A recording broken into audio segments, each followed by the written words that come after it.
All right.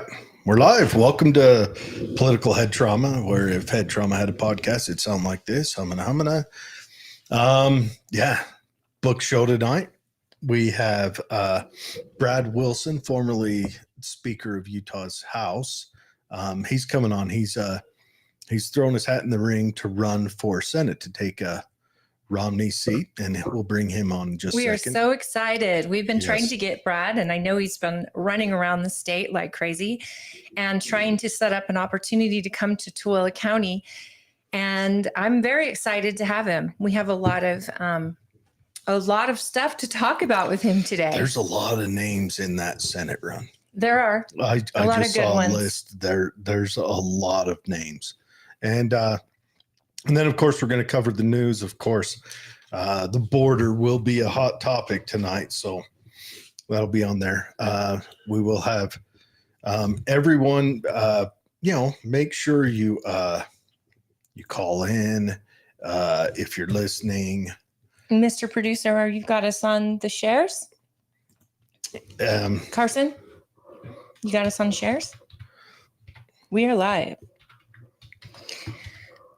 That is our producer, our intern. Producer extraordinaire. Poor intern. Anyways, and then we've got Rachel Terry on to close the show out, and she is running for the Attorney General for the great state of Utah. And today is January 26th, the year of our Lord, 2024. Yeah, so without further ado, let's just bring Brad on and get to chatting with him. We'll might be some sound issues. Brad, can you hear us? I can. Can you hear me? Perfectly. Yes. Hi, Brad. Welcome to the show.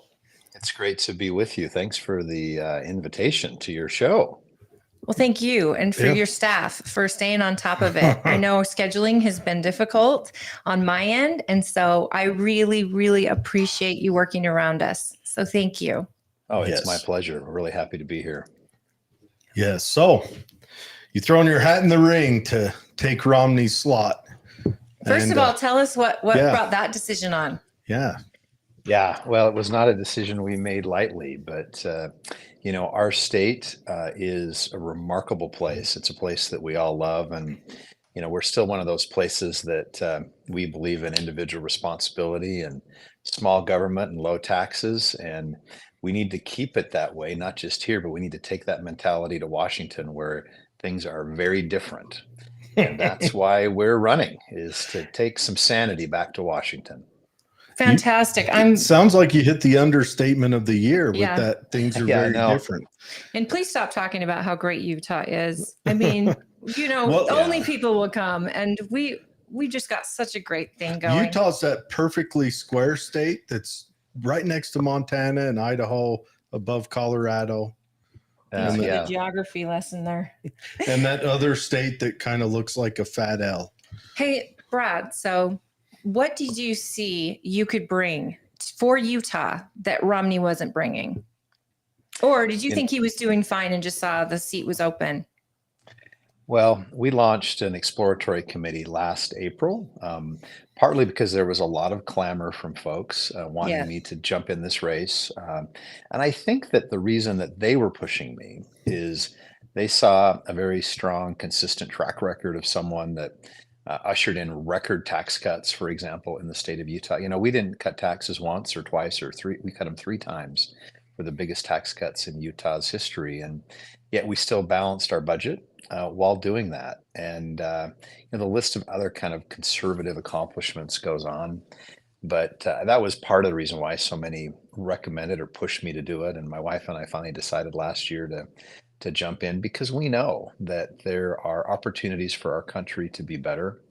And there's also, I think, opportunities for Utahns to feel like their voice is heard more back in Washington, D.C. That's great. Yes, it is.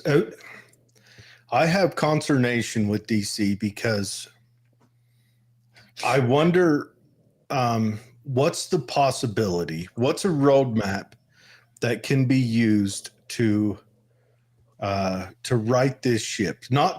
I don't want to, be a ghost looking at the history books in 100 years and reading the story of the United States and having it a story of collapse and ineptitude that we seem to read about Rome or about the Netherlands, all that. What's a roadmap to rescue that? Well, I think your concern is a valid one. And if you look at failed societies, over centuries, one of the things that is a common denominator there is that their government lost their way and government tried to do things that it shouldn't do.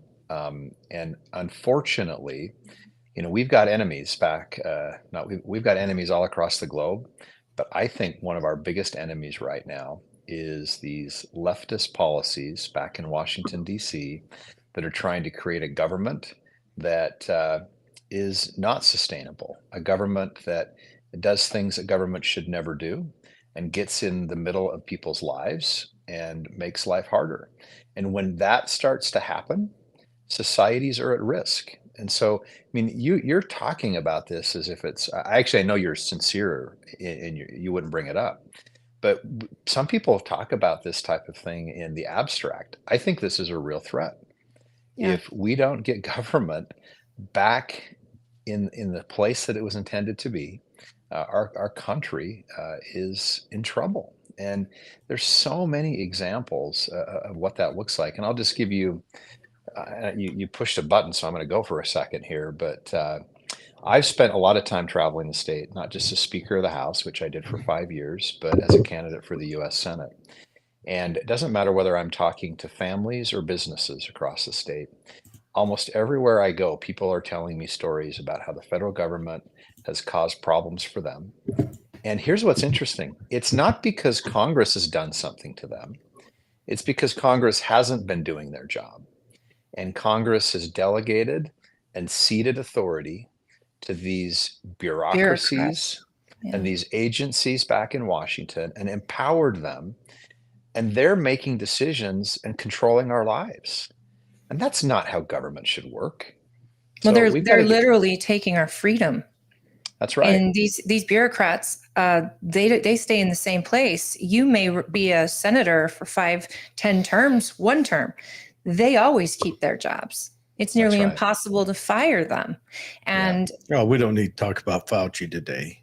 But honestly, Brad, people don't understand that a senator, you're one of 100 people.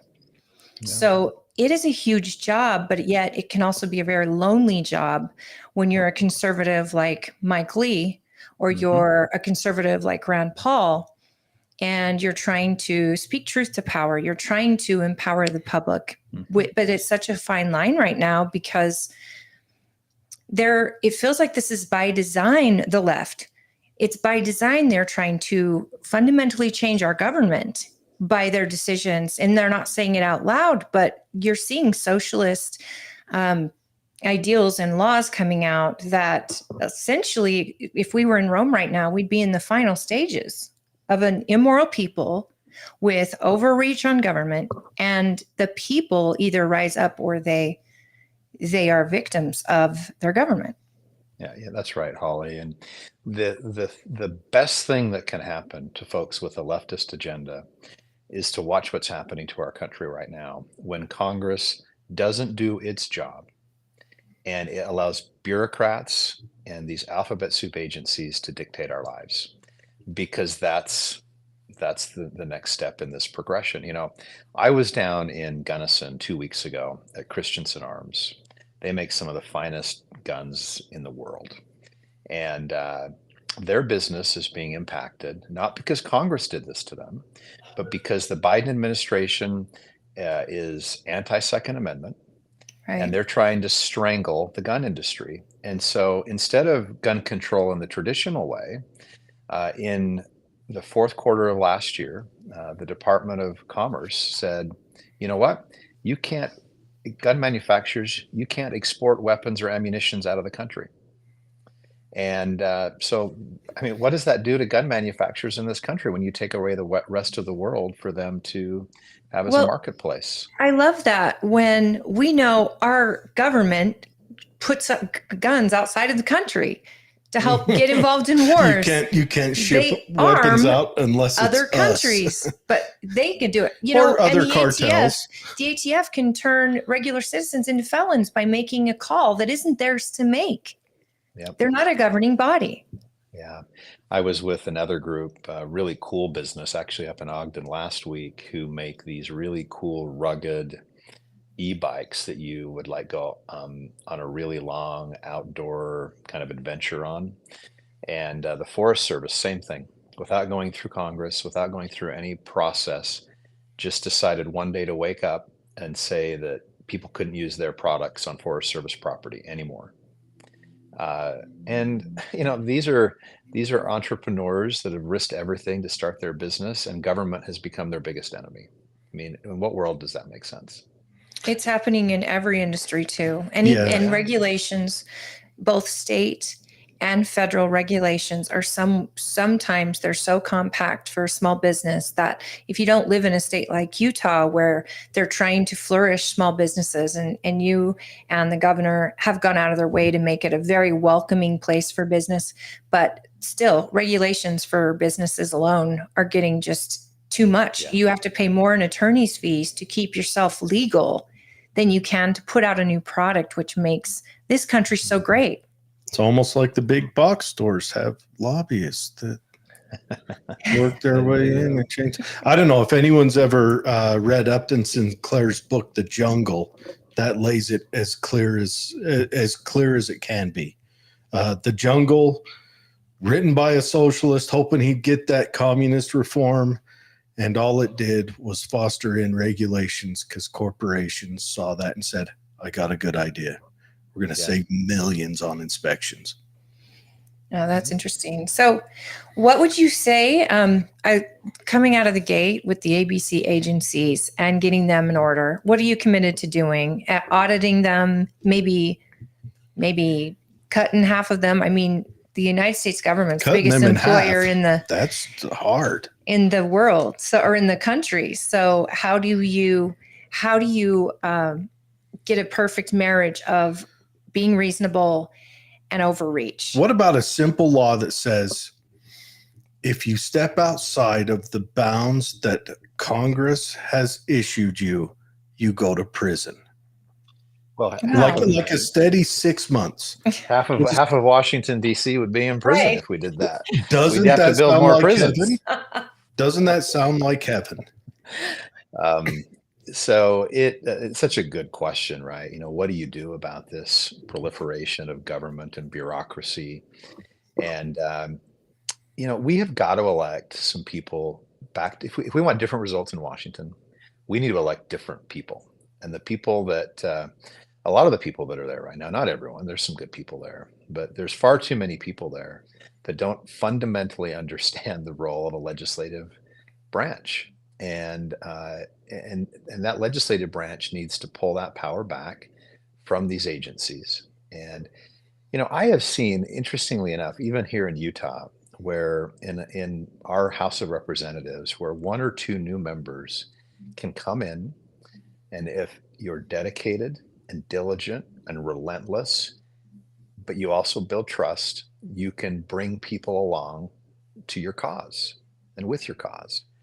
And I have to believe that when I get back to the U.S. Senate, that there's going to be an opportunity for me to do that, to help bring people along, to get some of these agencies, quite frankly, should be shut down, not in half, but just completely shut down.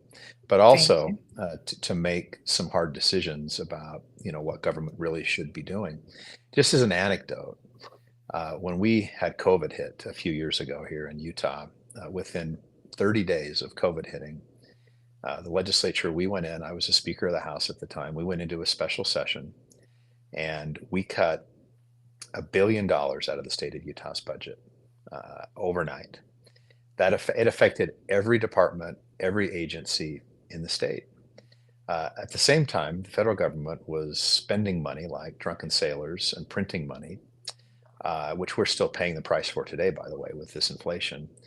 But, you know, a lot of those budget cuts that we did, even in the best run state in the country, were budget cuts that are still in place today. And the reason I bring that up is there's so much opportunity to cut fat out of government, even in well-run places. And we know Washington is far from well-run. So big opportunity there to make a difference and not affect government services at all. That's, if I could just, you brought up a good point about a new legislator coming in and rallying people behind his ideas because of his ability to work with people, earn their trust. That just reminds me of our very own House of Representatives member, Bridger Bullender. Bridger is he's in us, like I don't want to brag too much, but he's my representative and he's a shining star. And so Yes. I talk to him often, and I asked him about his first year as a freshman up there. And he said that he couldn't believe it, but the Speaker of the House brought him in, taught him the ropes, taught him how to make good decisions, how to get good bills through. And he said that I never thought in a million years, because him and Tim both went together, and they've got our support 1,000%.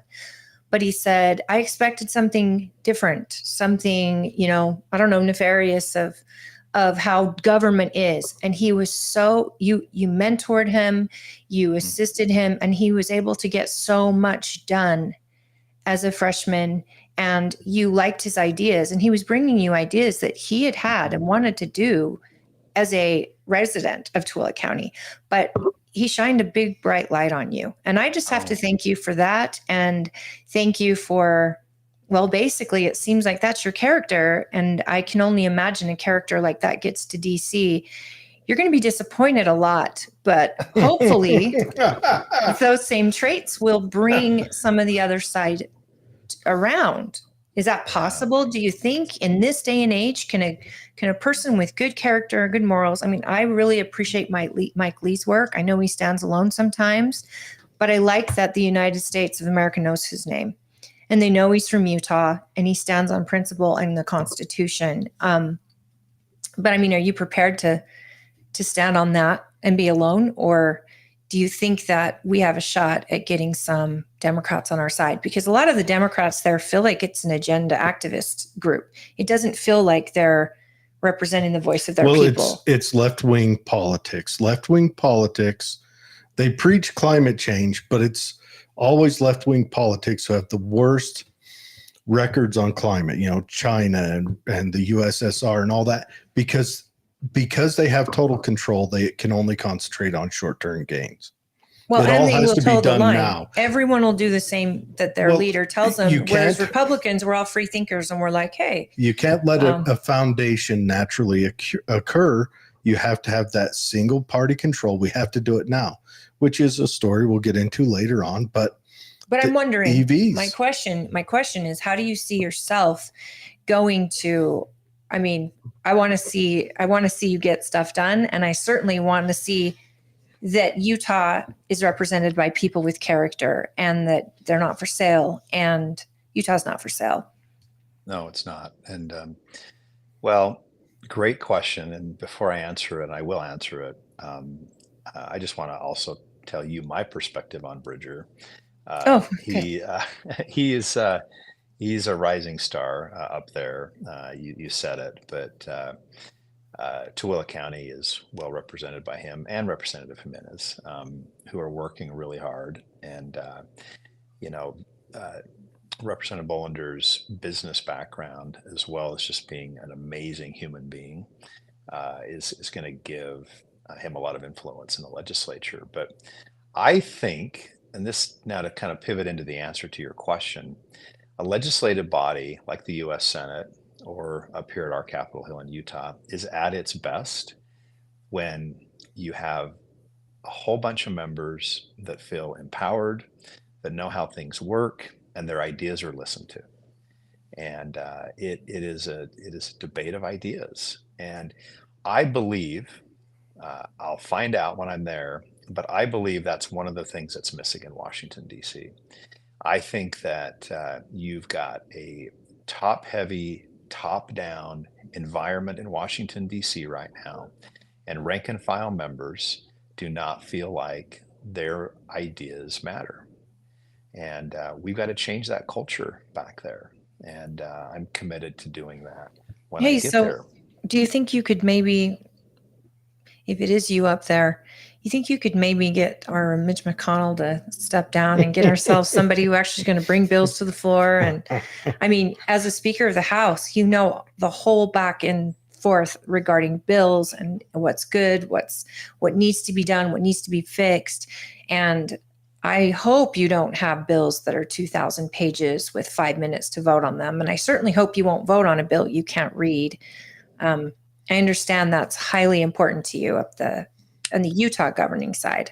Yeah, it's not right. The process deserves a lot more respect. The American people expect a lot more from their elected representatives than that. And time will tell. More than anything, I hope a year from now, when I vote for the new leader of the Republican uh, Senate conference back there, that it is the majority leader, not the Yes, minority leader. That matters so much for our it country. does. And we've got to elect a majority leader a year from now that's a Republican, that believes in the process, that believes all voices matter, and that also is a strong conservative, that is going to help us get these bureaucracies out of the places they don't belong, and is going to get our country back on track. And that's those criteria that I just gave you, or the filter that I'm going to use when I vote for whoever the next majority leader is, hopefully back in Washington, because it matters a lot. It does. But I will tell you this, it shouldn't matter as much as it does right now. We need to have more people that are empowered from the rank and file of both the House and the Senate to get policy through back in DC. I appreciate that. I do. Mhm. So let's go back to, if you don't mind. Yeah. I know you've done a lot of work here. Are you currently serving, or you're just running at this point for Senate? I stepped down as Speaker of the House and a lawmaker in November, and I'm full-time on the campaign trail. Wow. So you get to miss this session of excitement. Yeah, Probably that's a right. little. People are probably still talking to you about it, but I really want to talk about. We'll hit Utah and then we'll go national, if that's okay. Well, I want to ask about these two bills that are making waves right now. I have one though that I want to talk about. That's Do ya? his. Yeah, because we're in Tooele County, as you know, and the Great Salt Lake is the home of the businesses out here that we rely on, that the nation relies on in some parts of the world, like with MagCorp and things. They are highly affected by the Great Salt Lake in the health of that lake. I'm wondering if you could tell me what your efforts have been with the Great Salt Lake.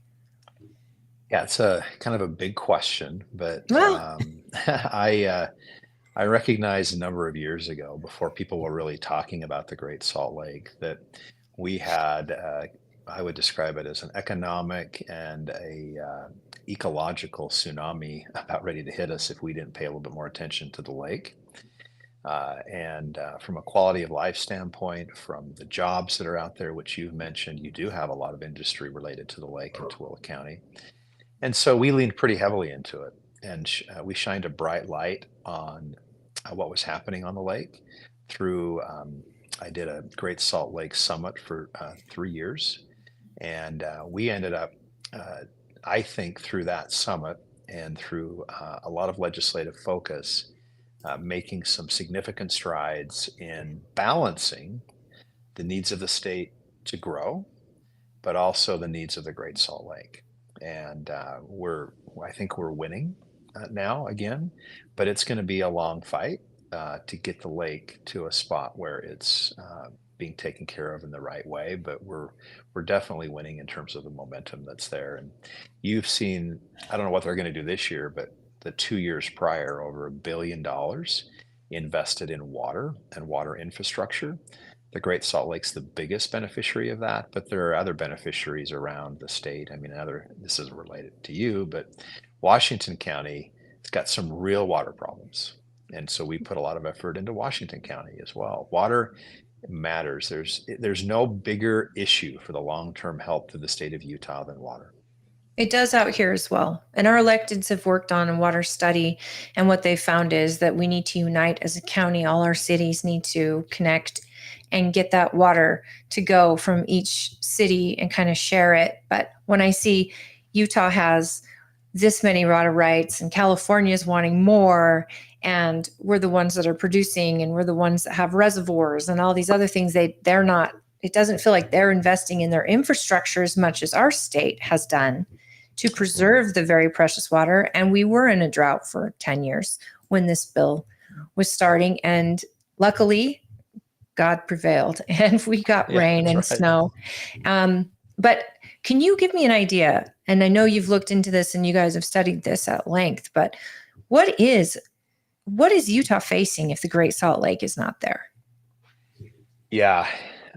If the Great Salt Lake gets to critical levels or below critical levels, I think at a minimum, and you're going to see different numbers around this, but you're 20 to 30 billion dollars in costs to remediate a low level of the Great Salt Lake.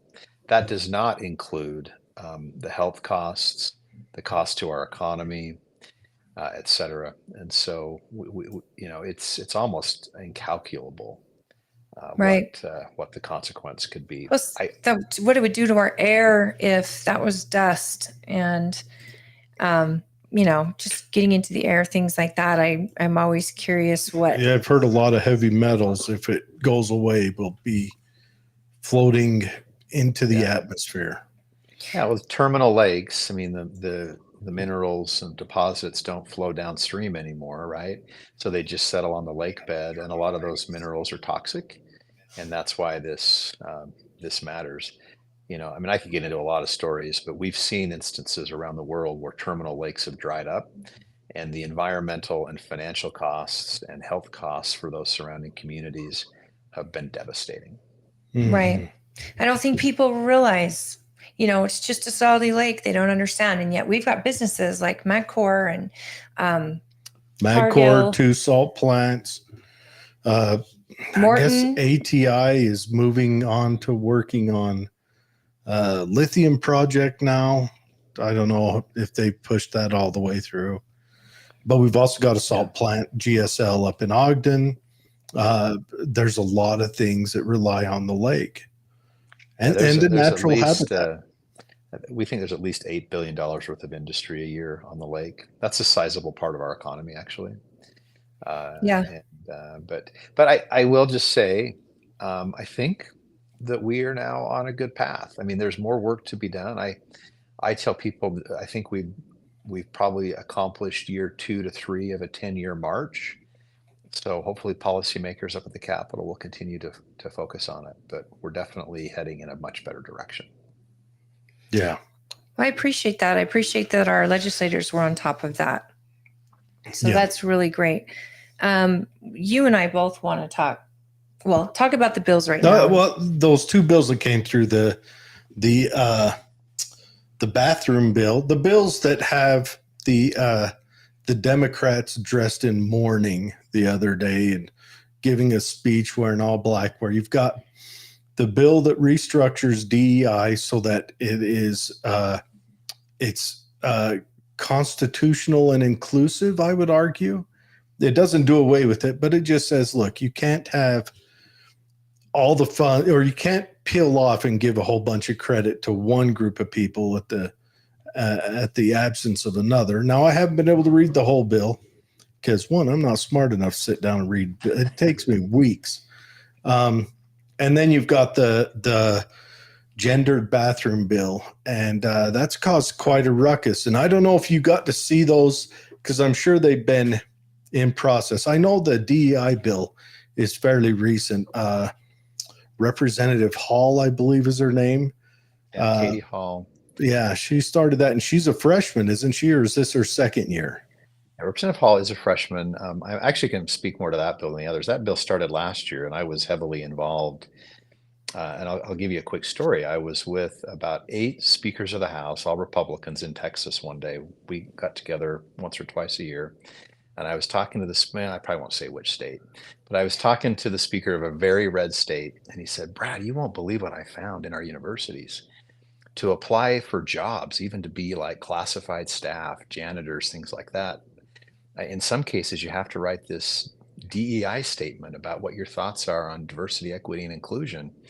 And so we're going to outlaw that. And I looked at him and I said, well, we don't do that in Utah, because I just couldn't imagine we did that in Utah. Yeah. But while I was sitting there, I pulled up my laptop and I looked at one of our universities' job postings, and I'll be darned, but we did that in Utah. and so I got on the phone with my chief of staff and I said, we've got to fix this. And so that actually started about a year and a half ago, and Katie Hall started it. Last year, the bill hit some turbulence and we didn't get it passed. But here's the deal. At the end of the day, there's a fundamental disagreement between the right and the left.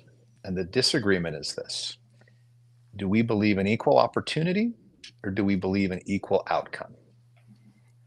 I believe in equal opportunity based on merit and hard work, and some people think those matter, but they think that everyone should have the same outcome regardless of merit and hard work. And I just I don't subscribe to that. It's not the cloth that I'm cut from. I don't think that's what Utah believes when it thinks of personal responsibility. And so we need to lean into equal opportunity.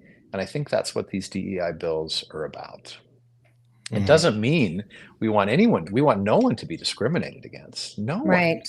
But we want merit. We want a system that's based on merit for safety above all else. They're written by the left. And like I said a minute ago, the left is all about short-term gains. It's got to happen now. Where the right, if they wrote a DEI bill, they'd say, all right, we're going to eliminate the box that says what ethnicity you are. And that way hiring is done blindly. Where the left says, no, we're going to make it so they have to hire someone that we feel is dispossessed of the American dream for whatever reason. The right would do it on a foundation of equality. The left would do it on a foundation of giving a stepladder to a certain group to try to build them up, and that's how they'll achieve the same. It happens through history. Every time you look at the left, they've always done this. And I think it's almost racist to assume or to suggest that a certain group of people need a stepladder. I can't believe that. I can't imagine someone saying, hey, because you're a woman, pat me on the head, we're going to give you a little bit extra. I mean, I know I can hit from the red tees, but other than that, like, we're going to give you a little extra because you're not capable of doing yourself. And yet that's offensive, but the left gets away with it. Well, and it's also just bad for everybody, right? I mean, we want, when we're hiring professors at our medical school, we want to hire the best professors to train our doctors, or regardless of their sexual orientation or their race or their gender or anything. And it's just that simple, right? And so but I have to be fair. I know that the other bill passed today. It changed a whole bunch in the last 24 hours on the bathroom bill. So I don't know what happened. I haven't been able to catch up. I was reading that before we went live, and it's got a whole bunch of protections in there for transgender people, but it sounds like, just from the precursory reading, it sounds like they have to have at least started that medical process. And I understand that you don't want someone, you want to have protections in there for ladies. Let's just go with what it really is, for women to not have a guy who's maybe a little shady between his ears, who says, you know what, I'm going to wear a skirt and I'm going to go loiter in the ladies' bathroom today and see what kind of, fun I can have. And you don't want that opportunity codified in law. Well, we need to protect girls. Yep. That's what this is about. And I'm even talking about transgender men who need protection, because at the end of the day, if they walk into the men's room, I mean, that could put them in some danger too. Locker rooms. I mean, I think at the end of the day, we protect our girls, and I'm shocked we can go this way, that this has to be a conversation that has to be moved around to fit.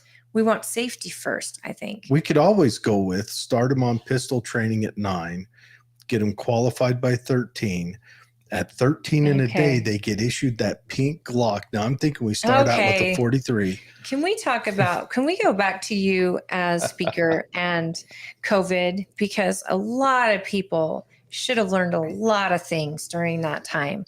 What did you learn during that time? And how was that? Because I know everyone can armchair quarterback. I give that right off the bat. No one knew what they didn't know. So I'm curious what it was like for you during COVID. I know you were able to cut money. I also know that the federal government was sending money out to states, and that Utah handled it. Yeah, Utah handled it quite well. I'd like to know your thoughts on how COVID was handled, and going forward, what would be done differently? Yeah. Well, boy, we all learned a lot in COVID, and it was a hard time. I'm on balance really proud of how Utah managed it. We were one of the first states in the country to reopen our economy up in May of 2020. I mean, think about that. Within 6 weeks of the whole world shutting down, Utah was one of the first places to open up our economy. And that was not easy, by the way. Right. We had to push really hard for that. And we never had a statewide mask mandate. We actually went in and more than once in special session pulled back emergency powers from bureaucracies that, quite frankly, did exist in Utah code, but it existed for 20 years and it was never written to be used in a time of a long-term emergency. All the emergency powers were contemplated for 30-day emergencies or less. And a pandemic was something that no one had ever thought of. So we pulled all those back. When you look at, well, I won't say when the Wall Street Journal did an article after COVID and said, who managed COVID the best of all 50 states? It wasn't Florida. It wasn't Tennessee. It wasn't some of these other red states that came out number one. It was Utah. And we didn't pound our chest. We didn't make a lot of bluster about it. We were just quietly doing our job of keeping Utah businesses open, getting our kids back in school. In some cases, really forcefully having to get our kids back in school. I had to go to a pretty toe-to-toe with the Salt Lake School District to get them to get their kids back in school. And that's a different story for a different day. Our health metrics were better. We were the best state in the country to manage COVID. Could we have done some things different? Absolutely. But, we did the best we could.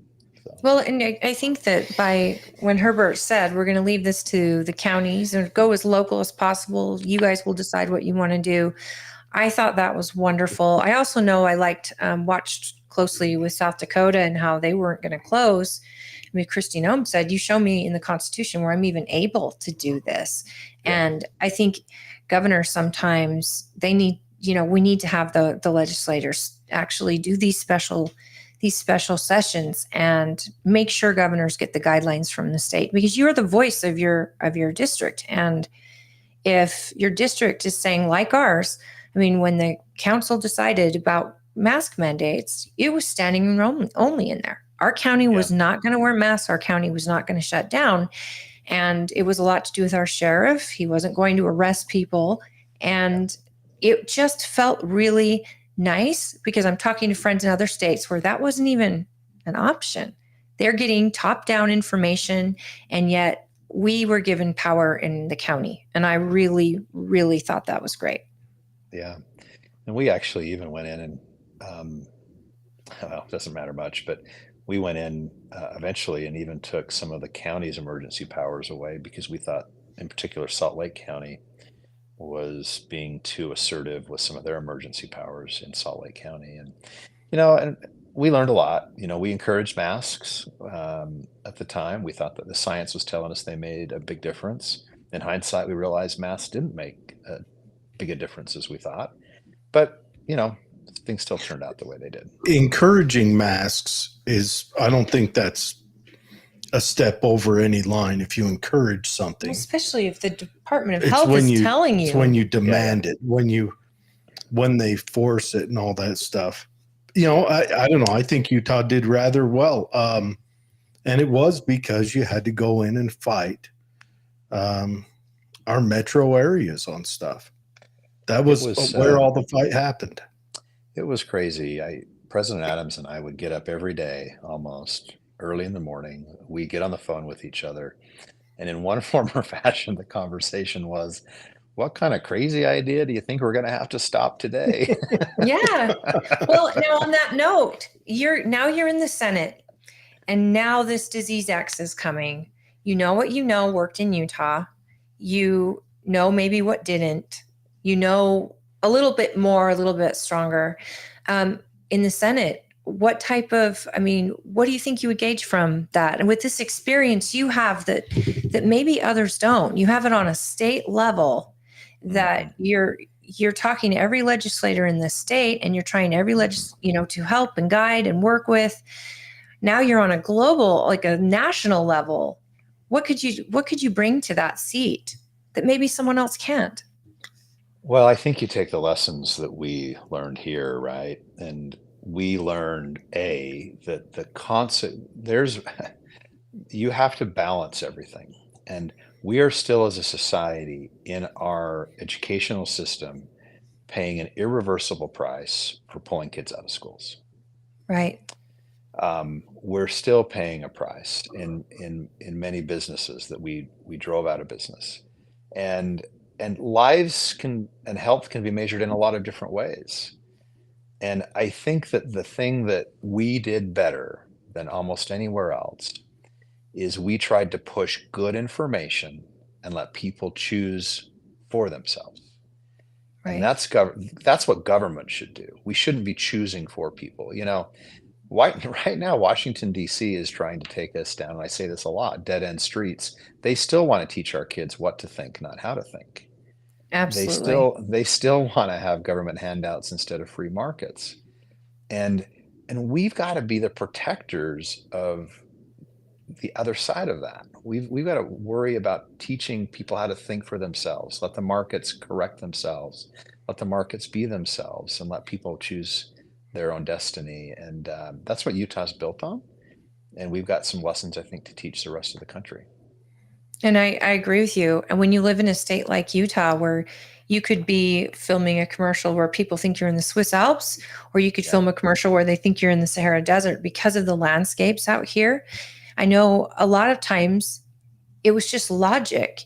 Go outside, breathe fresh air, don't stop, use this time to be with your families. I just feel like we were in a, even over Texas. I visited Texas during this COVID, and I was really, really proud to live in a state where I felt like I had more freedom during COVID. I'll tell you, my favorite people during COVID was Texas's lieutenant governor and Idaho's lieutenant governor. Because Texas is, what's the lieutenant governor in Texas's name? When he went on the news. I actually traveled with him once. He said, I'm an old man. I've lived my life. Don't steal my grandkids' lives. He went on the news. And then Idaho's lieutenant governor, when the governor went on a trip to Texas, she jumped in the seat and wrote a whole bunch of anti-COVID laws. That got her in trouble. Try to push them through. She just went rogue. I went out of town. What happened? Like, she put on a pirate cape and a hat and a peg leg and a hook hand and went to town. I was like, holy cow, that's insane. I think I was too busy focusing on things here. I didn't really notice that part, but it sounds like it was pretty entertaining. So it was great. Let's talk about, I know you're not running for Congress, which is the purse, but Senate, of course, has to control, and vote for things like that. What do you think fiscal responsibility can do from what you've learned here in Utah and taking that to DC? Because I'm sorry, most of this has to do with logic, and I feel like that's lost. Am I wrong? I mean, we bring up logical solutions, and it's like you're telling people that, the world is flat, and everyone's going, oh, wow, that's crazy. But you're like, wait a minute, this is logical. Yeah. Well, boy, it's like they're speaking a different language back in DC in terms of spending. And, There's no requirement in Washington, D.C. for them to spend only what they generate in tax revenues. Big problem. That needs to change. We've got to pass a balanced budget amendment or something like that. That will force hard decisions. And by the way, all these doomsdayers that say that that will be terrible for our country are wrong. It Right. will be good for our country. Sure, it's some hard medicine to swallow, but I don't know how anyone can look at people in their 20s or 30s right now and not say we are foisting upon them an irreversible problem that they're going to inherit and have to fix because we can't manage the country ourselves. $34 trillion of debt. And it's not that hard. I mean, I'll give you a good example here in Utah. Of course, we have to balance our budget here, but we do even better than that. We basically, in the state of Utah, say that if revenues are coming in above kind of inflation and how the state's growing, those revenues get set aside. And the first thing lawmakers need to do is look at tax cuts for those revenues. And that's just a totally different system than saying, how much revenue do you have? Spend it all. Right. And so we do that in Utah. It's why you saw record tax cuts over the last few years. And I may have said this, but we didn't cut taxes once, twice. We cut them 3 times when I was speaker, over $1 billion in income tax cuts. And those are dollars that Utah families are spending today on things they care about instead of things lawmakers up on Capitol Hill care about. Mm. Yeah, that's again logical. If the government had to run their income like families do, we'd be in a whole different deal. But when they can print money and they can send it overseas, which gets me to Ukraine, and I really, really want to hit the border with you. I don't know if we want to go over, but I see Ukraine and I see Israel and these outside Taiwan, all these outside interests. And normally, wars have to be decided by Congress, not by a commander in chief. And I'm curious what your thoughts are on our involvement in these outside wars. Well, the first thing I will say is this. I believe the world would be a more peaceful place if we had stronger leadership in the White House in Washington, D.C. But the weak leadership that we're demonstrating has created opportunity for terrorists and dictators and groups all across the globe to create chaos. And elections have consequences. And the consequence that the world is paying because we've elected Joe Biden is very severe. And we've got to get someone in the White House, and it's going to be President Trump who's going to be our nominee. We need to make sure we don't elect 4 more years of Joe Biden. The Right. world can't take it. Our country can't take it. And then when you talk about all these issues across the world, I have to look at them a little differently from each other. I believe Hamas should be wiped off the face of the earth, and the U.S. should be supportive of that. Right. Ukraine is more complicated. Anything we're doing to support Ukraine needs to be done. We've got our priorities backwards. I'm not even saying we shouldn't support Ukraine, but until we secure our border, the conversation about helping Ukraine seems like it's out of sequence. Yeah, If it's we are like going to, we're paying our neighbor's bill while our house goes into foreclosure. well, listen, I don't know how either of you feel, but you're both taxpayers. At a minimum, your share of the current border crisis is at least $1,200 a person of what it's costing federal, state, and local government to deal with the border crisis right now. That's $1,200 a person. And that's just financial. That doesn't even bring in the crime that could happen to you or the danger that is in the job loss, the job pressure, Democrats are going again. And the destruction of your cities. They want bodies on the next census so that California might get a couple more seats back, and they want those Democrat voters. And they're doing it at the cost of their urban voters that they traditionally carried, and they're losing those people.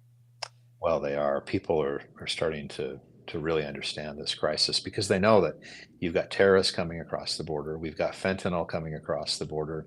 It's straining our police. It's straining our government systems.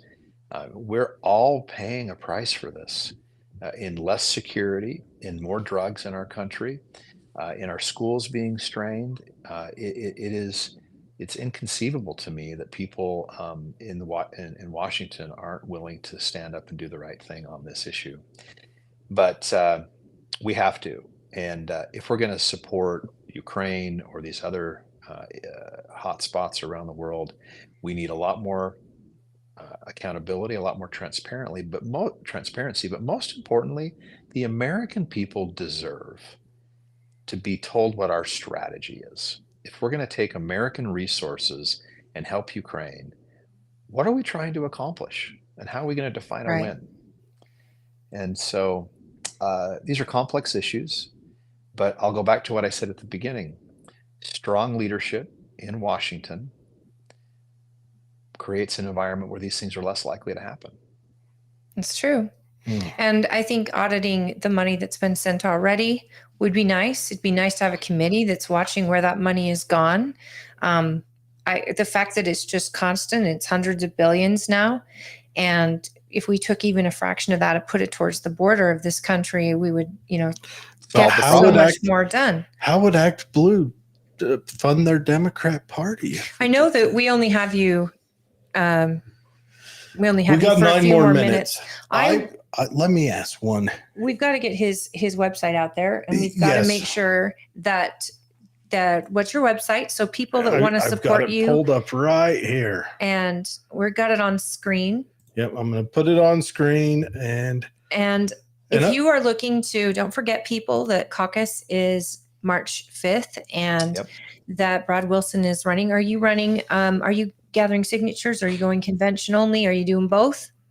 Yeah, we're going to aggressively pursue both, like Senator Lee did a year before last. And you're seeing, I think it's kind of the way most people are going to look at this system moving forward. But we are going to aggressively work with delegates. And we'd love for people to go to our website, electbradwilson.com. We got it up here. Run as delegates. We'd love to have their support as state delegates. We'd love to have them sign up on our website to volunteer to help get the message out that what we need is someone that's got experience, that's a conservative fighter, is going to go back and not just be a big talker, but's got results. And Brad, I'm sure you agree that when people maybe don't have the money to assist you, their time is just as valuable. So if they're getting on the phone, if they're knocking on doors, if they want to get signage, if they want to run as a delegate, all these things are so important. And I will work with Alec to make sure that you get in front of our delegates at least 3 times. That's my personal goal. And we'll try to do that if it's town halls, via Zoom, if we do an in-person. I know that you know how the system works, and that delegates can have that one-on-one with you, and so that we can push you into convention with a really positive look from the delegates. And please donate if this is somebody that you want to get behind. We're certainly excited. I know you've been out to the county a lot. A lot of people love you out here. And then, of course, I know you have another event, but please ask your question quickly. So we've got Romney's comments the other day on how Trump is the cause for the border. And you're seeking to take that seat. Now, in my mind, Romney has, I don't want to say Romney has done us dirty, but Romney's been very divisive on matters conservative back east, and maybe we need that. I mean, it's better to have Romney in there than I don't know, Schumer. I mean, it's and it's good to have a left-wing person and a right-wing person to have that duality. But Romney's kind of done us dirty. And what are your thoughts on Romney saying that Trump is the cause for our border? In conclusion. Yeah, so I haven't seen what he said, so it's a little tricky for me to respond, but I'll just tell you this. I think it was the second to the last year Trump was president. A little over 200,000 people crossed the border illegally. 2.5 million crossed the border last year illegally. So think the border was more secure under President Trump than it has been in the last year. Well, 100%. Well, and I think that you are a politician in the sense that you understand how all the backdoor politics work and caucus convention and everything.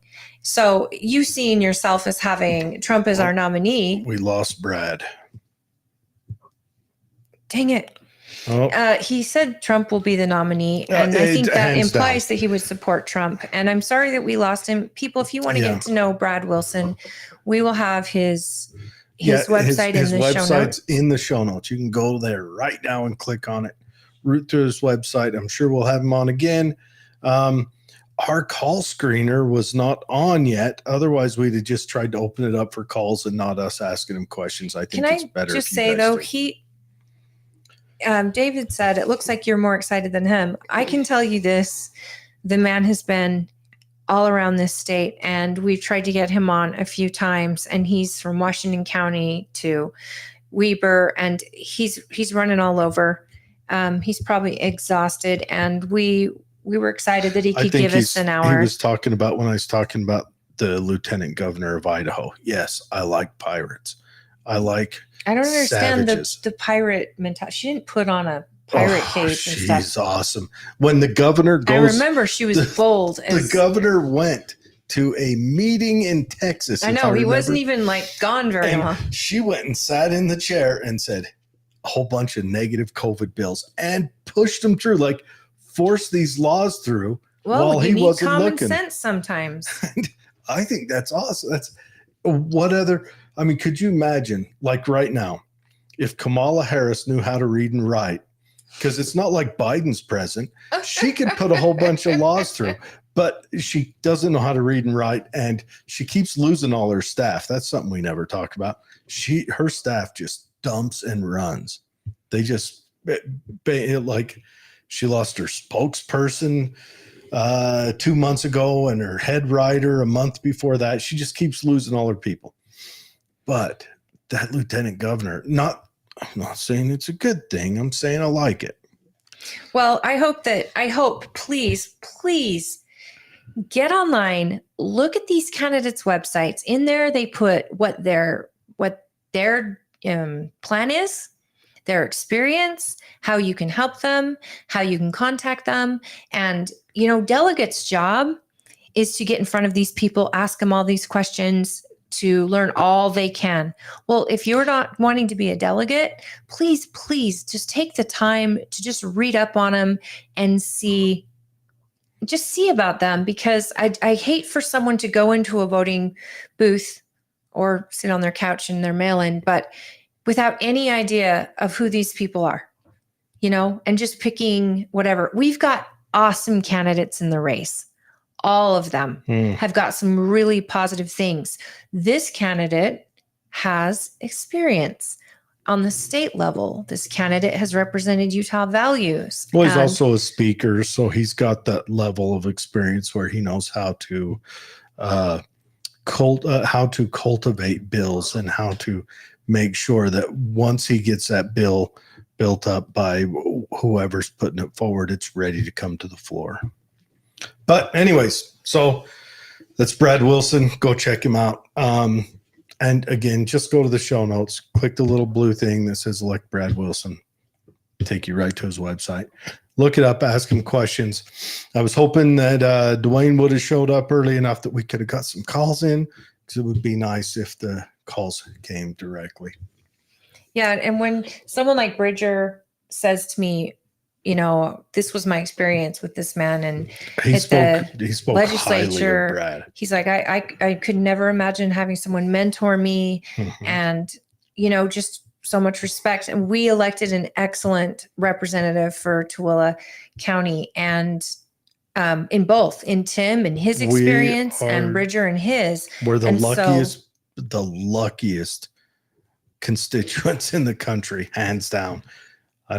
Just the luck. I don't know. Maybe the guys that live by a Hershey plant might have it a little better, but they got diabetes. I don't know. It just seems like a complicated ordeal. But anyways, we do want to thank Brad for coming on and thank his team. Alec has worked hard to Yep. get this to happen. And I just appreciate that. These elections, these campaigns are not easy, folks. They really aren't. No, they So are let's get not. into the news now that if we can keep our hair from falling out in clumps as we discuss it. Here's the heavy. So I'm going to let Holly read this because while she does that, I am going to step out for a second. So I'm going to let Holly read this and I will be right back. And I've got lots to comment. Okay. So as you all know, Texas is having a crisis and the Supreme Court told them to stand down as far as the razor wire is concerned. And because the United States government, our government, was going in and cutting that razor wire. And there's photos that you've seen where they're lifting it for the migrants to come through. And they're coming through in the thousands. So this is a report that we got regarding the Republican Governors Association. And 25 Republican governors released the following joint statement in support of Texas Governor Greg Abbott. And this statement comes as the Biden administration continues to attack Texas and refuses to take action and responsibility for the crisis. So this is the letter, folks. President Biden and his administration have left Americans and our country completely vulnerable to unprecedented illegal immigration pouring across the southern border. Instead of upholding the rule of law and securing the border, the Biden administration has attacked and sued Texas for stepping up to protect American citizens from historic levels of illegal immigrants, deadly drugs like fentanyl, and terrorists entering our country, not even mentioning sex trafficking of children. We stand in solidarity with our fellow Governor Greg Abbott and the state of Texas in utilizing every tool and strategy, including razor wire fences to secure the border.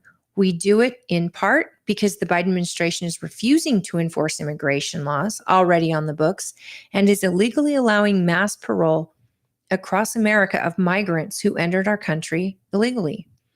The authors of the U.S. Constitution made clear that in times like this, states have a right to self-defense under Article 4, Section 4, and Article 1, Section 10, Clause 3 of the U.S. Constitution.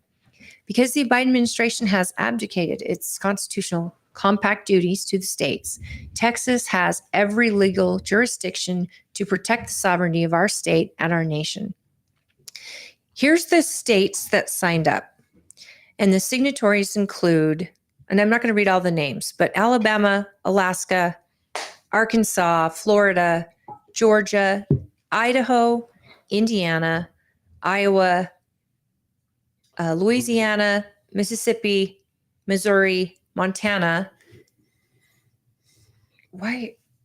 Nebraska, Nevada, New Hampshire, North Dakota, Ohio, Oklahoma, South Carolina, South Dakota, Tennessee, Utah, Governor Cox, and Virginia, West Virginia, and Wyoming.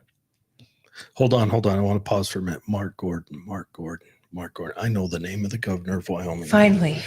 That's come up a few times.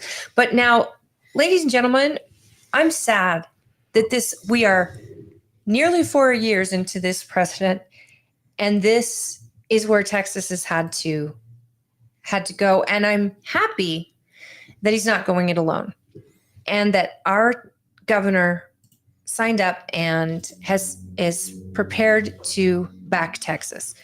This to me is common sense. Again, we keep bringing it up.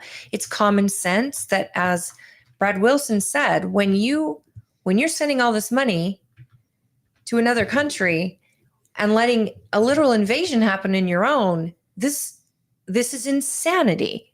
And we as Americans are at risk all the time because of what's come over, because they don't know. And he's like what that letter said, you've allowed a parole situation. So where these people get signed in, not fingerprinted, not given DNA tests, not getting background checks, not getting even vaccinated from diseases we've already killed years ago because we're not a third world country, and not finding out if they're criminals, which they have found pots of them have all come out of the same prison and of the same country. Well, they have this last year, not this last year, the first 6 months of this last year, 40 known international terrorists were picked up at the border. I think it was like 48. So how many squoze through? That's a big question. They say, they're all, it's like the dominance of them are military age young men.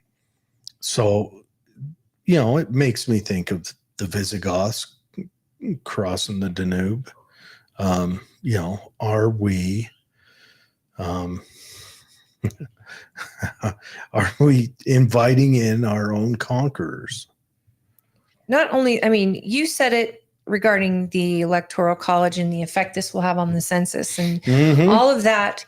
It makes a lot of sense. And my hope is that the Democrats will be quickly surprised when they find out that a lot of people from Mexico, especially, are conservatives usually. Well, and the ones that I know, most of the immigrants aren't from Mexico. I understand that. But the ones that have been here a while and the ones that I know that they're my friends. I'm not asking them their status, but I know they're very conservative.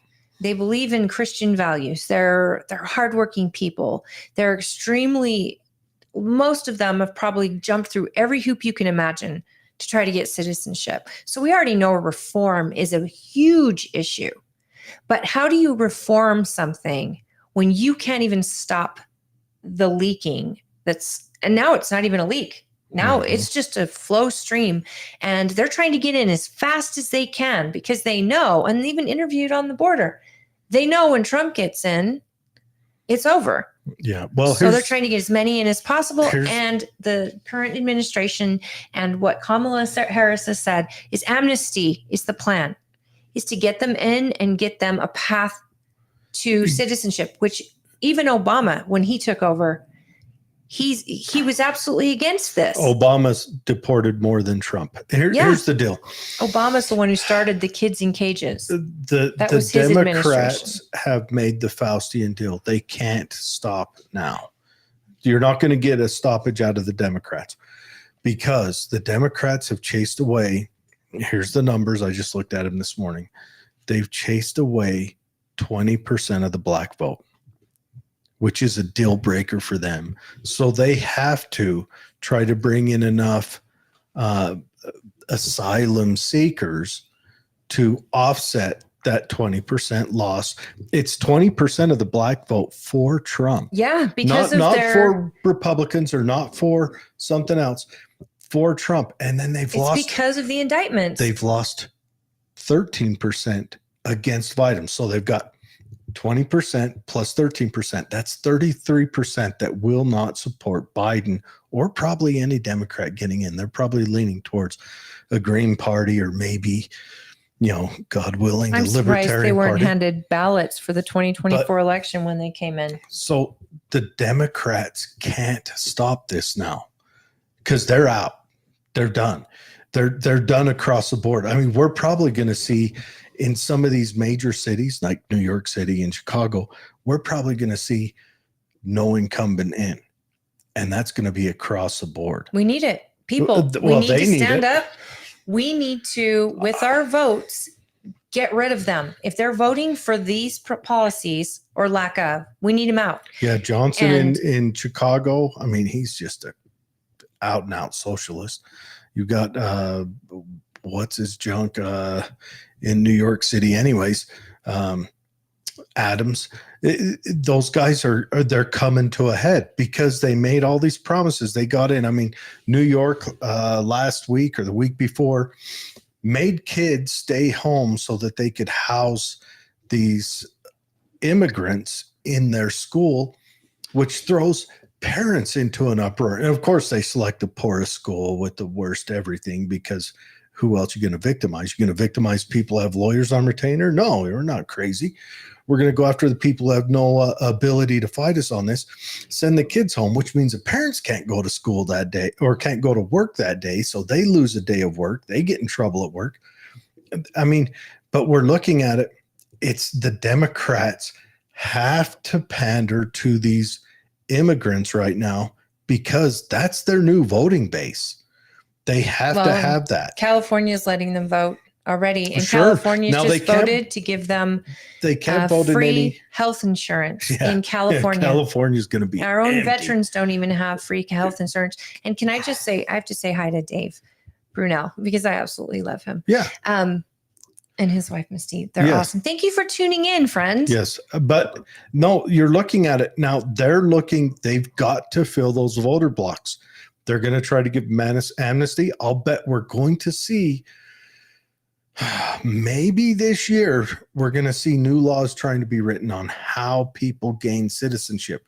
They're going to try to figure out how to fast track at least some of them because they're losing the black vote and they want to gain that back. I mean, heck, Charlemagne the God. I don't even think they want the black vote back. I think they're going to push all their efforts into they have folks. to because they've already lost it because they're the people. They're the point of the spear on paying the price for these decisions. Absolutely. And this is the thing is I know a few that have mentioned that they took the red pill and they're looking back and going, wait, what did Trump do for me? What's happening to me right now? It's all about policy and they have a voice. I'm going to make an uncomfortable comment. Democrats have assumed for too long they have their support and haven't actually worked for it. I'm going to make an uncomfortable comment right now. Is that those people are still on the left because they want those short-term gains. That's how I define left and right now. People on the left go for short-term gains. People on the right build a foundation and try to work towards something stronger. And they still want those, but the Democrats are losing them because they have paid the price for the Democrats' short-term gains on immigration. And I'm sure when the Democrats first had that open borders thing, it was just to pander to their ultra left, purple-haired, gender studies degree moron nitwits. That's all it was. But now I think they have to do it. I don't think the Democrats are going to change that because they can't now. They can't right that ship. The damage is done. I have to get in here. I know lots of voters and many that have brought this up that are black voters. Mm-hmm. They believe too. They're not following along with the trans movement. They're not going to sit back and go, oh, it's not a mental illness. Yeah, we need to accommodate. Their kids are already, they want school choice. They want the ability to be considered innocent until proven guilty. And I know some that turned just because of the indictments to Trump, where they're like, oh man, now he knows what our people have suffered. And the truth is, Trump does know. Trump does understand. Trump was the president of the reform that regarded prison and the First Step courts. Act. Yeah. So I think they see that Trump wasn't telling them that they need programs to be successful. He was presenting the fact that these are amazing people with incredible ability. Let's get out of their way and make sure there's jobs available. On that same note, I also know we need migrant workers, and I've said this over and over. There are businesses that are suffering because they cannot get employers, because they can't afford to pay more than minimum wage. And there are jobs that only pay that. And we do need to have a reform where migration is concerned, because undocumented folks come over expecting to work. They deserve a free wage as well, something that's going to be something they can support their families.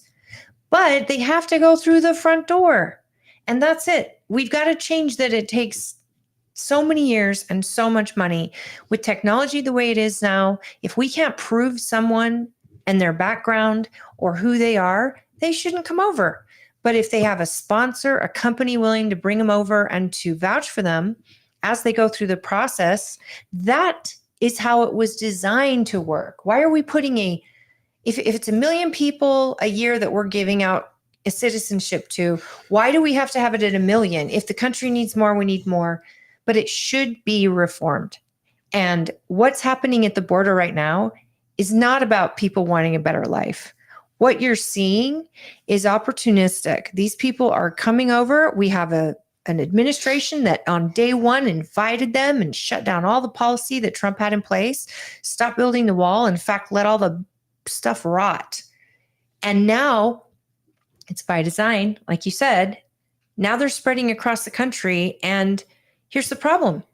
We don't know who they are. And they're getting checks from the American people. And they're getting checks from us. They're getting cell phones from us. And we can't know where they are. And they're getting more.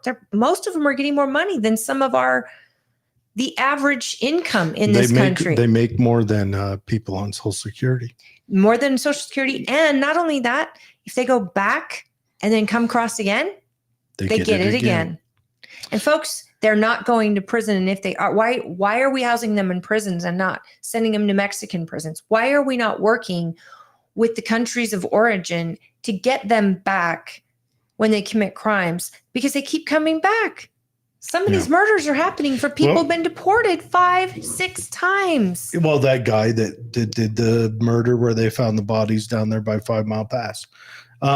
I'm going to say I would be okay with open borders if we offered zero support. You can come across. I don't want open borders. You have to sustain yourself coming across. But what if they're criminals? What if they're sex traffickers? No, we cannot have open borders, sustaining themselves or not. But I am not okay with open borders. It's just my personal policy, and but I'm not okay with open borders if we're going to have a financial load that we offer them. When everyone talks about, Ellis Island, they came over here and we know who every one of them were. It's not just that, but even then, when they did have open borders, they would show up, they would sign up, and the government gave them nothing. The taxpayers carried no burden for them. And they quarantined to make sure they weren't ill, and they sometimes at Ellis Island it wafted back and forth. When the Wobblies come over, there wasn't a lot of quarantine, but there was a whole intent. Well, not the Wobblies, the strike breakers for the Wobblies when they came over. The intent was to protect the American citizens. Know who's coming. These people also were told to acclimate. They were told to learn the language so they could do work, and they all.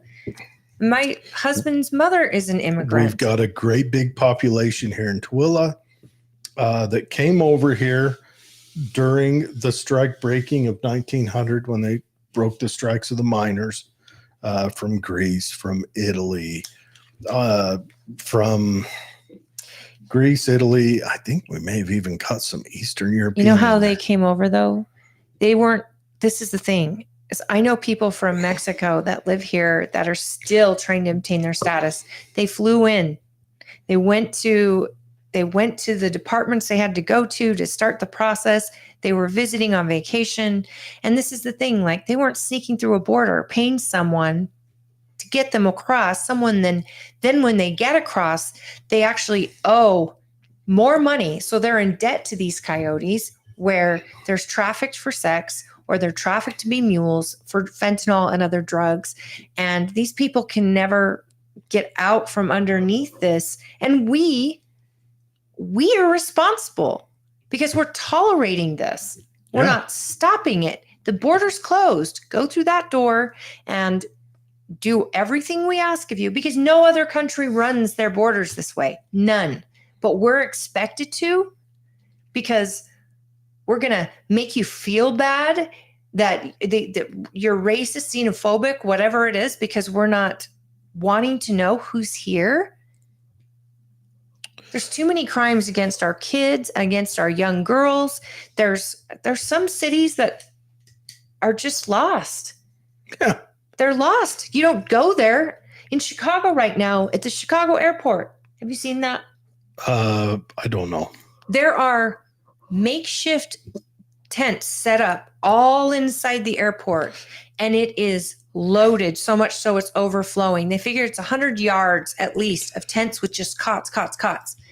And not only are these folks put there because we had a governor say enough's enough, And now they're in the airport in Chicago, and the people flying in that are seeing it, they're afraid because these people are aggressive with them. Yep. Well, I mean, it's welcome to the future. I don't know. I like to think of the movie Escape New York as our future. Anyways, but yeah, I don't know. The answers are complicated right now. The laws that have been written are on both sides, the right and the left. The laws that have been written, I think, are unfunctional for what we need. We do have a population collapse. We do need to have immigrants do that. Mexicans aren't coming over anymore because Mexico's on its way up. Mexico they've lit the igniters. They're on the way up. We've hit the atmosphere. We're on the way down. We're burning tiles off the belly. So now our immigrants are Haitian, which, Hillary Clinton took good care of them, and Venezuelan and all of that. Those, some African countries, Pakistan, things There's like Chinese. that. A lot of Middle East. And how much of that? I mean, if I was Fred.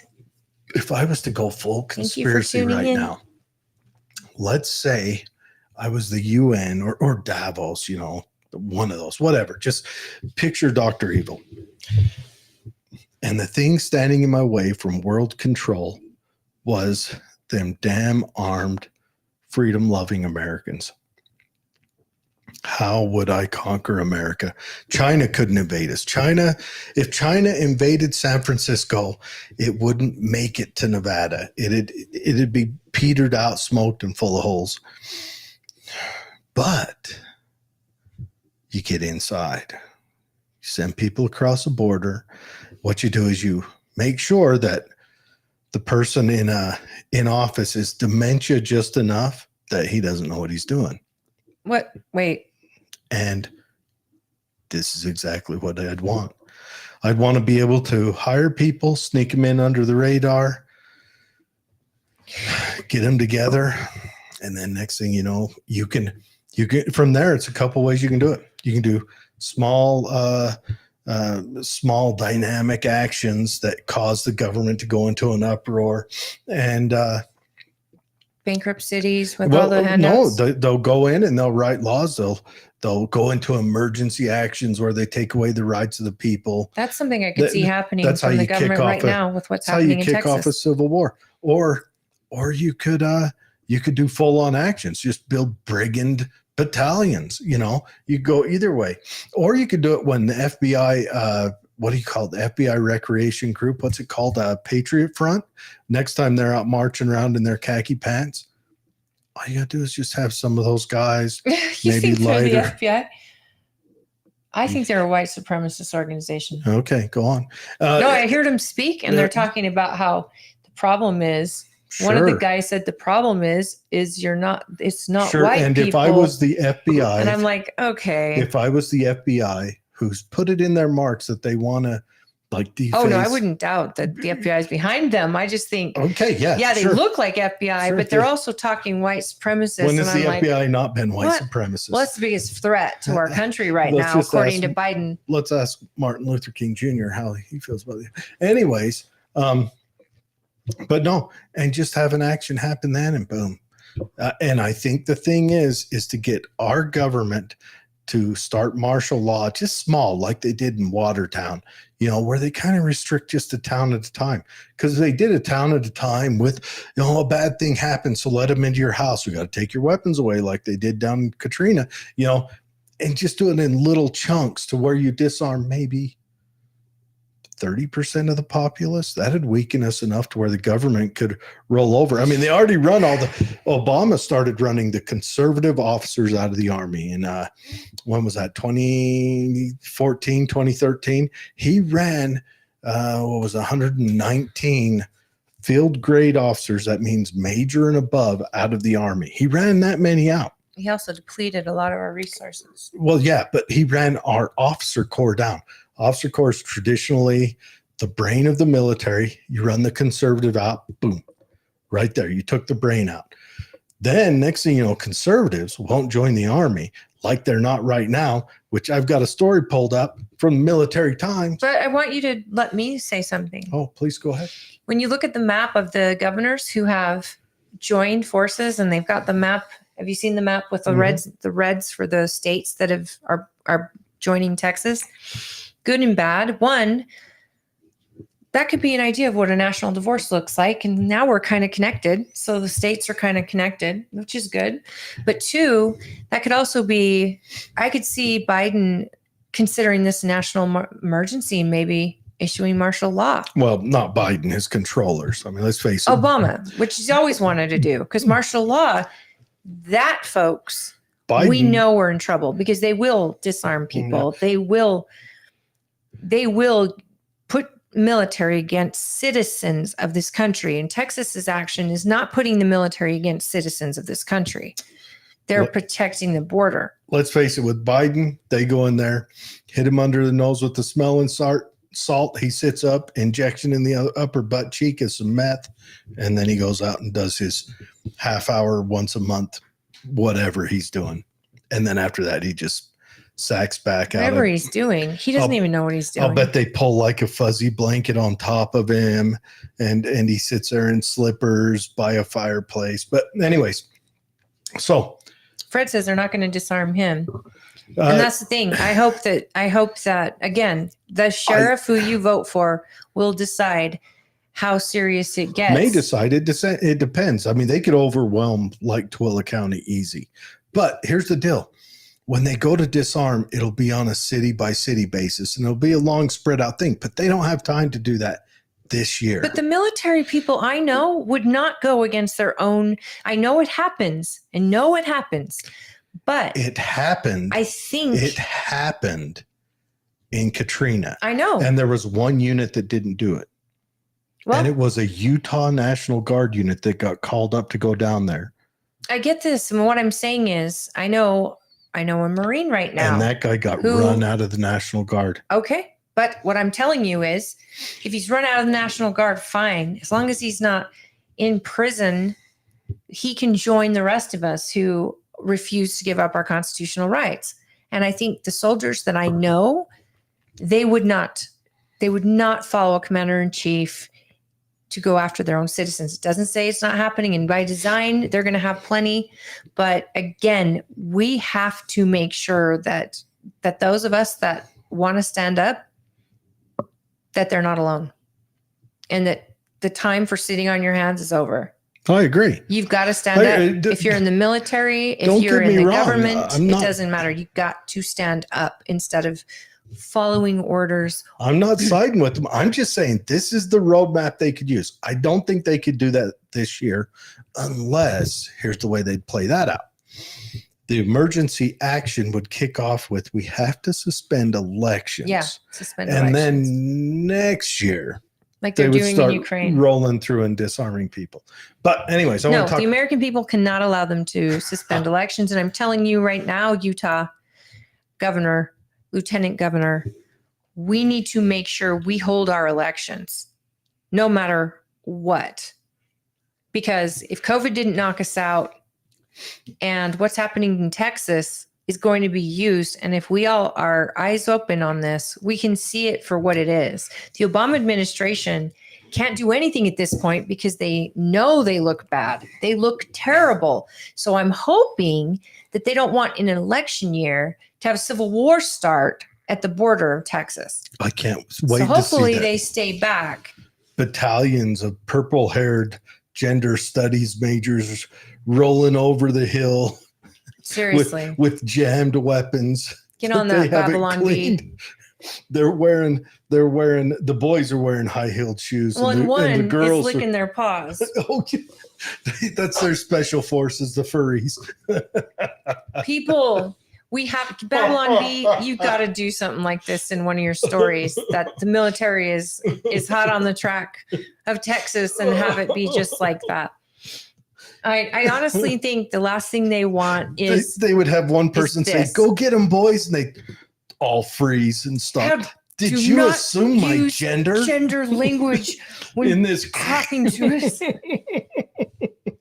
But that's what they've done. They've used DEI to Look, fill up our in a coffers civil in the war, I'm military. saying this right now. In a civil war, the conservatives would win. They have the rural areas, they have the weapons, and they have continuous areas.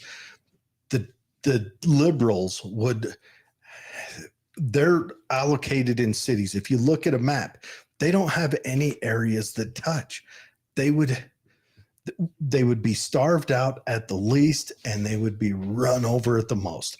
Now, I think they'd kill each other because rural would avoid them. The big judgment, let them implode. Every civil war, the big judgment has come down to which side did the army go to.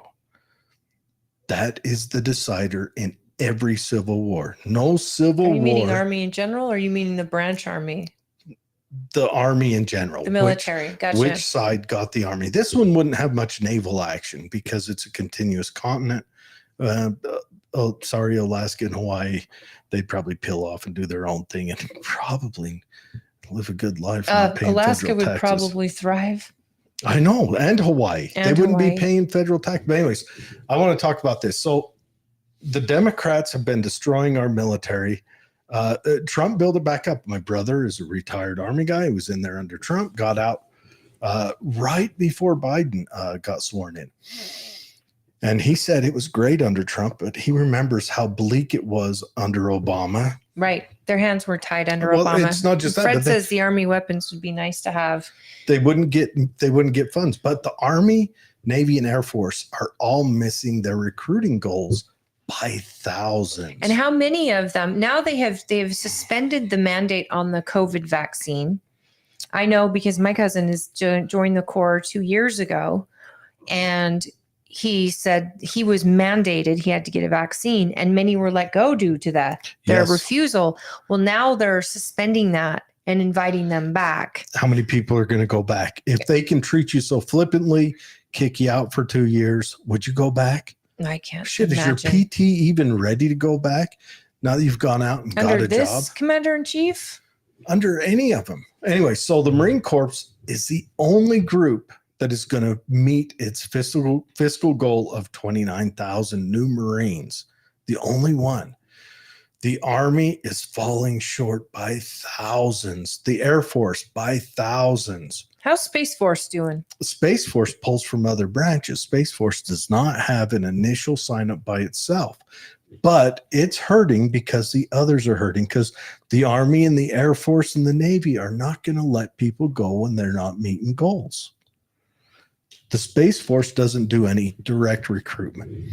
I think that has something to do with, the ability to fly flying saucers or something. I don't know. You ditch Space Force. I would totally join Space Force. But so you've got the conservatives. They're saying that the conservative politicians are saying, obviously they're not joining because the Democrat Party right now is not treating them well, with the COVID vaccination. They've run the conservatives out. So conservative parents, they aren't the DEI requirements. Well, the DEI, the COVID, all of that, conservative parents aren't fostering, and that's where traditionally our military came from. Fred says the Air Force should be able to regroup, staying in hotels, eating restaurants. How nice. But they still come from conservative families. Right. And they're like, do I want my son in Eastern Europe or Israel? And I know there's a big pull on the conservative side to support Israel right now.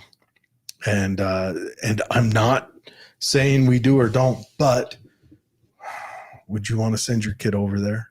I would not want my child working for this commander-in-chief. I think presidents matter. Would you send your kid over there, over to the Middle East right now? Pick your favorite commander-in-chief. Ronald Reagan's the old man. First and foremost, you don't get a choice. It's your kid's choice. So right off the bat, would you foster it? I wouldn't be happy, but I think that if you had a proper commander in chief that didn't tie your hands and rules of engagement, and you actually, I know Obama tied a ton of hands. Don't shoot at them. What if they're shooting at me? We don't want you to engage. Well, the biggest thing he did was they didn't have money for materials. They don't have money for materials now. It wasn't just about shooting guns, but the way my brother explained it is they didn't get money for the materials they needed. They lived life-saving. Not just that, but even just in your tents over there, your barracks, they weren't up to par. They didn't spend money. They didn't replace stuff when it was broken. They had to make do. Their blankets, were threadbare, I guess is the best way to put it. My cousin that is in the Marine Corps mentioned to me that simple things like chest plates, good helmets, things like that are going, they're using yesteryear's equipment. Your commander-in-chief matters. It does. Because when Trump got in, he's tried to replace what was missing out of the Navy. My brother talks about that a lot. And that's the thing. He said when Trump was the old man, they got a pay bump, first of all. And then they never had to beg for anything. But that's all in the back of the taxpayer. So but that was all a lot done on executive order, which we could we're talking about the military industrial complex. Well, it's also we spending through Congress. Many countries' GDP we spend just alone on our military. And yet how on earth do you deplete a Navy? Do you deplete the very basic needs our military? Military budget's going to Ukraine. No, I'm saying before Ukraine. This was happening under Obama. Yeah. So here's Trump gets in and he's like, oh, I want to do infrastructure. I want to do this. I want to do that. And then, wait, we need to fund our military. We need to get up to par here. So he's putting that money there under executive order, which is terrible when you get a commander-in-chief that comes in and goes, yeah, yoink, we're getting rid of all these executive orders. I'm going to sign 200 more. And we're going to just make sure you let everybody in. We're negative towards the economy in general. The Democrats right now are banking on the laptop class. That's who they're politicians for. Give way too much money to other countries for various reasons. That's true, but there's also a reason they do that. We can get into that if you want. But Trump was saying, and under Trump, he was saying, we need to stay here at home. We don't need to be the world leaders. We will react if we have to, but if we have a strong military that's within all these countries, and if that's how it's going to be, at least make sure we're a strong force that's protecting our allies. But when allies aren't paying for that protection, and he's saying, you guys need to pay. Why do we have our ships outside of your country and we're there to help you because we're allies, but we're footing the bill for everything. And my military is no longer going to be your free, security guards. You've got to put money in too. And we get a new commander-in-chief that's like, no, let's go back to the old ways. Well, the new commander-in-chief kept Trump's Navy plan going, which is what is going to destroy. I'm saying this as a paleo-conservative libertarian, which is what is going to not destroy, but what is going to end our global economic control. Because our Navy patrolled the waters, making shipping safe. We rolled our Navy under Trump over into aircraft carrier strong, and we did away with a lot more destroyers, which meant we didn't have as many little ships patrolling routes, which kept pirates down. And it kept people in Taiwan pretty much safe. And hi to Life Trail. Well, that's a complicated deal too. I think China's, anyways, that's. But I'm not, like me as a paleo conservative. I am a libertarian of the paleo conservative bent. I like the idea of going back to a standing army of pre-World War II levels and having a robust National Guard under that very state's control. That's just my point. I may be wrong. It may not work, but those are my thoughts and theories on it. One, it's cheaper. Two, states are responsible for their own stuff. We have less federal responsibility, not to mention I want to not pay federal taxes. I think federal taxes should be levied through the states, not directly from the individual. I'd rather you're pay. trying to go back to Constitution. Oh, I know. I'm crazy. I'm crazy. So wild, insane. right? What was it George Washington said the greatest threat to a nation is? Government. A standing army. Oh, yeah. He said the greatest threat to a free people is a standing army. And we kept one that was just essentially an officer and kind of an NCO corps for over 100 years. And after World War II, well, mostly after Korea, we maintained a standing army. They give credit to World War II, but it was mostly after Korea.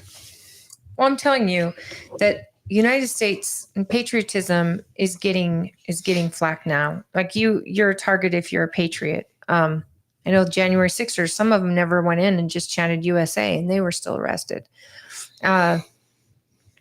We have to not be, I mean, I think we need patriotism, but we have to back it up a bit. I don't want my son going to war over bullshit crap. Would you send your son over to defend Israel? I guess it depends. I mean, at what level? Are they boots on the ground in Gaza Strip? No, I think the Israeli army can handle that. But I think if they're offshore and, if Israel needs a missile or two, I'll let him be in Nevada with a little drone. I want you guys at home to look up how much money we send to Israel and what Israel's money surplus was last year. Just tell us. It's like 3.6 billion and their surplus was 3.6 billion.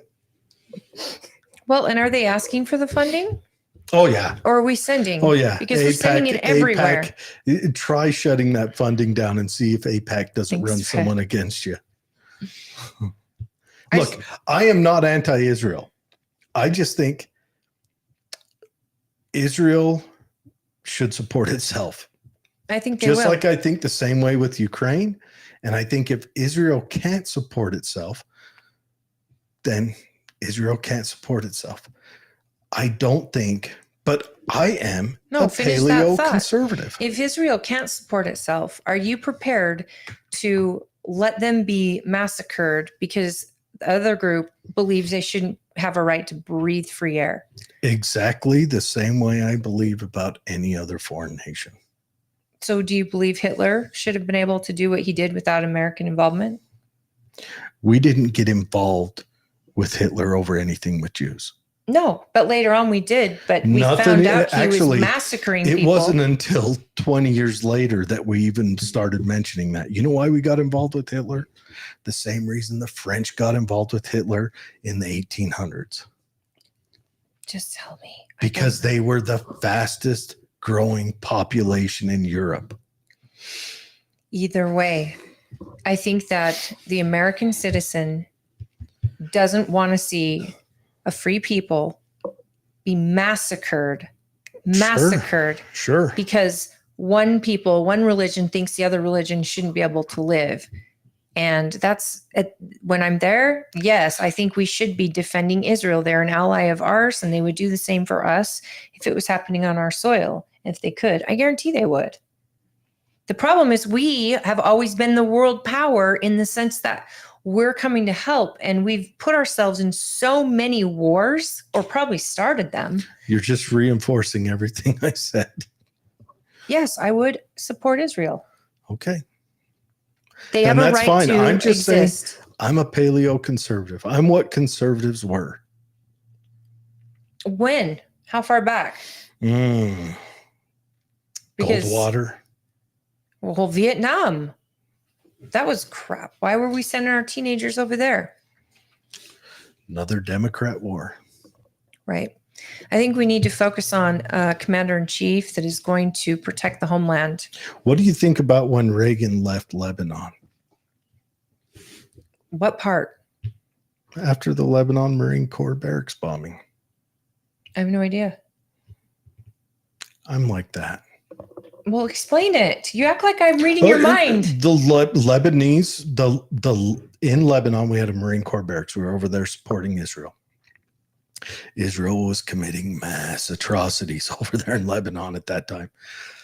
A truck bomb comes in, boom, we lose 23 Marines, 7 Air Force personnel, and Reagan pulls out the next day. And the Democrats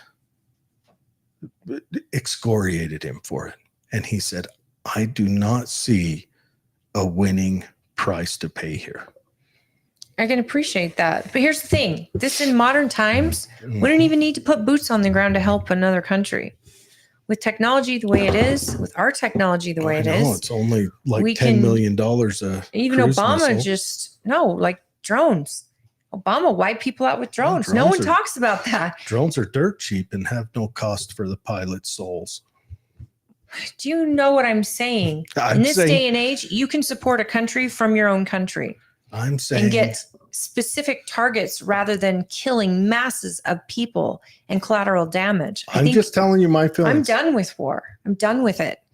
And I do believe that America should be protecting its homeland, and we should have a strong military that is capable of protecting the homeland. And I do want our allies in the world to be safe. And I think this invasion is happening all across the Western world, and all the Western, countries are in danger. So they've all got to get their militaries top of the line so they can protect their homelands too. And whatever help they need, we'll deliver from Space Force, from a satellite in the sky to wipe out the leader of whatever regime is trying to kill you. Some rods from God. People deserve to live. Sure. And I agree that migrants deserve to live just as much as Jews and Utahns and whoever. Human life is precious, and we should protect it. And there's an evil that's just moving across, and they have no concern for human life. Did you see the interview where the guy's interviewing the 3, I think they're from Africa, the 3 guys, and they're talking about why they rape? And they're in England, and they'd been raping women in the streets, like they're serial rapists. And the interviewer is saying, well, what about, aren't you worried about the repercussions? Well, no, we haven't been caught. And the other guy says, well, he's like, yeah, but what about what you're doing to the woman? And their answer was something like, right, we could get diseases. We understand there's a risk. And he's like, what about their soul? Well, no, I feel fine about it. And not one time did these guys even, this guy is just baffled, because not one time did they the thought even cross their mind that this guy's talking about the victims. They don't even think about the victims. Well, what, don't you see that there's potential that this could really be bad? Well, yeah, if she gets pregnant or something. Not one time were they like, yeah, I'm a jerk. I'm hurting another human. They're entitled. And that's why a strong military that is protecting citizens from an invasion. I would argue a strong police force in that circumstance. Absolutely. And maybe a strong elected government. But that's England. And Western Europe has given up. Western Europe has fallen to progressivism. It's done. Western Europe is done. Eastern Europe has a chance, but Western Europe's done. They're trying to elect all these conservatives now, all these kind of, France and Italy, and England keeps taking a shot at it. Let's face it. The England Tory party or conservative party or new right, whatever they're calling it, they're not. They're wolves in sheep's clothing. We need to invest in our police forces. And I think that it wouldn't be terrible to give law enforcement the capabilities to do their job. A lot of them can't even do their job. You can't arrest someone for being an illegal immigrant, even though they're breaking an absolute law that is an American law. And if Congress hates that law so much, why haven't they changed it? It's because neither party wants that on their face. I would argue also it's not a law that's written in a way that it's not being... A lot of laws such as those are written in a way that can be interpreted by the executive branch. The executive branch has no right to interpret any laws. It's not their job. I agree, but it's written in a way that a lot of laws are written in a way that there is interpretation is needed to enforce it. And I would argue you've got the left wing side, which wants those immediate gains. And now they have to keep allowing this just to try to maintain any relevance in any vote. I mean, even though, we don't need to go into that. And then you've got a Republican side who would probably like to rewrite it into a legible manner, but do or do not. There's no try. Get it done. But how do you write it and get it past a floor vote when they're split so close? That's the problem. That's why I'm saying that's why I'm black-pilled. I don't think we can fix this trajectory. Then we stick with the law that's on the books and we interpret it the way we see fit. As the governor of a state and as a law enforcement officer, there is a law.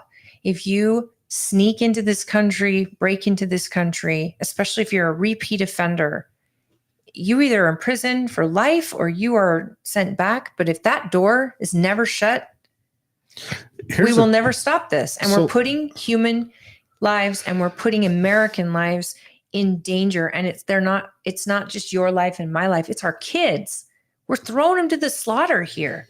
There's no one that is accountable right now.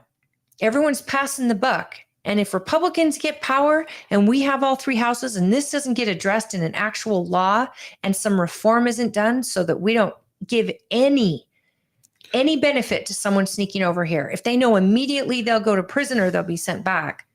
If that doesn't get done, then I too may lose my faith in my party. How about that dark horse Fetterman lately, though? Man, I don't want to talk about him too much because I don't want anyone to make him stop. Fetterman has been on fire. Holy cow. Coming out saying the border's a catastrophe. This never happens to our side. Fetterman is on fire. It's usually we vote someone like Romney and they start voting with the Democrats. I know. It's never like I know. Fetterman starts I think spewing. Fetterman had a factory reset during his stroke. They had the Windows shutdown tune and then it started back up. And he's like, and he's indignant about it. Oh. And that's even more because I'm sorry, it's common sense. You could have had a stroke and be rehabbing through it. And someone's asking you questions like this. And what he's not getting is the Democrat thumb. Or if he is getting it, he doesn't give a crap. I think he's it's just because like, well, this is common sense. You know how he can't hear people talk and interpret it? He has to read it. He's getting better. He's getting a lot better. I think the Democrats keep yelling at him by phone and they're not sending him emails for him to read. I guarantee it is tension with a knife Dude. at the Capitol when he's there. Oh, he's from his side. He has become my favorite. I'm not kidding. You know, of all the senators that have from Freedom Works that have that judgment on how they vote pro freedom, Fetterman's at 0% because I don't know if he's just not voting. But there's two that have a 99. One's got a 99% rate as voting for freedom, and it's Mike Lee. Oh yeah. And behind him, Rand Paul. And those are the only two in the Senate that have a 98% or higher. And Mike Lee's leading. In the House, there's maybe 4. Fetterman's not on that list because I don't know if he's voting. He's got 0%. But hey, I'll take it. Hi, Mom. Yes. Thank you for joining. Yes. But, back to that. Fetterman. I want to spend a few minutes and chat about there's Dwayne. Do you guys need any help? If we have calls go on. Yeah, if you want to call in and talk about this, please keep your call to under 2 minutes if you can so that we can get more in. And one question would be ideal. But I 385-899-2134. Call us and share your ideas. And right now we're discussing the border, the military, and we totally want to hear from you. So doesn't look like you guys need any help at all. You're doing just fine. Yeah. If we get any calls, this is Dwayne. Have we had any calls, Dwayne? You haven't, and I'm just Okay. monitoring. And if you get any, I'll pop them in. Okay. All right. Thank Perfect. you, friend. Welcome to the show. So what do you think? Yes. What do you think of possibility of a civil war kicking off on this stuff down in Texas? I think we're highly close, but I think reasonable heads will prevail. Or will we call it a civil police action? Because that's what we do nowadays. Well, the police, I mean, this is military now. Well, no, that's what we call Vietnam was a police action. Korea was a police action. The war on terror included multiple police actions. When you see Democrat governors like the one in Arizona, where she was all for this and this and this and this, and then all of a sudden she's getting overwhelmed and she's like, I'm reaching out to the Biden administration. I'm reaching out. Help me. I mean, she can't get reelected if she keeps going along, nor should she. Well, and then these Democrats are getting left to dry. I hope it turns them a little towards the light. I don't know. I don't know what's going to go on there. Both parties have been in civil war with themselves for a long time, but I wonder, like, what are the avenues this could end up in a civil war down there in Texas? And I've heard a lot of people say, why hasn't Utah sent National Guard down? I'm going to tell you right now, I do not want Utah to commit our National Guard to Texas. We would serve Texas better if we stood with them and bolstered our own borders. Because we need to, if we're going to stand as a whole, we need to make sure we can stand as a whole. We need to get it on the books whether or not we are a sanctuary state or city. That needs to be handled. Oh, that's a big one. That needs to be handled, and we need to not be that. That's for one. But for two, this is happening in Texas. We should, if they need assistance at the border that protects all of us, we should offer that assistance, I think. Let me ask you a question. Were I the bad guy, the Democrats game planning this out, and let's say we're on the footing of civil war, like on the eve of, and Utah is an artillery National Guard, and they have sent 40% of their forces down to Texas. That's a lot. And Idaho is a armor National Guard. This is what they actually are. Yeah.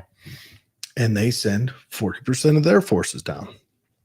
We've still got our, I'm thinking 10%. Okay, 10%. We've still got our 105s and 155s here in Gunnison and I think South Salt Lake.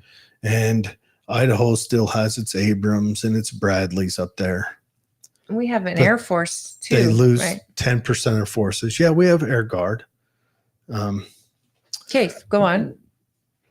We send 10%. And I'm the bad guys, and I see them send forces down there depleting their standing forces. Who do you think the target would be first? Well, it's going to be the red states. It's going to be the states who depleted their defensive forces. But that's why you don't deplete your force. Sending 10% down is depleting your force. 2%. You know what 10% means? Decimation. Okay, 2%. Okay, 2%. You send assistance to a state in need. Send them ammo. Send them concertina wire. Send them materials. Okay, that's kind of what I have in mind. Okay, but no, I preface this with, I've heard people say, why aren't we sending forces down? Like someone said, we have the 19th Special Forces Group. Why doesn't the sheriffs of Texas deputize regular folks? Because I know regular folks that would be ready to go right down to the border and assist without even being military. Probably. But that's called a mob. And maybe, I don't know. And would sheriffs want to deputize now? Because where did they go from that? It depends on what their threat is. It's when they start coming over the border armed, and when fire starts happening, people start getting killed, because I don't think that our guards are going to be killing people. I think the sheriffs would want to deputize when federal forces are starting to endanger their state. That's the thing. When federal forces are coming in armed and threatening our military, our National Guardsmen and women who are there, who are just there to serve a purpose, is to protect the border. I don't even think the sheriffs would have to deputize. Nope. You're going to have people come from all over the country. They would just have to give directions, Texas would probably show up on The its first own. bullet that's fired from the federal government against someone in the United States on this matter, that's a game changer. I'll tell you, just as a student of history, the first bullet will probably come from Texas. But under what situation? That's just historically how it's always gone in civil Biden's wars. already told us you're not going to win. You don't have F-16s. But our governor has access to F-16s.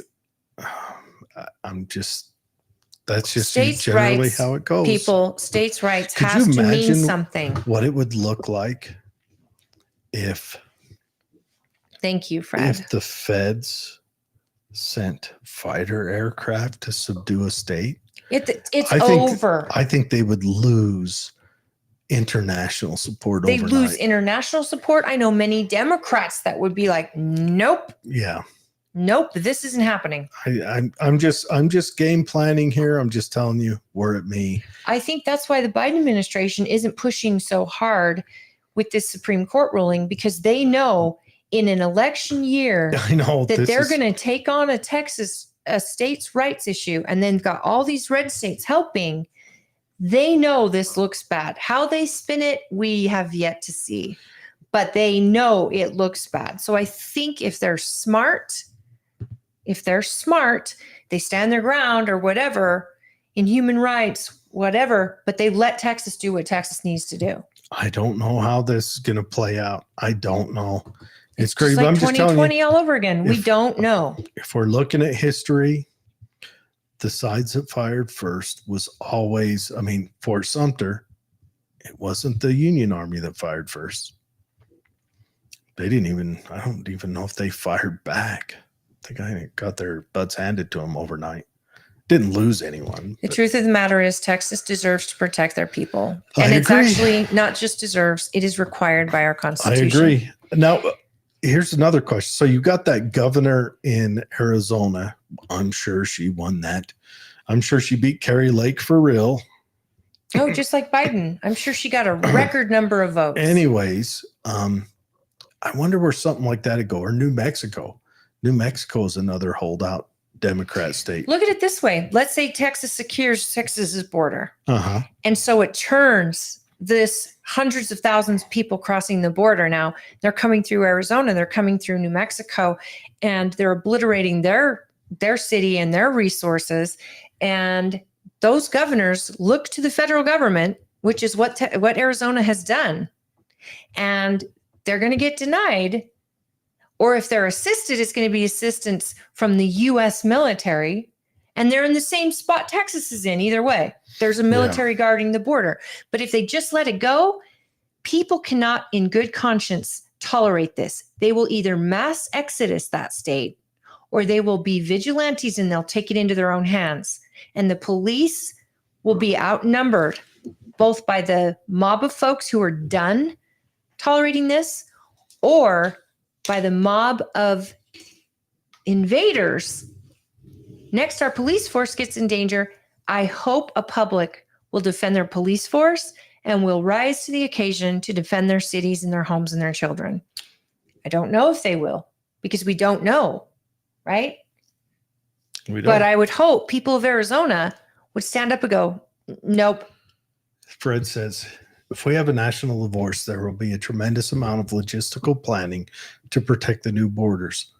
I think initially, but I think in the end, you'll see the borders just surround urban areas.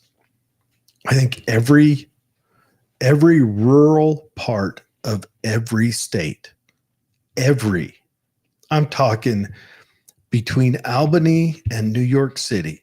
I'm talking between Portland and all those surrounding counties. I'm talking between Chicago and Springfield or Fort Wayne, all that, those closer areas. I think those will be your only blue strongholds, and everywhere else will say, let them have it. And so the logistical nightmare will be, You don't think building trade routes with these blue cities. You don't think that blue cities, if they don't crumble upon themselves, because Utah has said, in hypothetical, we're going to get a national divorce. We joined Texas and we're joining Alaska and we're joining all this. We've joined Idaho and Wyoming. So we've got all these border states. You don't think that if they don't crumble themselves, that we wouldn't have a mass exodus where we get rid of people who are trying to hurt our state? You mean like an exodus, or we deport? We deport. Okay, they're two different. Like, some will leave on their own and go to blue states. Maybe they might. I don't know. Like even California. Imagine what California would look like, where you've got all the interior and all of Northern California just kind of walled off those four main California urban areas. No, seriously. I went to Oregon 2 years ago, a year and a half ago, and it was wild. I drove through Northern California. We went and saw the big redwoods, and we drove down right along the right along the base. City better pack their sheets. The base of Mount Shasta. I thought hippie land. I'm like, hey man, everyone ate granola. No, nothing but barns, big barns, Trump painted across the roof. I have two friends in Oregon. FJB painted across this everywhere. We went through like a nominal city. Nominal. I mean, honestly, it was the size of Salt Lake up there in Northern California. Trump signs everywhere. I get that. Like, I have Democrat friends who actually I play with on my game, and they are the kindest, most chill, live and let live. And they're probably vote Democrat. I don't know how they vote. I know they're not Republicans, but even they know they're not going into Portland. No. It's not safe in Portland. And so and they live in the outer parts in the most gorgeous. Oregon is a gorgeous state, just like Washington. It's been ruined by so gorgeous. Hair.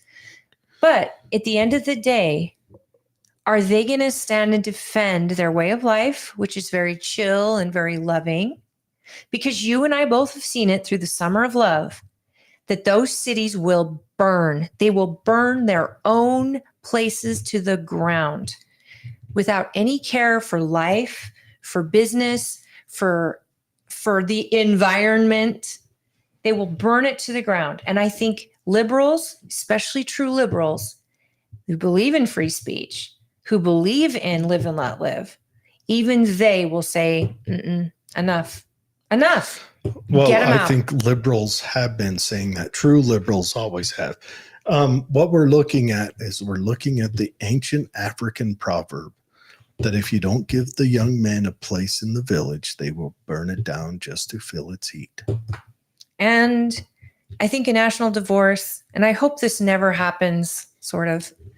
I kind of want to see the American people take their constitution back and take their country back from this long-term by design, death by 1,000 cuts. But I want to see the American people that do it with the intent of a free people that can govern themselves. And we've proven now, we've been taught that we need government, and that's not going to be an easy thing for people to go, okay, we need to just govern ourselves through our own local communities. I'm not saying anarchy. I'm saying we're going to go down to the lowest common denominator, which is our sheriff, our council, and then we'll branch out from there to the state. But that city's going to do what they want to do, and that city is insane and whatever. We focus on our local government first, and then protect that. And then these same people will go to places like Salt Lake and say, we're not going to let you burn it. And we're not going to let you burn it. We're all carrying firearms so that you don't. And in a national divorce setting, that there's a way for us to either get them out, send them to blue states, because they like the blue state Remember laws. when that they flipped that cop car in Salt Lake, and that them got a famous picture of it using the bathroom on that cop car? But that person had a mental disorder that was special needs. Okay, so your average Democrat, go on. No, I'm saying law enforcement showed up for that. Mm-hmm. They were brutalized. Mm-hmm. And it was such a fine line as to what to do. And that I'm was just pointing out, nationwide. do you remember that? Of course I remember it. And that's the thing. I think if we decide to take first our own community, our own county, our own city. Like they did when BLM wanted to march out here in Tooele. Right. And we tell them, look, this is our expectations. This is the rules. When the majority actually decides to stand together, this stuff gets under control quick. It's just nobody has been willing to stand up, because January 6th, by design, knocked a lot of patriots off of that. Yes, it did. Off of that brave scenario where we're going to stand up for ourselves. It just shut a lot of people down. And the truth is, they have us by the throat for those 2 years. And now, even as the real evidence is coming out and all of that, law enforcement, some there were complicit. Others were victims of it, the same as the protesters, because they didn't know what was going on. I hold a little bit of umbrance with Trump over that, because Trump had a few days where he could have bolstered and protected them somewhat, and he did not. Again, I have stuff with Trump over the whole showed up COVID hard thing. for Trump. And you know what the issue is? A lot of them now don't care for Trump. And those are the people who are his biggest supporters. But you got to understand, the Secret Service isn't going to let Trump do a lot. Trump wanted to have the National Guard in. It's all documented. It's what he could have done. The protections. What he could have done from the executive office. Oh, you're talking about giving them. But now, armchair quarterback again. This is why I don't lose my support for Trump when I'm so angry about COVID. I'm angry about all of that, how it was handled. I think he had wrong people talking to him. I think that, again, I'm armchair quarterbacking. But here's it. During that time, the left had already made such a huge I mean, they laid that officer in state. Remember? Mm-hmm. They laid him in state like a president, or like he's Martin Luther King Jr., when even his own family said, our son died of a stroke. Mm-hmm. I appreciated the fact that they used this officer as a pawn for the next step, which is to go after anyone who supports Trump and any conservative. And they had that narrative, and the press fed it.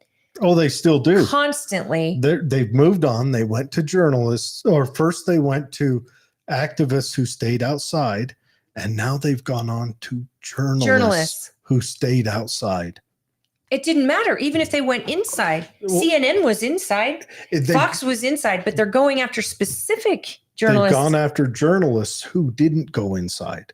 Oh, that's where it gets crazy. Like they're going after a journalist right now from the Blaze that was inside filming, and he has his press pass. He's been to the White House with his press Owen pass. Schroyer, I believe his name is. And he's supposed to turn himself in this month. Yeah. And the whole time he's like, he turned over all his footage. Mm-hmm. He kept his footage. He gave him a copy. Mm-hmm. He is a journalist. And now they're telling him he has to go to trial. If this isn't a First Amendment right, I don't know what is. This is absolutely insane. And we, the people, got slapped down really hard because we don't agree with violence. We don't agree with people trying to hang Mike Pence and the whole narrative that they spilled out. And we fell right into their trap, and we got complacent to where we were too afraid to speak out.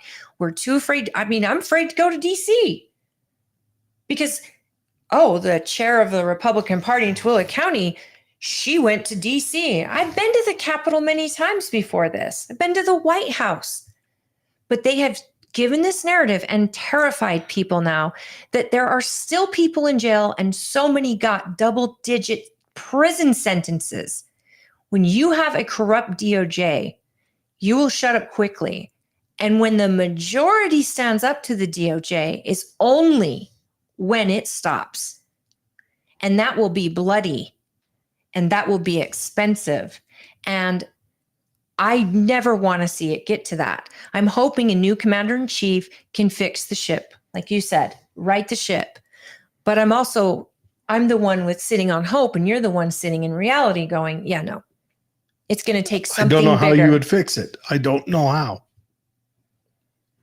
Well, first and foremost, they go through every single January 6er who was there that caused no violence, that committed no crime, and you pardon them. Those people, you can pardon them, but they already sat in solitary confinement. They already got the physical, the financial abuse. How do you make that right?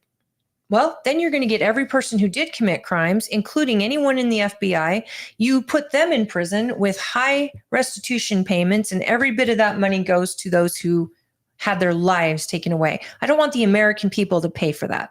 I don't want taxpayers funding that. However, someone should make them right. Yeah. And I think we look at and we audit our FBI, because I know very, very many FBI agents that are amazing. They're amazing. It's the find top other jobs. People. It's the top people that are instructing them, just like you said with the instructors in the military. Yeah. Those top guys, they were all by design to destroy military from within, to get rid of the conservatives, get rid of the God-fearing kids who sign up because they love their country, they love their God, and they're ready to protect it. I mean, this is the thing. I am not for civil war. I have to say that right out of the gate. But I also, I believe in states' rights. And if Texas needs support, and if Texas is going to stop the fentanyl coming across the border that saves my kid, or that saves my family from getting hit by someone who's been deported 20 times and killed, or my kids in danger on the streets, or guns that are coming across, or these little kids that are being trafficked. If Texas is going to take that first step, I am proud that our governor took a stand and said, we stand with you. I don't know what that looks like. I don't know what these governors think or even discuss what that looks like. Well, I know Tennessee, I think, was it Tennessee and North Carolina sent materials already. They sent concertina wire. And I think immigrants who are in this country right now, who are undocumented, I think that Texas would be smart to ask them to come out of the woodwork, ask them for their help to build this wall, to join their National Guard, to do whatever they can to be a part of the country and to protect it. I know that feels really weird. I don't want them to join police forces or anything like that, but I think there should be a pathway for immigrants, undocumented or not, serving the country, that they can serve it and actually get their pathway. Anything, I still think they got to be in line, but get a visa. That visas should be put out for people that come out of the woodwork. We have a background check on them. We have their fingerprints. We know if they've been in any other crimes, and they should have a pathway where they're sponsored by a company that needs them, because that's a thing. Companies do need the work, and the visa is able to renew if they kept their nose clean the entire time. It shouldn't be, oh, you get to work this year, but your visa needs to be renewed, and that's a 3 to 5 year process. That's insane. No one can live their life that way. Oh, even the businesses that hire them can.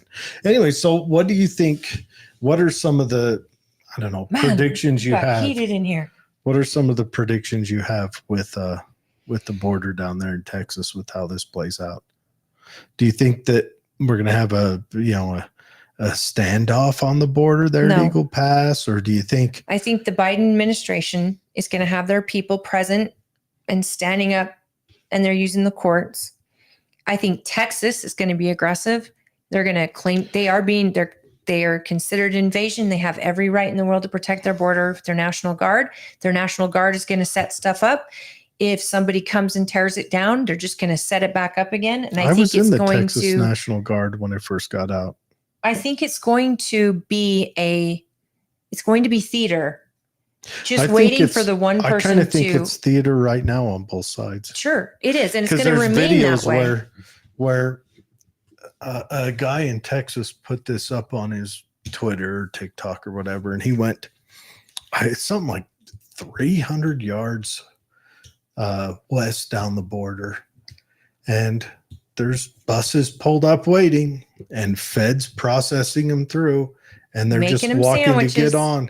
So I think Texas is making a show at Eagle Pass, but I think it's not changing anything at all, because they're literally, you could see where the National Guard was from where they were standing, and all of the illegals were just flowing through. I saw a recent photo with the National Guard.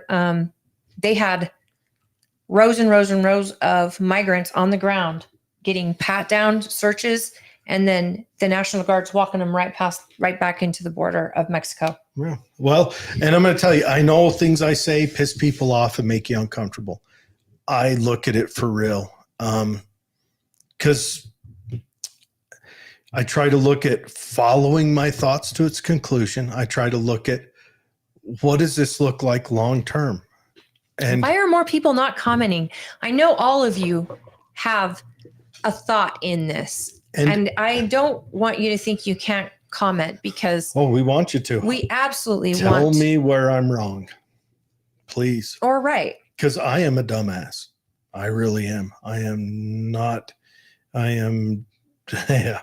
I don't think you're a dumbass. But what I do think is that we are not just talking like you're hearing this for the first time. I think that everyone out there has had these thoughts go through their mind. Democrat, Republican, Libertarian, they're thinking this through. And even the bleeding hearts that just want to give these people a new life, they have to ask themselves, at least, how do we afford it?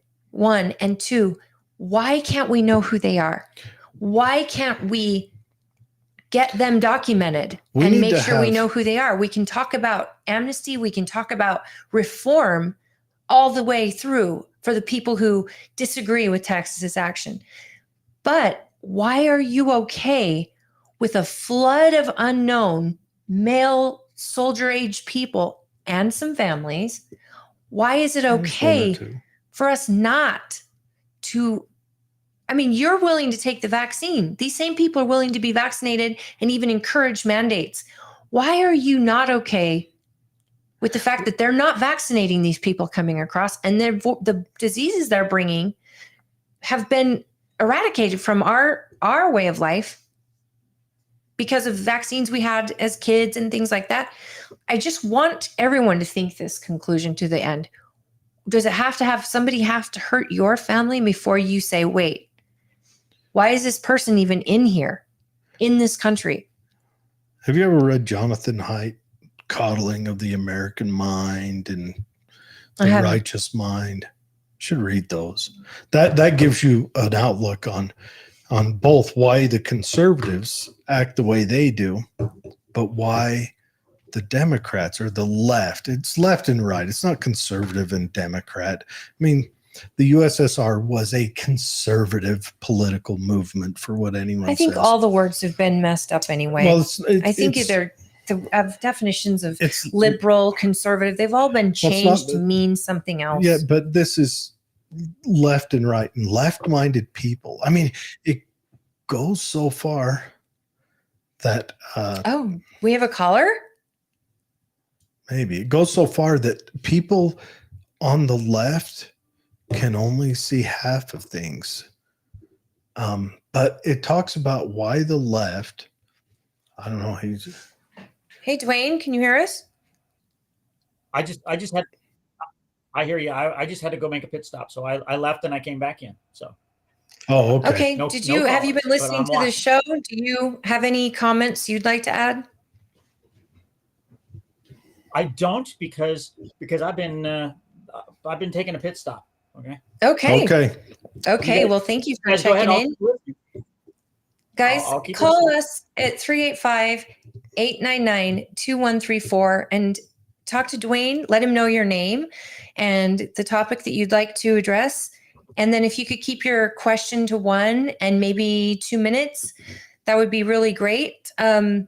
Especially when we have guests on. When it's just him and I don't think you mind going up to 5 minutes or so. But no, call in. But as long as you're on topic and call and tell me where I'm wrong. But yeah, no, back to Jonathan Haidt. The left cares about others. They care about someone they don't know before they care about a family member. It's an interesting thing. He's a social scientist. So and spell he's on the height left, for me. Heidt. Coddling of the American mind and the righteous mind are the two. Heidt. Heidt. Heidt. Coddling. Coddling of the American mind and the righteous mind. He's been doing a lot of work with fire as well. They did the coddling of the college mind or student's mind, something like that. That's an interesting one with Greg Lukianoff. Coddling of the American mind. I'm sharing this with the group, so if they want some good reading material. It's interesting stuff. He's a good writer, so it's scientific stuff, but he makes it interesting. But it really opens your eyes as to why the two groups think the way they do and why they operate the way they do. It's really, really interesting. And the righteous mind. But you know what? I think it's changing. I think what normally people consider a conservative, that's evolving. He's just talking left and right. It's not specifically conservative or progressive. But there's my problem. I don't feel like it's left and right anymore because there's so much common sense and there's so little care for human life and freedom. It's like right and wrong. It's good and evil. I know Democrats that can't wrap their head around what they're being fed. And yet the last thing I ever want to be called is a conservative. But it's left and right. These are actual structures. They've scientifically mapped the minds. And there are people that fit into this. Oh, you mean left and right side of the brain? It's left and right sociologically and politically. I mean, you've got to remember the Republicans are where the progressive movement, the left progressive movement started. The Democrats were the conservative bulwark all through, obviously, the 1800s. But you tell me that JFK would come back now and be a Democrat? That's a good question. Because I think the Democrat Party of JFK is not the Democrat Party of today. JFK might, because Fetterman sure is, but I don't think that JFK would make it anywhere in the Democrat Party. But the Kennedys, maybe he would, because the Kennedys on the whole would be a part of the elite. They're a political animal party, a lot like the Clintons or the Romneys. Well, they're part of what the World Economic Forum would invite to their events and discuss behind closed doors. For Dr. Evil. It's true. I mean, he's got another speech out that I listened to the other night where he's like, he's talking about that secrecy will be a thing of the past. So if you have, he's saying it in a different language. If you have nothing to hide, you should not be afraid. And I'm sitting there he's saying the government needs to know everything that you write, everything that you think about writing. He's basically making the argument of if you have nothing to hide, you shouldn't worry about it. But the truth is, people, that better be the way of the past, because what you don't know is what you should be hiding, because they change the rules all the time. You can't buy a Bible from certain companies without you being put on a red flag. And then they're like, oh, let's watch that person. They could be a domestic terrorist. I want to make a prediction. I think in the next 20 years, and I want someone to hold me to this, I think we're going to see the pendulum swing. And I think the conservatives they'll be back in power, and they'll also carry one or two of the pillar institutions that control the world. You've got the judicial is a pillar, and the conservatives traditionally had held that. And it's only the last few years, specifically under Obama, it started raining, and Obama played it well, that the judiciary moved to a progressive wing. Now, the progressives also had the judiciary in the early 1900s. And that was the only other time, really. But other than that, it's always been conservatives. Democrat, Trump's Republican, the one doesn't who matter. kind of got that option to have 3, where he tried to go The with more Supreme Court, constitutionally based judges. The Supreme Court has nothing to do with the judiciary, as I'm saying it. I'm talking about the Department of Justice, really. But I think we're going to see the conservative or the right wing back in control of that. And I think we're going to sit down and hear these arguments again made from the left wing side, just like it was in the 50s, 60s, and 70s. And I think we're going to see that within 20 years. Like with what? With right wing everything. side of what? Because I don't think we're going Who to. was the one in the 60s who fought for free speech? It was done at a very popular college. It's very well known. Berkeley. At Berkeley. And Right. It was fought for by the left because the conservatives, which at that time was both parties, you had conservatives. Yes, of course you signed in on that. And that was your Dwayne knows. Dwayne knows. He was He there. was there. The conservatives were mixed between the Democrats and the Republicans. And in the 60s, did you know that people ran as independents because the parties were the exact same in California? It was wild. Well, I know that on the floor, during votes of like civil rights and women's rights and things like that, it was the Republicans that were voting and fighting Democrats on those things. The Republicans just let it all through. The Republicans had a quorum. It was the Democrats who fought against each other. They fought against it because they didn't want it. And Yes.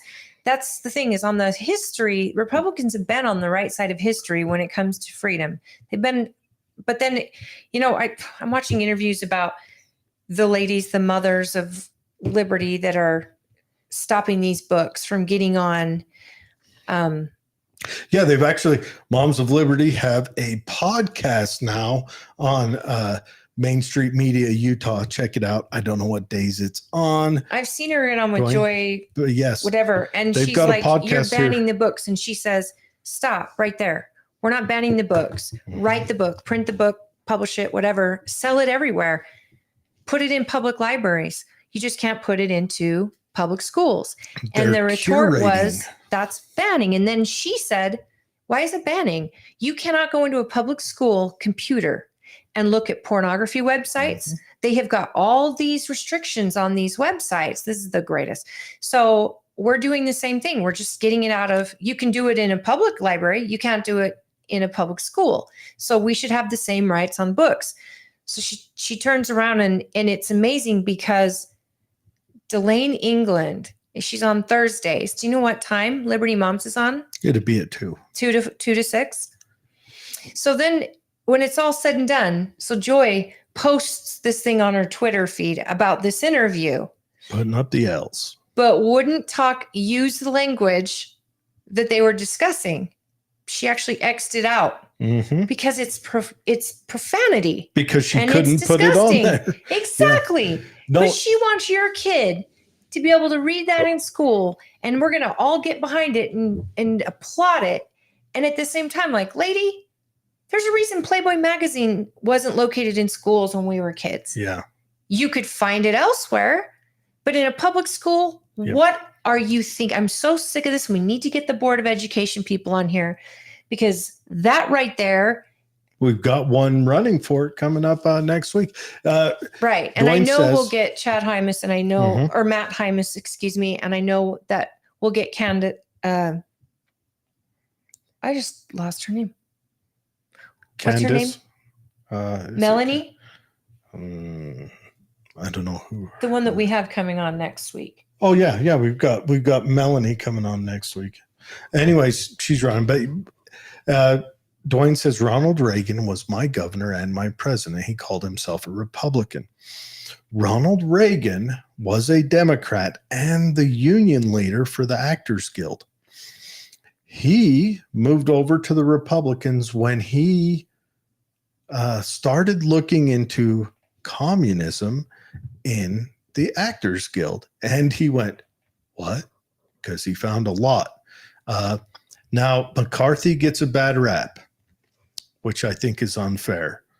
But if anyone doubts that, look up a little thing called the Venona Papers or the Venona Files and read through those.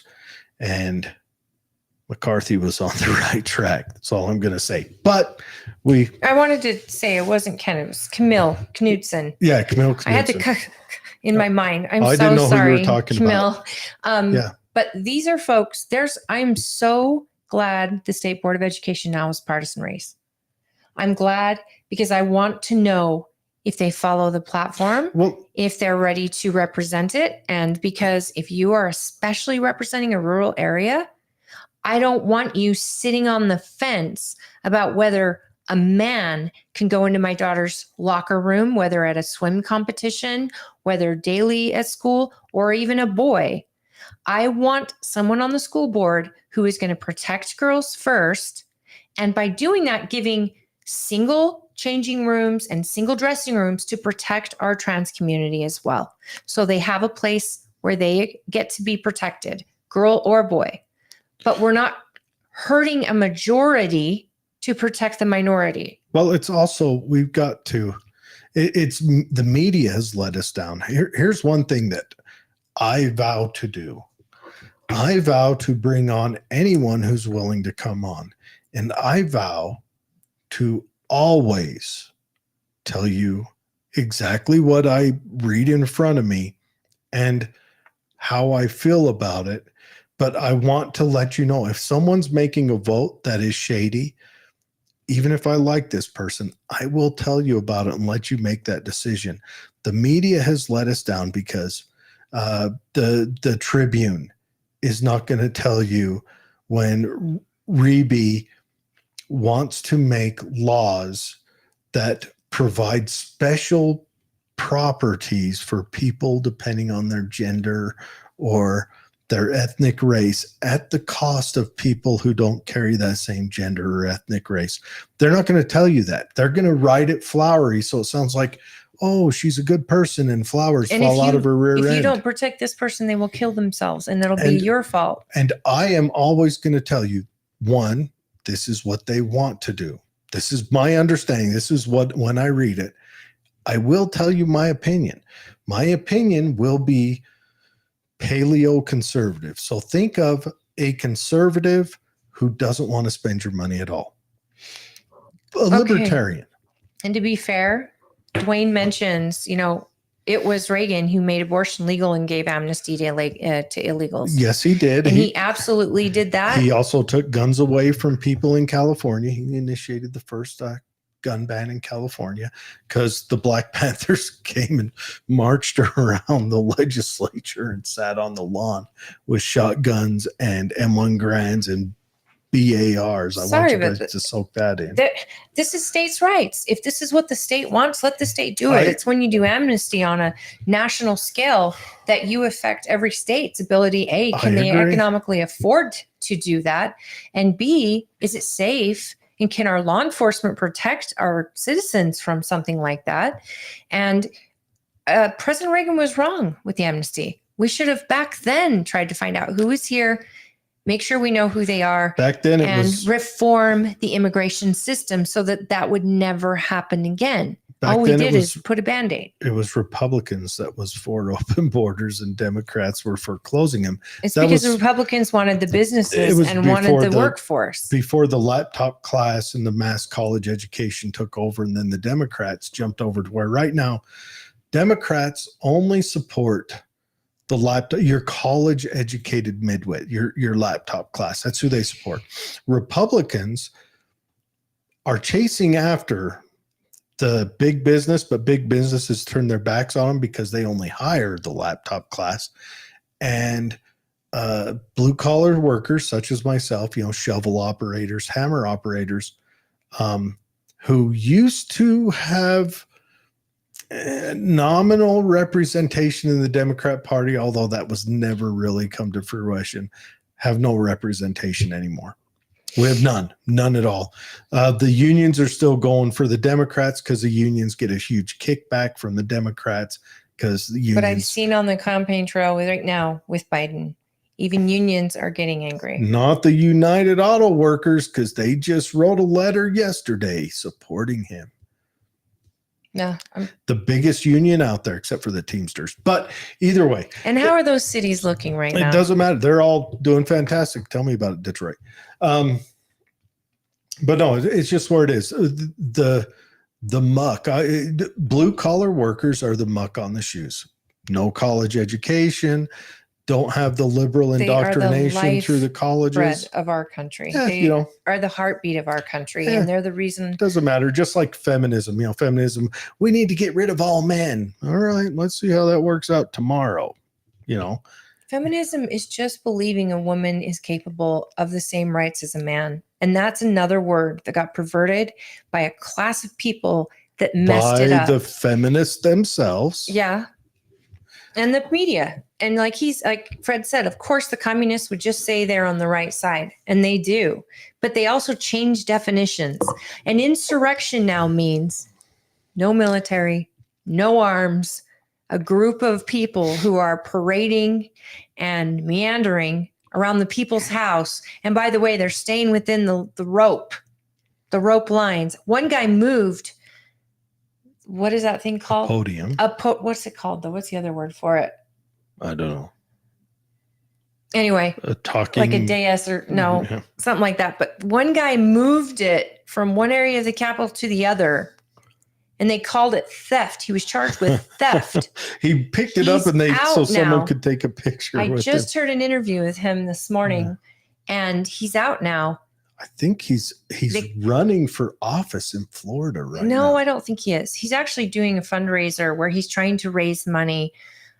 It's not Podium. It's called. And they also in the internet they were calling him Getty. What is it called when they put a post online of a regular photo that's like a random general photo? It's called Getty something. Yeah. How about they thought that was his name? The media is like, we're looking for this guy, Getty, and you're like, that's the name of the. I don't know if he's Google if he's still running, but the what was the QAnon shaman? He was running for office in Arizona. Okay, so lectern. It's called a lectern. Where they lecture you from. And his name was Adam Johnson. And then they talk about what happened to him and what happened to his family. And he has 5 boys. And he went inside. He moved the lectern. He was let in by police. He was doing it as a kind of a joke. Take a picture of me with this. Yeah. And then he's one of the lucky ones because he got less than 2 years. And he was in solitary confinement, though, for a lot of his time. And it cost him a lot of money. Cost him money, time, and 200 hours of community service. It was $5,000 fine, but then it was the cost to his family. Well, that and the cost for defense. His lawyer, he got a lawyer before he even left DC because people were recognizing him, and he's like, "What's going on? What's going on?" He said he saw violence, but he also didn't see most of the violence. The other guy that was on the show I heard was Owen Schroyer. He didn't even go in the Capitol, folks. No, he stood out and said outside. Saying USA and 1776. Yeah, 1776. The tyrants won't take over, or something like that. So, and then they're going after the people that were just in DC. They've been following them around. Adam Johnson says. Or it was Owen Schroyer. He had a security team with him. And he was actually says, I would take a flight. And one time, one of the flight attendants actually mentioned that you've got a flight monitor on board. Yeah. And he's like, I like to sit in first class. I figure they're busy. They might as well enjoy themselves. The truth is, this is laughable. It's funny, but this shut down so many would-be good patriots. This whole incident and how they reacted to it. People ended up getting too afraid to speak up for their president or for the way they feel like we lost that election unfairly. And what do we do this next time around? Because what has changed since then? how have those 4 counties fixed their election issues? I mean, this all has to be adjusted because otherwise, Fred says, what do we do next? Fred says, if we don't produce, which is blue collar, we lose our security and we slowly die. We lose our production too. We don't want to become a service-based economy. We don't. We want to be a production That's economy. my industry. So Something blue that collar makes stuff. and service industry, we're both into that. Yeah. But we need both. Yeah. Well, you need all of them. Unless AI comes I in would and robots. argue, except for political, I'm still leaning heavy towards putting term limits on there and making it so that they can't roll out of Congress and roll right into lobbying. Put like a couple of years or something. I don't know. Dwayne says cancel culture. Yeah, cancel culture is an interesting phenomenon, but it's not so interesting because it always happens on the party that's in control. Before I was stopped, it's the party that holds the control always does that. Remember, it was the conservative wing, which was both Republicans and Democrats in the 60s, that had the cancel culture that was shutting people down from speaking and stopping stuff. When you're in control, you don't want other people to speak because it threatens your power, your status. It threatens your beliefs. Do you remember the Satanic Panic? Mm-hmm. Yeah, I remember that. But you know what? It was interesting times. Remember how I say it's not right versus left, it's good versus evil? I think it takes a series of yeses, both by an individual and by a populace, to where we get to, what are they called? Minor attracted people. Okay. And then that becomes part of LGBT. Sure. It takes a series of yeses where we allow children to be trafficked over a border or fentanyl to be trafficked over a border, and an actual entire government goes, yeah, that's okay. I think that's okay. These people just want a better life. It takes a series of yeses, and that's why I say evil. Because those are people who do not care about life. When you can abort a baby at 9 months, which is a baby, a viable baby, even at 6 months, that child can survive outside the mother. When that becomes okay and a government is telling you it's okay, it's good versus evil. And evil comes from wherever you think it comes from. You don't believe in God, so you probably don't believe in the devil. But for those of us who believe in God, we also believe the devil. And he is right here on this planet, and he is feeding into these minds of people who are just like, it's not happening to me. I'm virtually doing everything that's right. And it's okay to love who you love, even if it's a 5-year-old and you're a 40-year-old. Or pornography is not a big deal, or any of that. All of this stems from evil. And we have to stop it. We have to stop it. The satanic stuff early on. And this country was founded on Christian principles, and I understand that. But to say that, oh, no, you have to let a satanic statue in if you're going to have a religious statue. Well, no, you don't. It's about freedom of religion.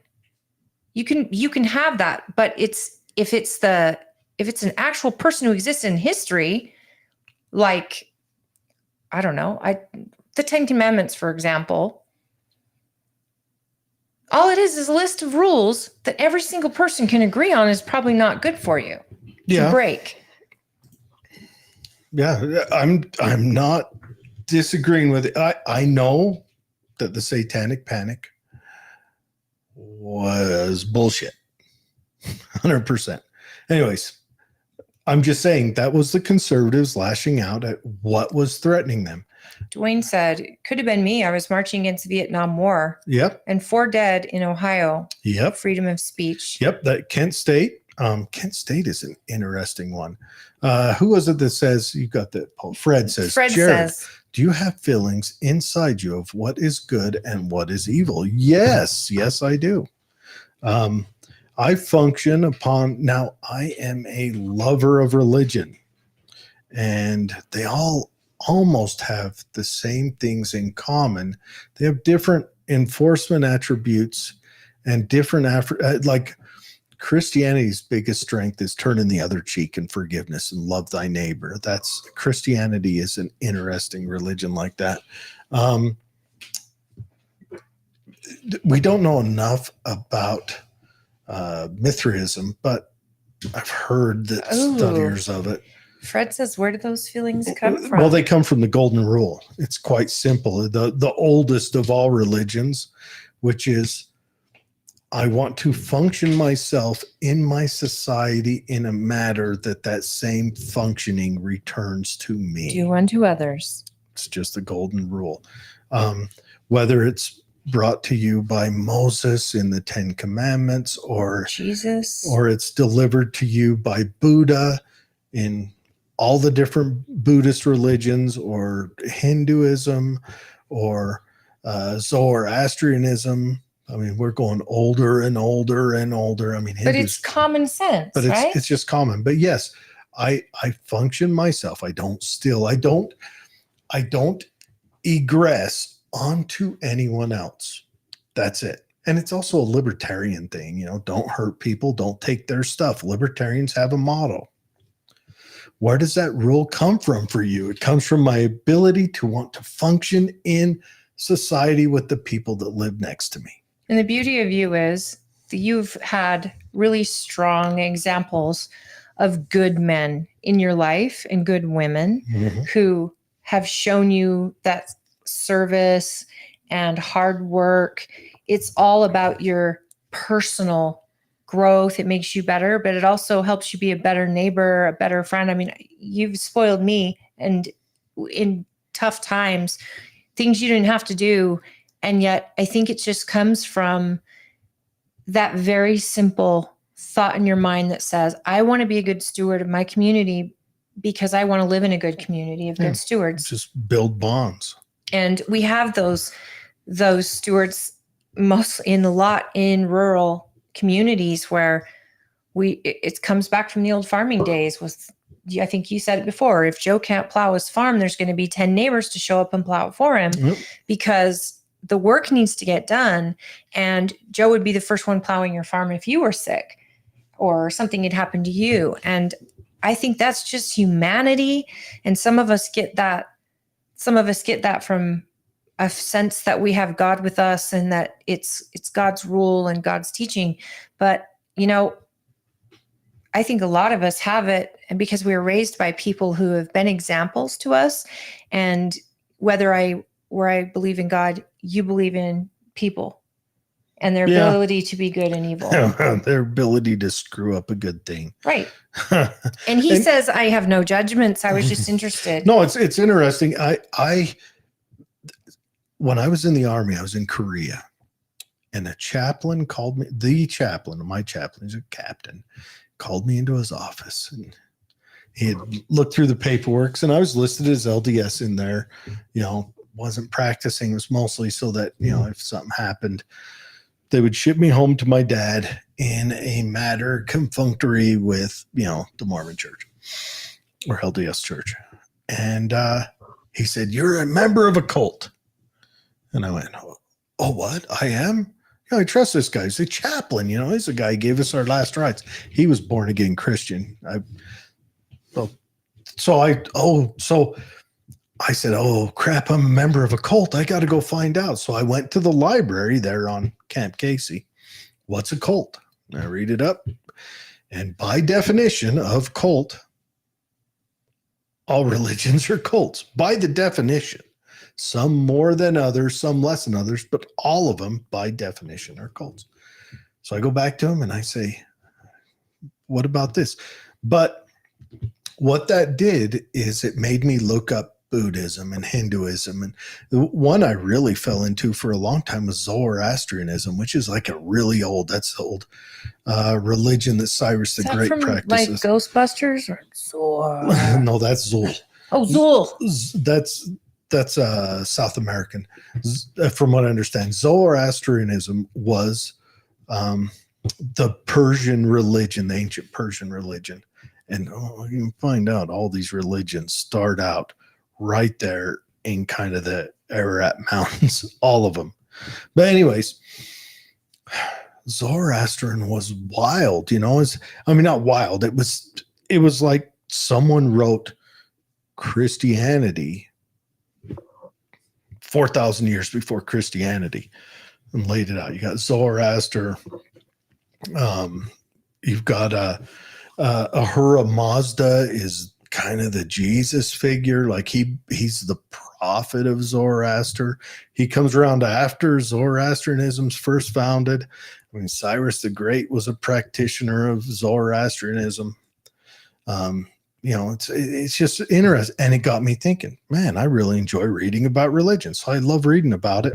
I love studying it. I love finding out what the little idiosyncrasies are and how it changes. It changes just like Christianity does now from century to century. It changes. It becomes more conservative and more liberal and more scientific and all this stuff, and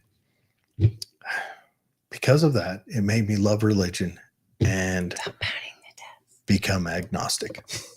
And that's how it happened. And he says you're a good person, Jared. I was just wondering how that happened. And I honestly believe Fred just likes my jokes. It's the people and this is why we get back to what we talked about last week. It's the people that are in your life and they love you.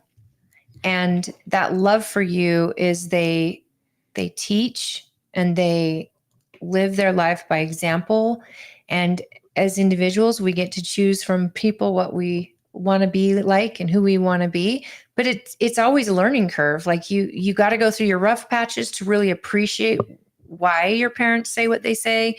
But without those strong influences in your life, I think you could fall off real easy. But for me, I think the devil comes in when, again, it's a series of yeses and justifications. And before you know it, you're following a pathway that leads to where we are right now, to where we can't discern between good and evil. And I mean, I think the COVID situation was evil. When you look at the science and you look at how many people are actually in danger, why didn't we protect those people? Why did we mask our kids, pull them out of school, destroy businesses?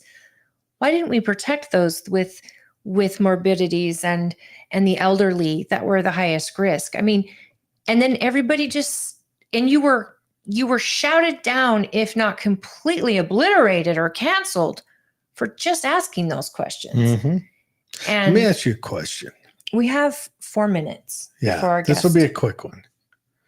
Do you think if you took person for person, political officials, bureaucrats, and just regular civilians, just random scattershot of people, do you think you would find more depravity in one of the groups than the other? Like I don't think so. I think there's depravity in everywhere, think it'd be even? But I also think there's good in everywhere. Sure, but do you think you'd find more I think back, Lyndon Baines Johnson in the 60s, late 60s, loved to smoke Cuban cigars and smoked them every day. While he had an embargo on Cuba, and if you were caught with a Cuban cigar, would be in trouble. That's just absolute hypocrisy. And I know. Just like governors who have to get their hair done, but you can't because their job is to look nice. I think you find more depravity in political people because I think political people are power seekers. And I think people who seek power naturally have a vulnerability to depravity. Oh, that's a really good point. Yeah. I mean, I can totally see that. I mean, there's a reason that Jeffrey Epstein didn't have his honeypot draw in I don't know, just like a random middle-sized town. It was in political power centers and in the wealthiest parts of the country too. Now, also because, I mean, you're not going to get crap done. But I think people who seek power are naturally open to that depravity. Well, yeah, because they're seeking that power. And hi, Heather. Thank you for tuning in. And Fred says it's a food chain perception problem. Probably right. Yeah, I could see that, because then when you see like law enforcement, Mm-hmm. I know too many law enforcement members to account.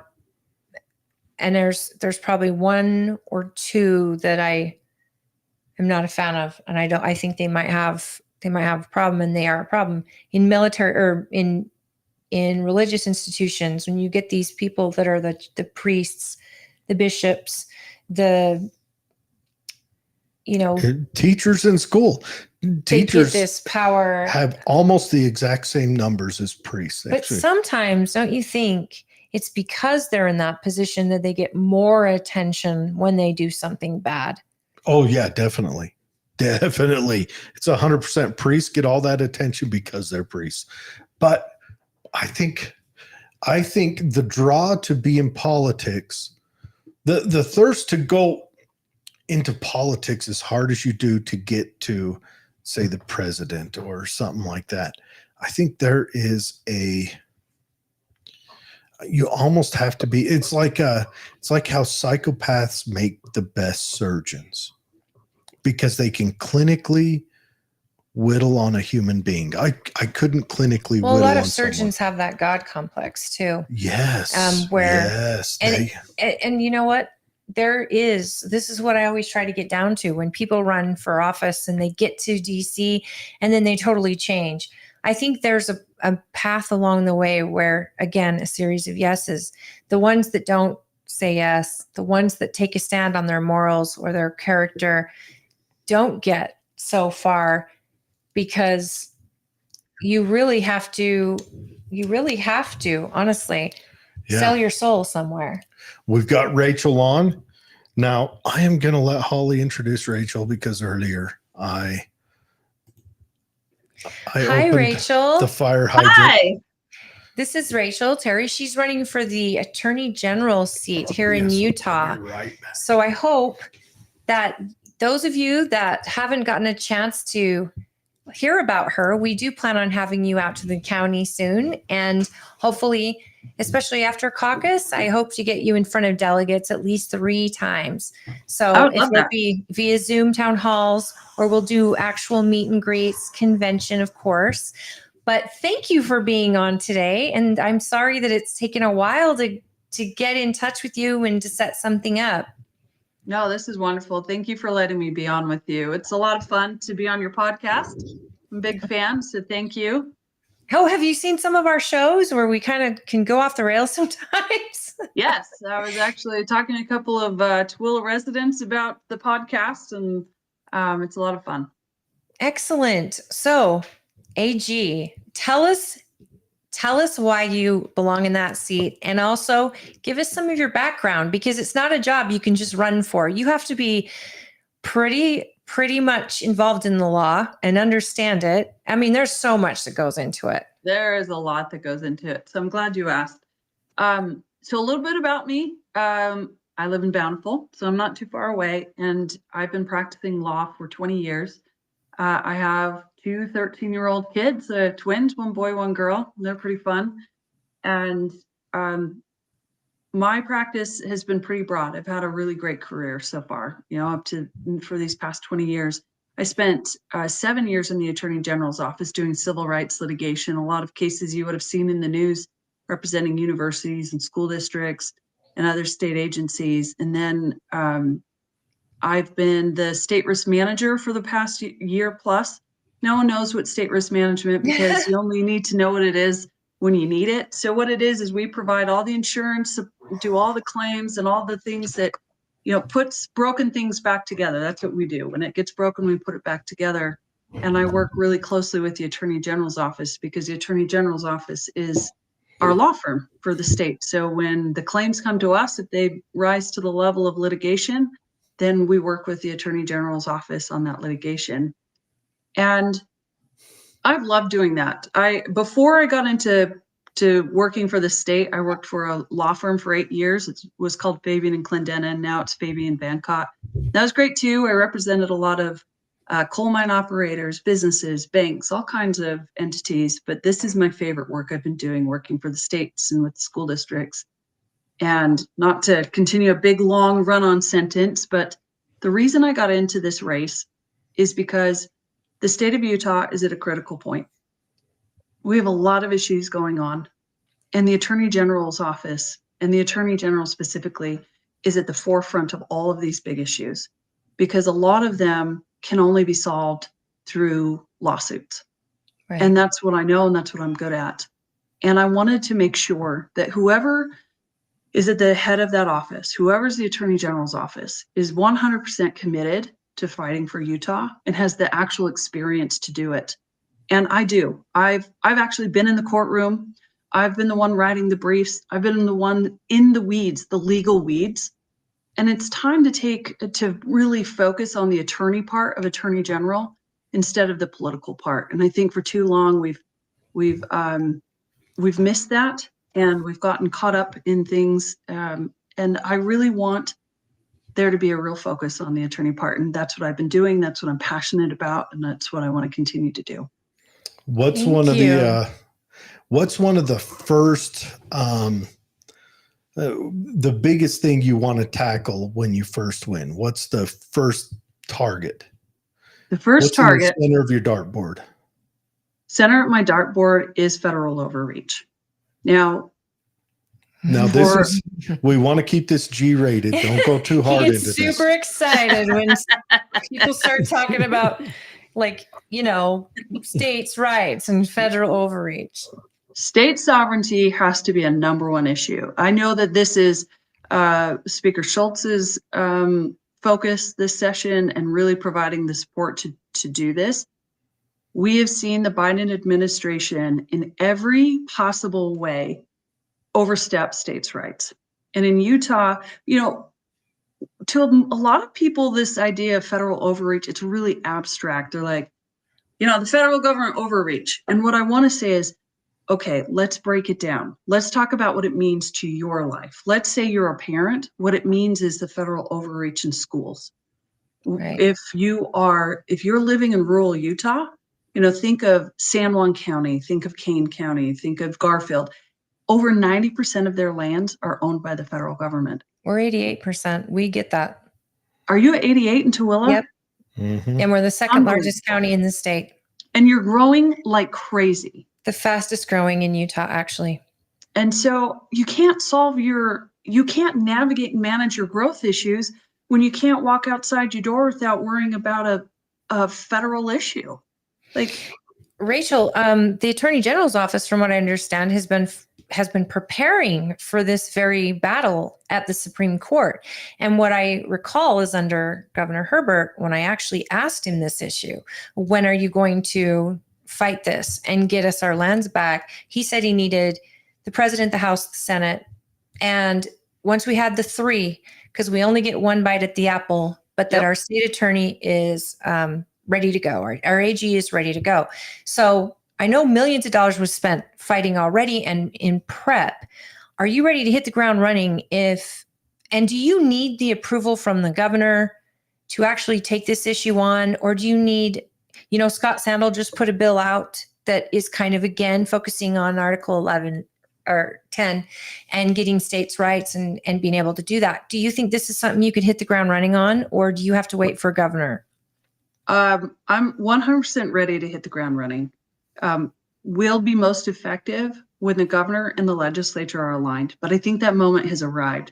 What I'm hearing from the legislators, every event I go to, this is a top priority, and it needs to be a top priority because, I live in Bountiful. I'm on the Wasatch Front.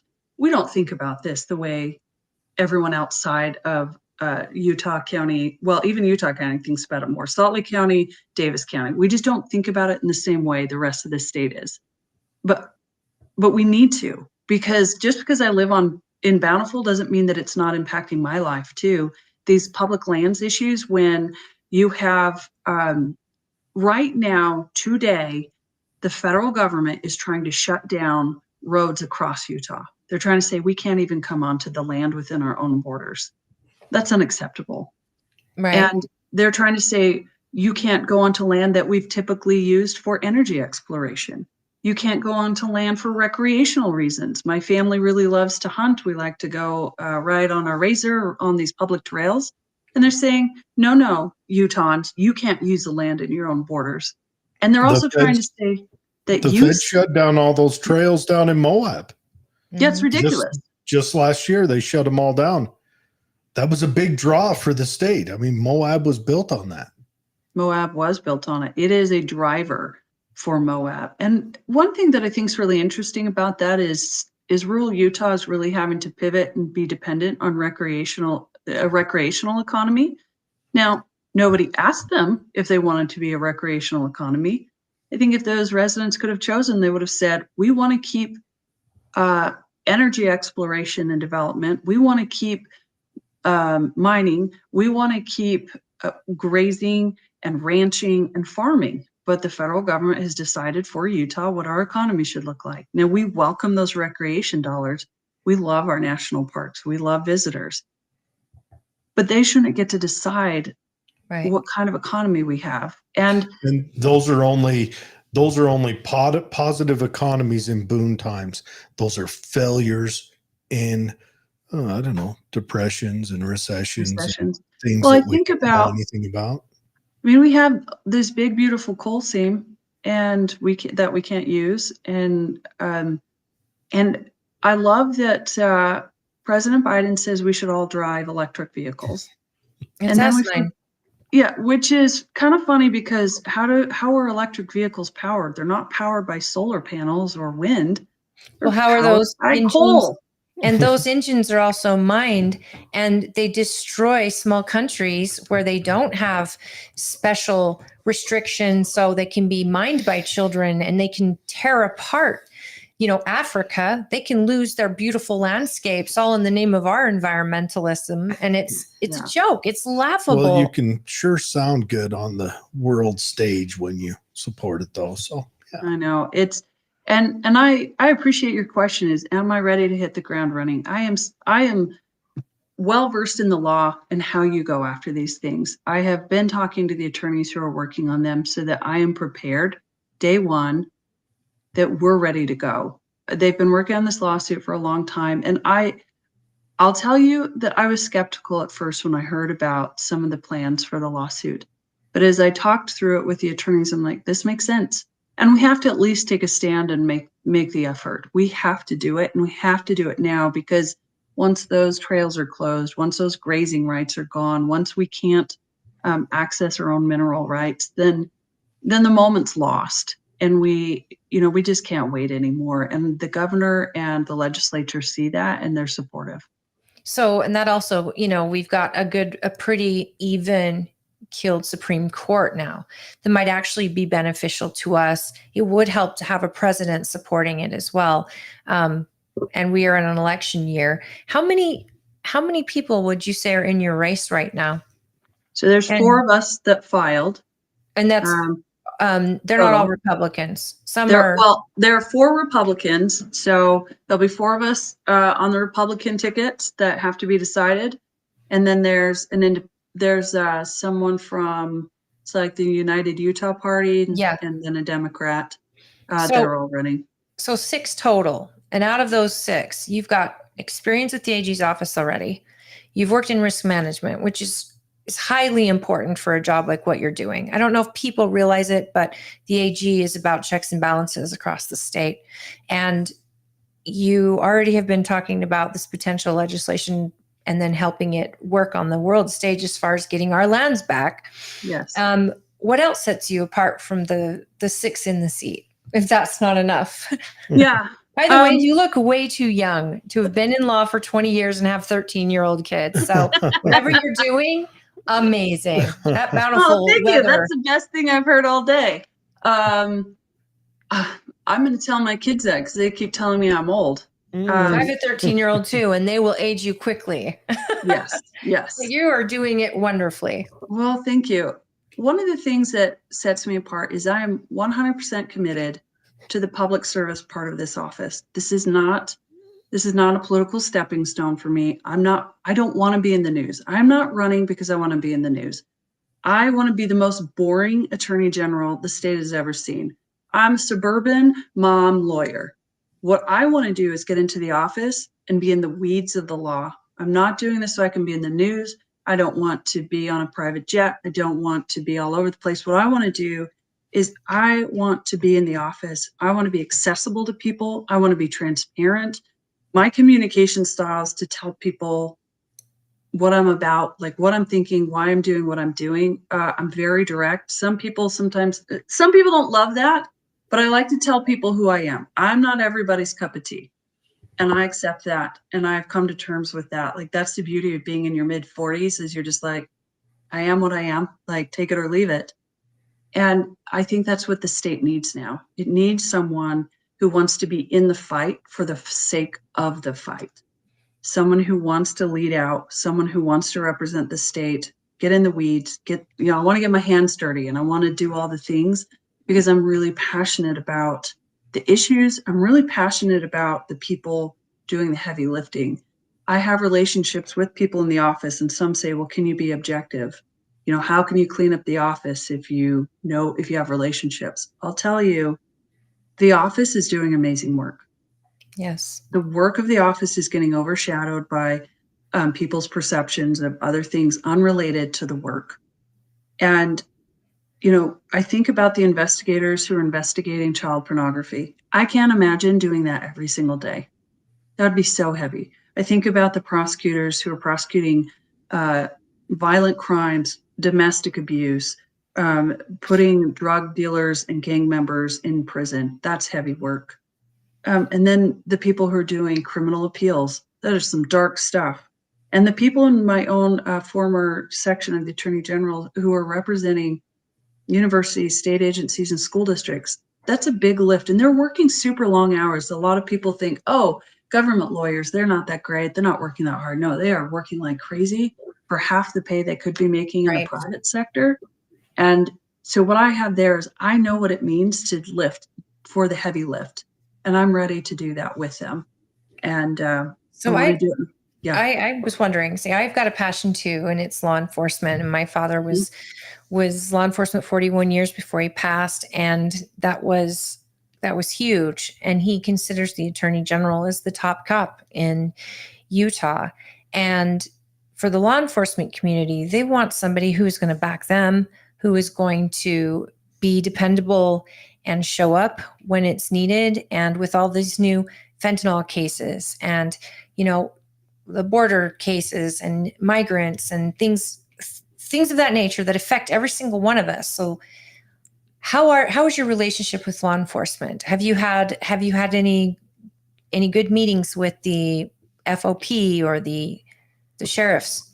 Yes, I met with the sheriffs, and I loved that group. Presenting to them, they're all business. I love it. They don't mess around. They're a lot of fun too. Don't let them fool you.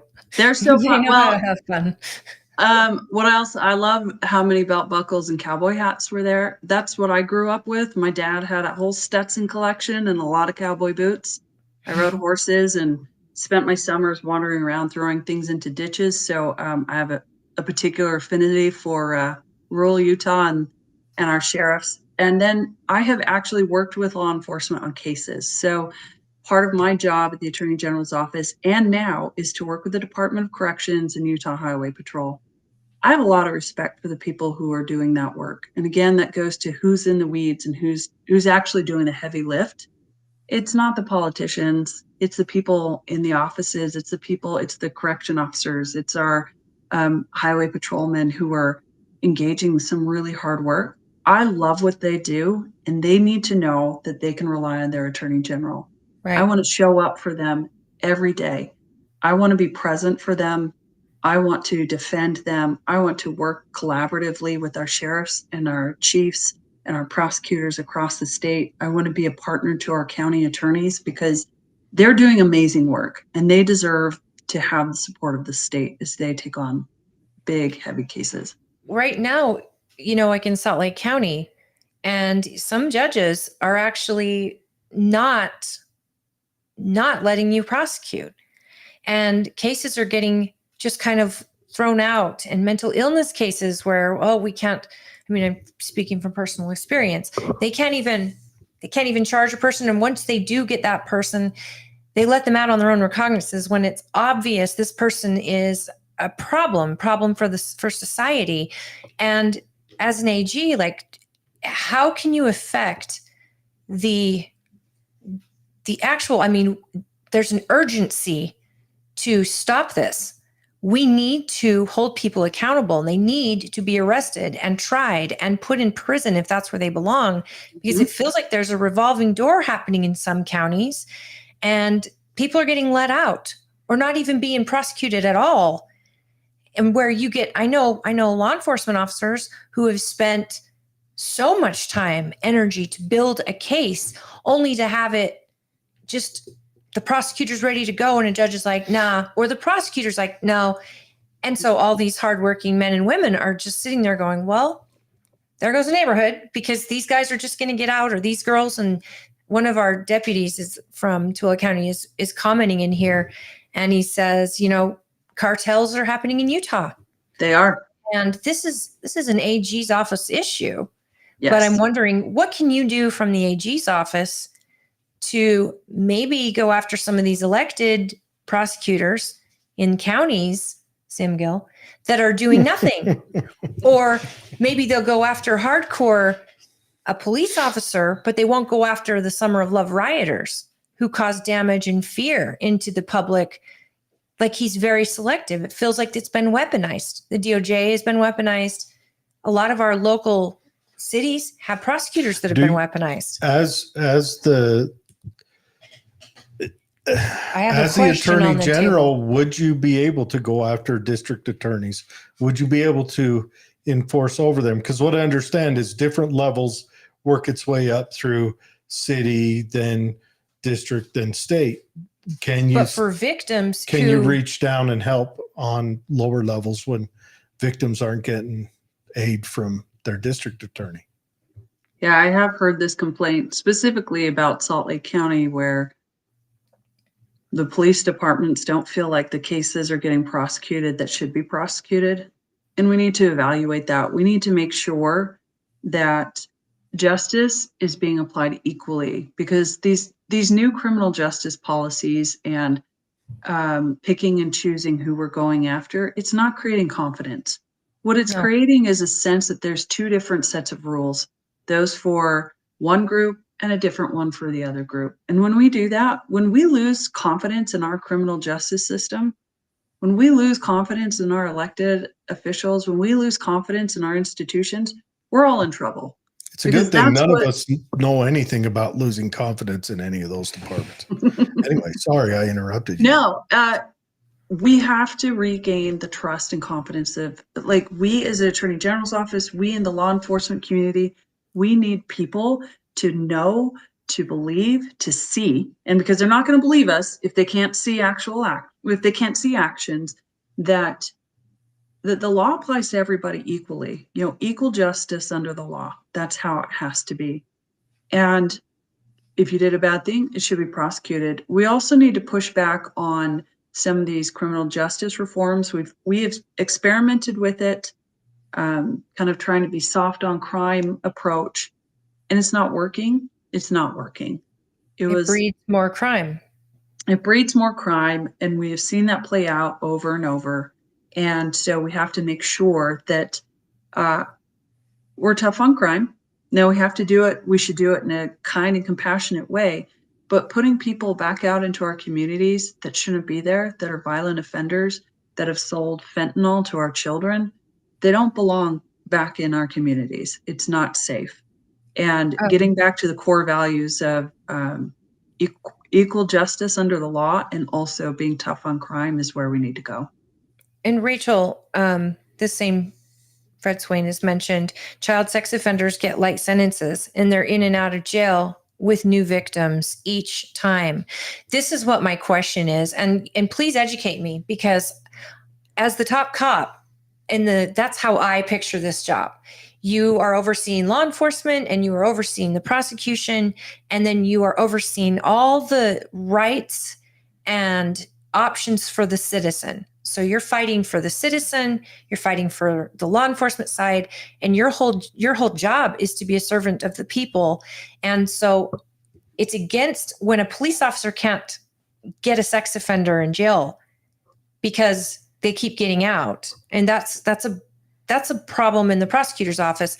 And then when, judges are not giving harsh sentences, well, that's a problem in the judges. So where do you fall into what you do as the Attorney General to kind of right that ship, to help at least give the people, representing the people, like sex offenders with multiple offenses getting out on these slap on the wrist charges only makes victims out of the rest of us. So what is it you can do? And this is I'm just wondering what actually you can do, or is it up to the most local level to fix? Yeah, that's it. So one of the things you said I want to start with is, what is the role of the Attorney General in this? And the mission of the Attorney General is to uphold the law, state laws, the U.S. Constitution, the state constitution, and to protect Utahns and Utah's resources. That is the mission of the Attorney General. And it gets to the question you're asking. It is fundamental. So there are certain cases that are handled at the Attorney General's office that are specific, are moved there. There's discretion between what goes to the Attorney General versus the county attorneys versus cities, because cities handle some of their own criminal prosecutions. Sure. Our smaller cities don't have their own prosecutors, and in fact, even some of our own counties have to hire county attorneys because they're so small. They don't have the same needs as other counties. What I can say is that the Attorney General, as the top cop, as a top law enforcement officer, has the ability to direct the investigation and prosecution of certain crimes. In addition, when there's a conflict of interest between the county attorney and those need to be referred, then the Attorney General's office can be a partner there to take on some of those. Sometimes counties will go to other counties to prosecute cases with conflicts, and sometimes those can come to the Attorney General's office. What I'm committed to doing is making sure that as we are working with the counties and in the cities, the Attorney General can set policy. The Attorney General can influence statute. The Attorney General can work with those stakeholders to make sure that the legislature to make sure that the laws are in line with Utah values. And the best thing that the Attorney General can do with respect to that is build relationships with those stakeholders, make sure that the Attorney General is showing up all throughout the year, engaging with the legislature so that our laws are the laws that reflect Utah values, that are protecting Utahns, and then taking on the cases that will make sure that people can see that we're actually executing on those. And when it comes to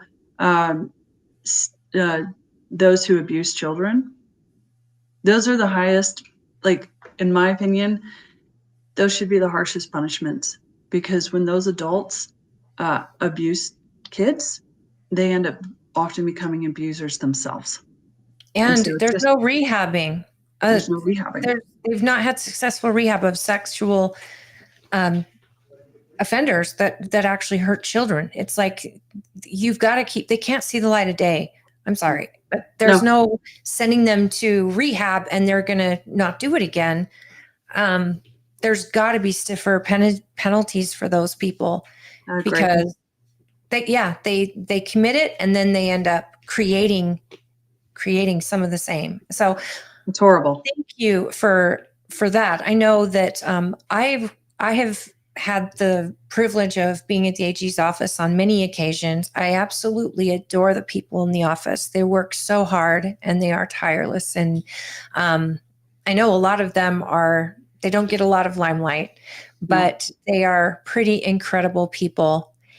And I can't see her. We had one person say, Fred Swain also said, for many years, the AG's office has taken the lead on deadbeat dads. And that's something that, he's in law enforcement, but I know that there are some issues that affect Utahns. And deadbeat dads might have been a big thing in Texas years and years ago, and they did it there. But in Utah, it could be a new issue for us, and they're actually getting it down. Now, I would also like to know if the AG's office could do something for the dads that don't want to be deadbeats and are getting ignored by judges because they're dads. They want rights to their child. But again, equal rights for all. Doesn't matter Right. if you're a dad or the mom, it's equal rights for all. You got to love the kid more than you hate the other person. And if it's That's a safe place, that's good. The office is a pretty big deal, of course. I'm just curious what you think about this. A lot of people in the Republican Party have brought this up, that they don't love the idea of the LG's office running elections. Some people have said we should have a Secretary of State or something, or that elections should be overseen by the AG's office to make sure that there's and I'm just wondering, have you had anybody ask you or bring that up? I did have one person ask me what I thought about having a Secretary of State instead of the Lieutenant Governor running elections. I think there's a lot of merit to that. I haven't done the pros and cons weighing of it to see which one is better. But what I think is important in that conversation is making sure that our elections are free and fair and transparent. Because again, this goes to, we're lacking transparency, we're lacking some trust. I love Sorry that. about that. Oh no, I have a similar thing. It's like, I hope you guys don't hear my kid or my cat coming through No, here. it's fine. You just heard my kid. Our Please forgive me. producer is eating a Pop-Tart. I love that. You're like, no. Bro, he's not wearing headphones, so he can't hear You know everything what? that we're I hearing. support his food choice or her food choice, because Pop-Tarts are delicious. So with their elections, if people don't think that they're fair and that they're accurate, then once again, we lose trust in our institutions. And without trust in those institutions, our society, our government, our country is in a lot of trouble. So as a state, we need to do all that we can to build confidence in those elections, however we can do that. Now, in terms of having it housed at the Attorney General's office, we want the Attorney General to be the one who's executing the law. So we want the Attorney General to be counting any ballots or anything, because they're the one who should be acting as a check and making sure that whoever's in charge of elections is following the law. That's crucial. And again, it all goes back to trust. Do people trust their Attorney General? Do people trust their Lieutenant Governor? Do they trust their governor? And being as transparent and open as direct with people as we possibly can will build that trust. The Attorney General's office had the PSN task force, and I assume they still have it. My father was lieutenant on that task force, which basically is Project Safe Neighborhood. And it's doing exactly that. It's putting people out in the community, law enforcement, who are working with communities who are creating, they're creating their own watch groups. I started one in my neighborhood, and basically you're empowering the community to be the eyes and ears and to watch out for crime. You're partnering with those local law enforcement agencies so that those people who are involved in the neighborhood watch groups have a direct line of communication with law enforcement. And I think that does so much to build trust. And then when you have the AG's office who's offering that task force, I think that's something very positive that came out of the AG's office that I would hope that it continues, because we need to build trust between the citizen and law enforcement. We need to build trust between the citizen and their electeds at the most local level, and knowing that there could be an AG out there who is saying, I'm here to assist if the citizen needs me. I'm here to assist if law enforcement needs me. But the bottom line is we want to create safe neighborhoods, because it just grows out from there. Whether it's rural or downtown Salt Lake, it just grows from there. And, I love that. I love that. Have you seen the PSN task force, or is that no longer around? I have not seen that task force, but from my own experience, what you're talking about is the best policy, where there's there's a much closer connection between communities, law enforcement, and those in, elected office. It's because it's hard to trust people that you don't see and you can't see what they're doing. So someone asked me the other day, they said, how will we connect with you? How will we let you know if you're not doing a good job? Now, traditionally we say, oh, well, you can just not vote for me the next time. I don't think that's good enough. No, because we're living daily lives now. Yep, it's daily lives now. And I like having the feedback. I want to hear it. And one suggestion I have is making sure that there's, like our congressional districts have community outreach. They have people who receive phone calls from people and help with specific issues. There has to be a place where people can connect and give feedback to the Attorney General's office. They need to be able to say, I'm having this issue. I'm concerned about this. What are we doing here? And actually being able to engage and respond. I would like to have town halls as the Attorney General, like go out to communities and say, tell me what you're seeing. Tell me what you need, because that's the only way that we're going to, like, they have to see what I'm doing. And, I tell my staff now, you have to tell, if I need you to tell me if I'm making a mistake, because you can't always tell if you're messing up. Because you're plowing ahead, you're in the weeds. And I tell them, I need to hear from you. I tell them metaphorically, this will be, my campaign staff will be mortified. I'm going to share my analogy. I tell them, I'm like, if my skirt is tucked into my tights, metaphorically or literally, you better tell me instead of letting me walk around with my behind exposed.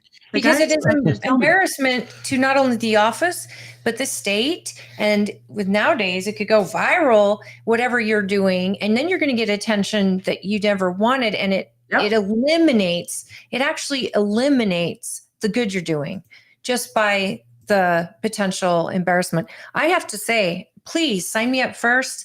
I would happily host your town hall meetings for you. Thank you. I'm always hoping for any of our state electeds to come out to our county and talk to our people, because we've got smart, very common sense people on both sides. I mean, we've got all sorts out here. Don't judge Tooele because of me.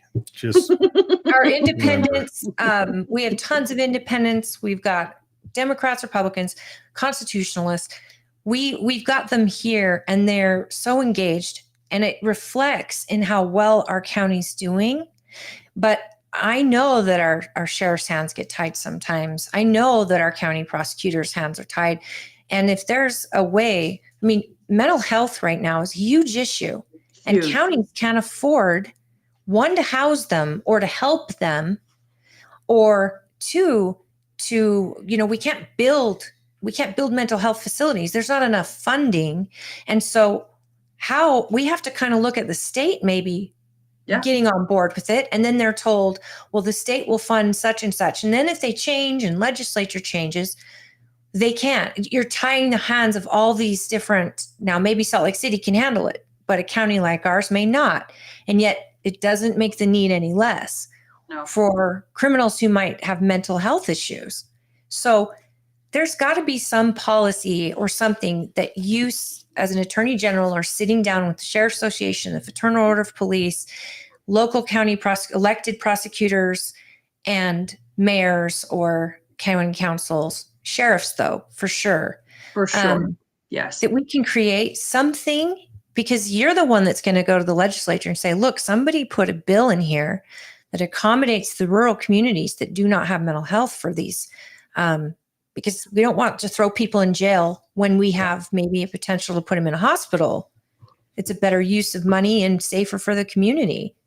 And I want to tell you, I love Tooele County. I love what you're doing out there. When I was working for the League of Cities and Towns, I got to go be on a couple of listening tours. You have tremendous challenges with water. You have tremendous challenges with land and with law enforcement, with drugs coming through from Nevada. But what I love about those meetings is your community shows up. The people in the community show up. They care. They're engaged. They care about their neighbors in a way that gets lost in some of the other parts of Utah. And it's the grassroots that are really going to keep Utah such a fantastic place to live. And the Attorney General needs to show up in those places and really make sure that Tooele and San Juan and Garfield and Millard and Uinta are being heard just as much as Salt Lake and Davis in Utah. And I am 100% on board with that. Those are my favorite places to visit anyway. I appreciate that. And I have to tell you, Sean Reyes was a very dear friend. He's still a very dear friend of mine, but it was something that he would show up. If I invited him, he would show up. And I appreciate that in anybody who wants to be our voice. And so he, along with other legislators that would come up and show up. In fact, he would show up to police events that we were having and work very closely with the FOP and, the DEA. And I mean, it was at a conference my father hosted where the DEA first talked to law enforcement of the Western states about fentanyl. And oh, wow. Sean Reyes was there with members of his office. And it was, we're here, we're listening, tell us what you need. And it was such a great marriage of what normally government turns into a cluster. You know this. The government gets involved.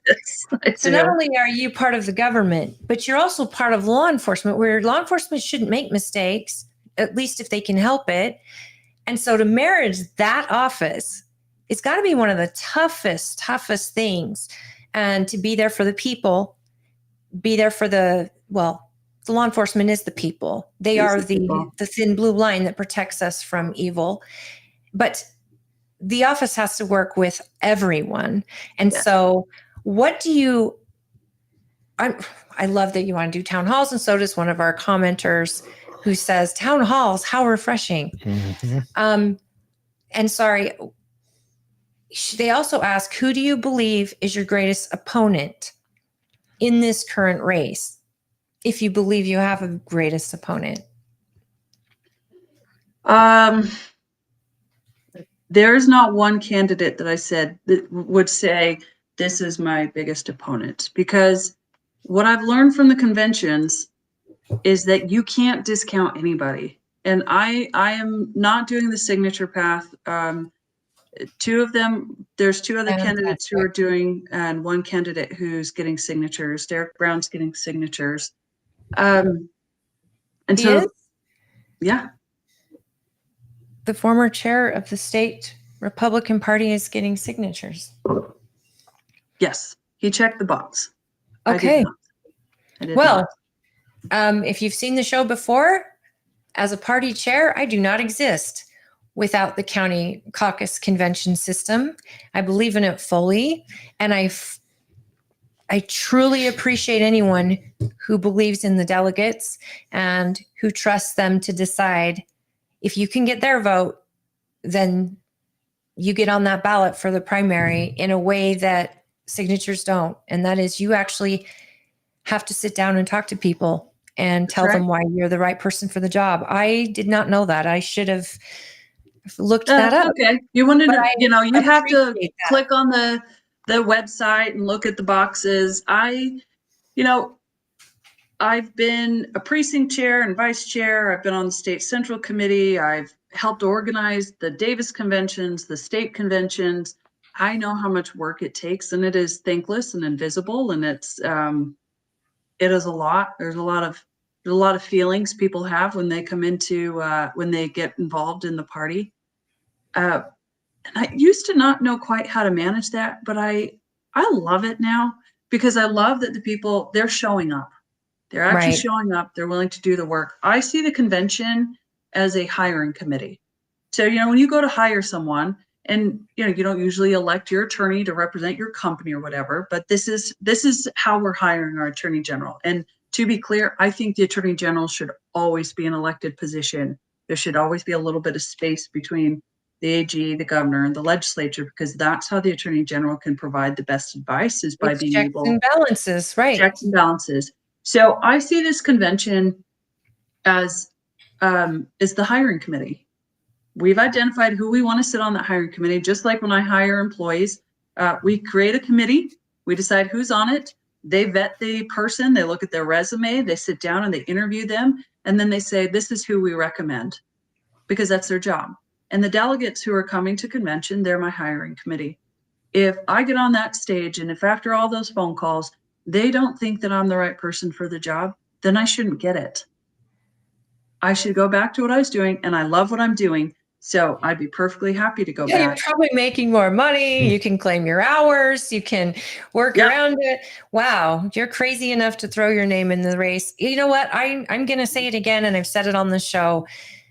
You're somebody that understands the process. We have a lot of state delegates that watch our show, and I've been able to, get people excited about joining, and even the show host he had before we were political head trauma, Dave, he became a state delegate and got to know exactly how much work. I mean, here he is going to all these meetings, and here he is asking people who want they want to know stuff about their issue, and they see your face and they see how you answer, and they get to know you, and they get to know everyone. It's not like they just sit down with Rachel and decide that's our person.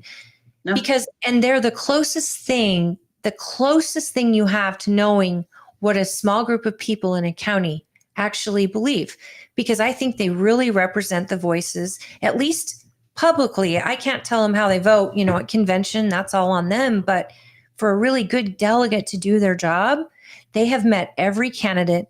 They've talked to their neighbors about said candidates, and their neighbors have been able to share the issues that matter to them at caucus, and they can go from there to do and choose the best one. I have so much respect for someone who is being fiscally conservative and saving the money of going out to get signatures. We all know that for big seats, it's hiring a group. It is a lot of money. It's about $300,000. I'm like, nope, that doesn't make sense. Right. And then 2, you need to appeal to 4,000 people. And then once those people trust you, then you're appealing to the entire state. But you get the trust of a small, finite amount of people.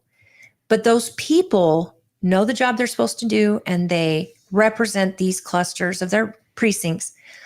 I really, really appreciate the fact that you aren't getting signatures. And I think that needs to be, I, as a chair, will celebrate that at my convention.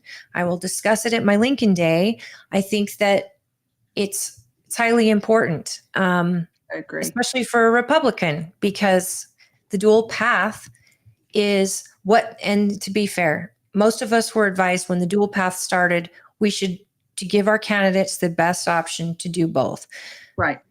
But then we realized, and I know I did, as you probably did somewhere along that line, when I'm sitting in front of my delegates at a county convention, we're doing nothing but tradition. When every person has gotten signatures, we're just doing a tradition. None of these people's work mattered anymore.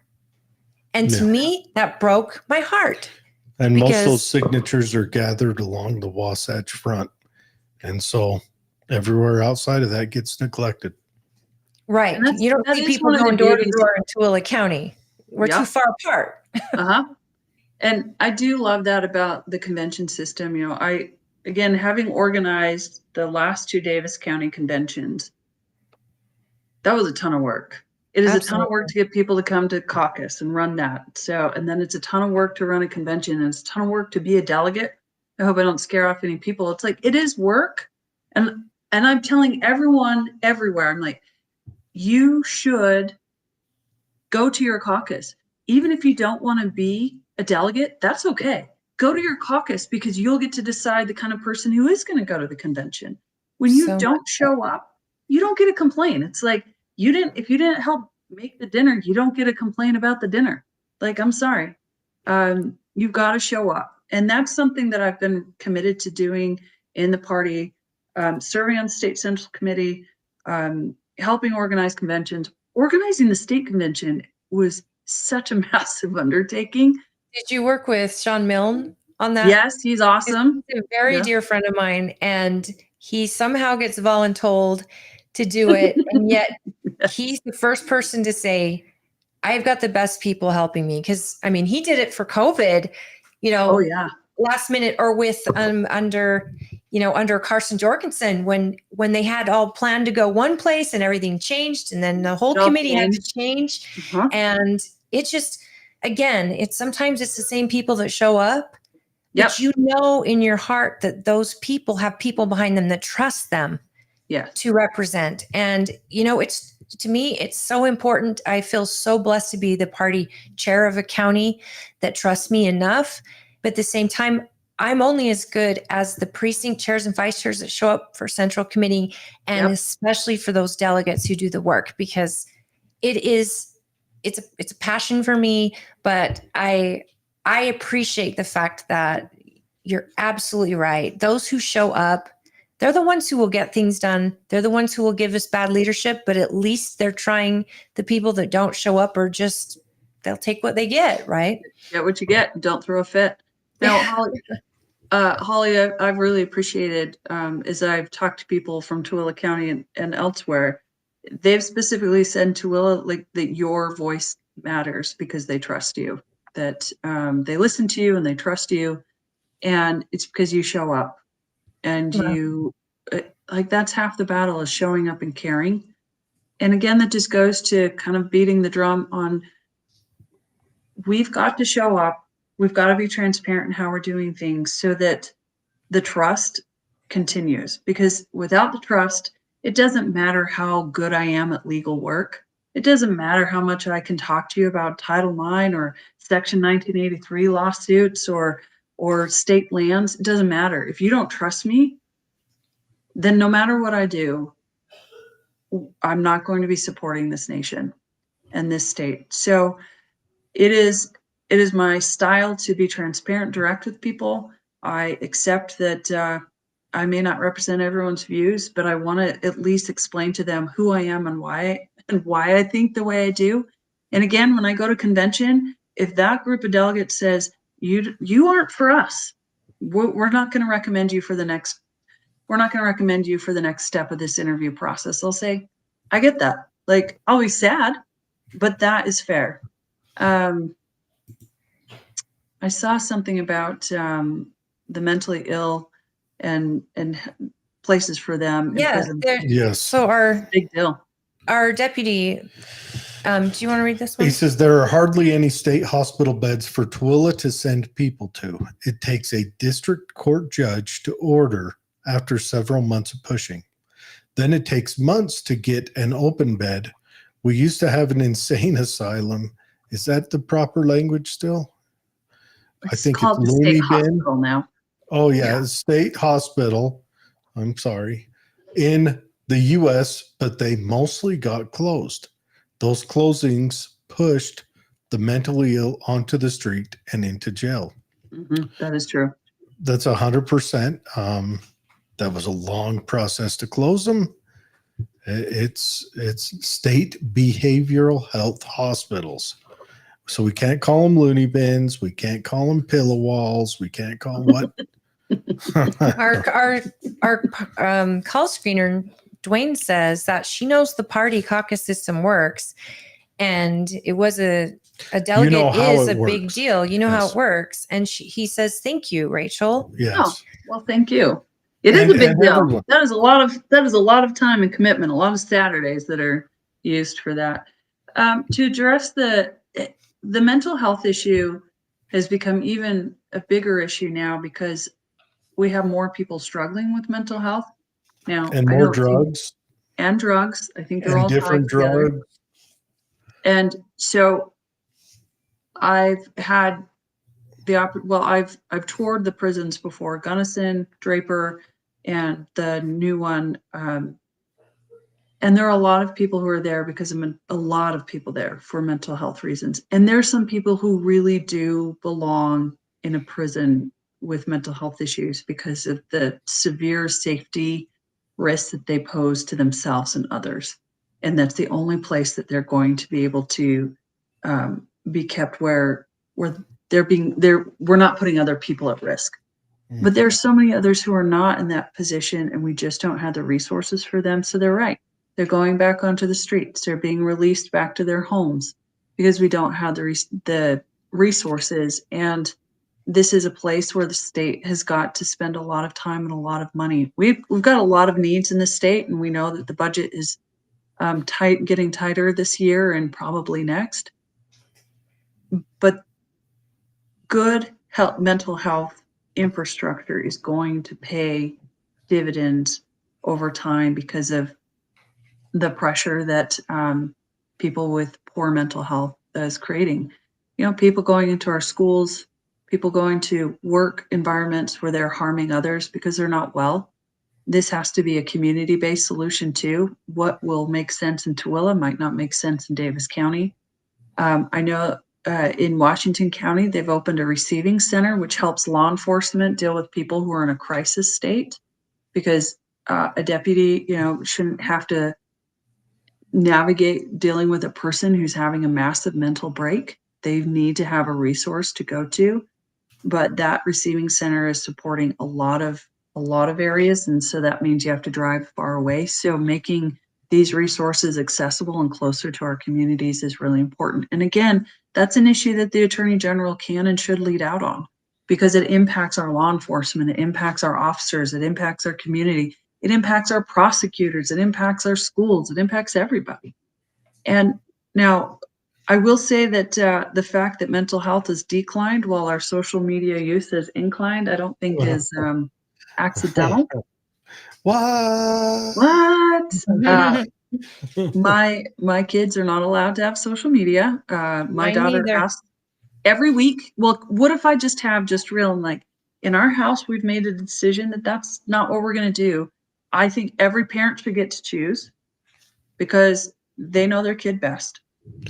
For social media, you got to buy her some of the old school stationery, like where it came in the little thing and had pen holders. And here you go, social media. Go ahead and post that. You can write a letter. With our friends. Use it. Give them a backup. My kids aren't allowed either. And I told them right away when they didn't even care about it. I'm like, you're going to hate me someday for it. You're going to be angry when you're 18. You decide. But I'll buy them a stack of Post-its. You guys feel free to post whatever you want anywhere in the house. That's hilarious. I'm going to use that. I'm like, but Mom, it teaches kids that everything they're doing, that everyone should see, like they are the center of a universe. Yes. Like, oh, well, I hate to break it to you, but you're not. Narcissists. And it also makes them so that they question their value at every turn, everything they do. It kind of messes with your head. Like, oh, I didn't get enough likes. Oh, her hair and her body are better. Like, it's not good. And then you look at the stuff that Instagram is trying to sell me. I've been duped into buying, questionable dresses that I shouldn't have ordered. And it turns out they weren't at all what they said they were on Instagram. Yeah. I'm if they even show up. Yeah. So or miracle things. I'm a 45-year-old woman making those choices. I certainly don't want my 13-year-old being marketed to. Like, I don't want her being marketed makeup and perfume and bikinis and all of that. Tells her she's not enough without it. And just and to boil it all down, I don't want a 13-year-old to witness something that puts such a high value on sexuality. Correct.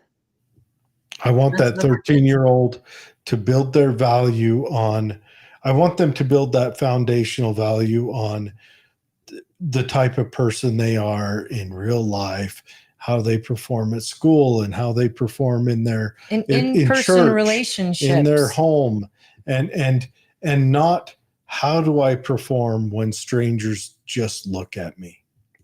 Yep. I've also been guilty of going further and saying, I think that any type of pornography site online, which smartphones and stuff give them a direct conduit to that. My God, yes. I'm like, if it's going to be, I'm ready for someone to write a bill that says if it has any sort of pornography that shows, nudity or sex acts or any of that, I don't want to ban it. What I want it to do is every single one has to have .porn at the end of it, so that a child cannot accidentally. Because I just saw an ad come up. The only problem is every 13-year-old boy will have .porn, so it pops after everything. As a mother, I can block that. You can block it on their phone and their computer. And so that's easy. And then my child isn't sitting there watching a YouTube video and this horrendous video comes up of pornography, that it would have to have that domain. I don't know how possible it is in your legal mind, but I would love to explore that, because I think so many kids, even though they're not looking for it, it finds them. It finds them. And it's by design. Yes. I have to ask my, I mean, I have to ask my kids pretty regularly, has anyone shown you naked pictures yet? Right. And because it's like 90% of kids by 8th grade have been exposed to pornography. Yeah. It's upsetting. I never thought of that, Holly. That's a good idea. I don't know where that would go or the legal basis because I hadn't thought of that, but it would be so nice. When I was a kid, it might have to be on the national scale. When I was a kid, to see pornography, we had to earn it. I mean, there was usually a shed out in the woods, and it was on water-soaked paper. Nowadays, you had to get your older brother to go buy you dirty magazines or something. Yeah. No, we wouldn't even dare do that. No, it was usually you had to find one in some garbage, stolen from a kid whose dad was abusing too much alcohol at any certain time. I mean, it was like a whole crazy thing. But nowadays, it is everywhere. Everywhere. It's in your kids' bedroom. It needs to be if controlled. it's attached to a device. From what I understand, this newest batch of kids, and I don't know if they're mature enough for them to measure it yet. It's 6. Can you stay with us a little bit over? Yeah, I'm totally fine. Because I don't want to say goodbye. You guys keep this up. It's a great show. Thank you, Rachel, for being here. The call screener has to go, but you guys called right on going. Too late for you guys to call in, but no. From what I understand, this newest batch. Dwayne. Yes, thank you, Dwayne. Thanks, Dwayne. This newest batch of kids is a little more conservative, and especially I think I'm hoping that the signs point to this sexualized narcissistic age is starting to be broken naturally as things do. What I worry about is that we're going to end up with like a Maoist revolution out of everyone, where everyone wears the same gray uniform and has the same haircut. But I've heard that is something that that's kind of coming up naturally. But I do believe that when Utah made it, they made it so that you had to have that age verification to go on those certain sites, I thought that was an excellent idea, and I thought it was hilarious that. That site punished Utah specifically. But you look at the numbers. Utah copied Louisiana. And by Louisiana, Arkansas, Missouri, and one other state doing it, that one site lost something like 15% of their revenue just by those 4 states doing it. And they're trying to say, it's because those states are so cloistered that they're all perverts, but I think it's that just that little effect made everyone think, wait a second, what am I doing here? I think it was nationwide. Everyone, the adults that were using it, or even teenagers, because I don't think it took a bite out of their teenage use. I think it's when adults said, "Oh, I'm being creepy right now." I think adults said, I'm going to stop. Well, it just makes common sense that you have to prove you are who you are. 100%. I want to get to Fred's comment about there are hardly any state hospital beds for Tooele to send people to. It takes a district court judge order after several months of pushing. Then it takes months to get an open bed.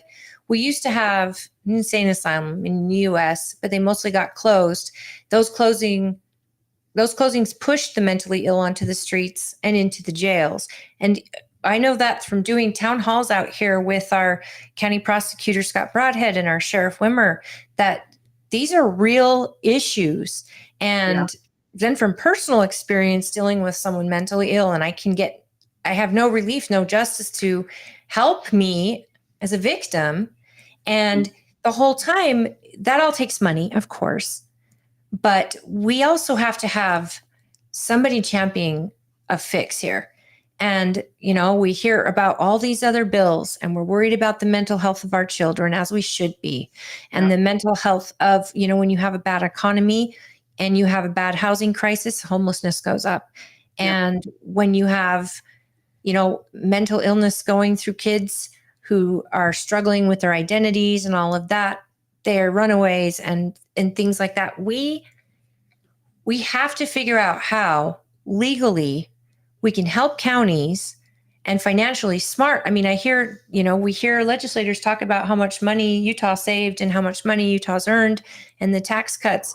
I know that Democrats, independents would probably feel pretty okay to not get a tax cut if it meant having a place for our law enforcement to bring people who are mentally ill. They're not criminals by nature. They just could be dangerous because the illness isn't getting handled. So yeah. I hope that is something that maybe your office would consider, because you were working then with the cities and towns. Yeah. I'm sure that was an issue that came up. All the time. And trying to figure out whose job it is to provide those services and where are we going to put them. It's still a hot issue. It's a tough one, and there's still an open scar from when they started getting closed down. It was the initiation of closing them down was done during Reagan? Kennedy. Oh. Kennedy kicked that off. His sister, I don't know if anyone knows the story of his sister. No. Quick history lesson. She was a young lady of kind of ill repute. She liked the boys a lot, so her old man had her lobotomized. Her dad lobotomized her. Which sister? I don't know. I do remember this. Just make up a name. But yeah, anyway, so Kennedy did not like him. So him and a lot of his compatriots kind of moved forward a bill to get him closed down. But of course, if you got a really complicated bill, how do you make it work? You put it way out in the future and you do it slowly. So through the 70s, still kind of rough. But through the late 70s and into the early 80s, when they closed them down, they became nightmares because they defunded them but kept them open.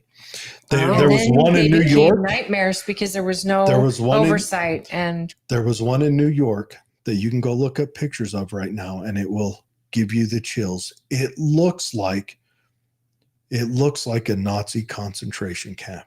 Oh my gosh. The abuses, people laying dead in beds covered, and the beds are lined up frame to frame. This is off the rails. But that's why I'm saying opening one up. Well, you did say political head trauma. And I know Holly hates it when I tell a history story, but opening one up, this is still in living memory. That'll be a fight. But for Tooele County, just being promised funding that never comes, and we've got a new jail, and the jail is run like our sheriff is doing such incredible things, and he's got this incredible staff, and it's been a long journey to make sure we're paying fair wages and that the beds are getting utilized, and then through COVID. But it's the mentally ill that are the biggest issue, because we don't have accommodations for homelessness out here. It's growing. The issue is growing and growing. We, slowly private organizations are doing something. We have Valley Mental Health out here, but I don't think we have beds. And hospitals, private hospitals don't want them. So I think that somebody with your background, understanding how the cities and towns work, understanding how funding works, and then legalese and all that stuff, and then how working with legislature, maybe, no pressure, just solve that problem, would you? I would, if I can say something, I would rather this be dealt privately.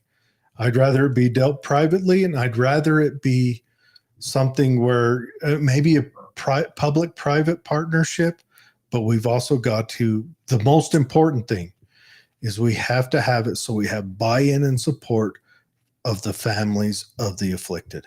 Oh, absolutely. Because if we make it just a prison system, that's not going to work. It will either become a boondoggle, it'll be abused by the state, because you won't always be the AG. But if you only do it entirely private without actual government involvement, then you lose oversight, and that's where abuse can happen too. That is true. You can't afford it, or it's being used to make money. Yeah. I think we need the afflicted families buy-in is the most important part. We need to have them figure that out. I mean, the ideal way to stop this is fostering strong families. That's the ideal way, because strong families with schizophrenic kids take care of that kid.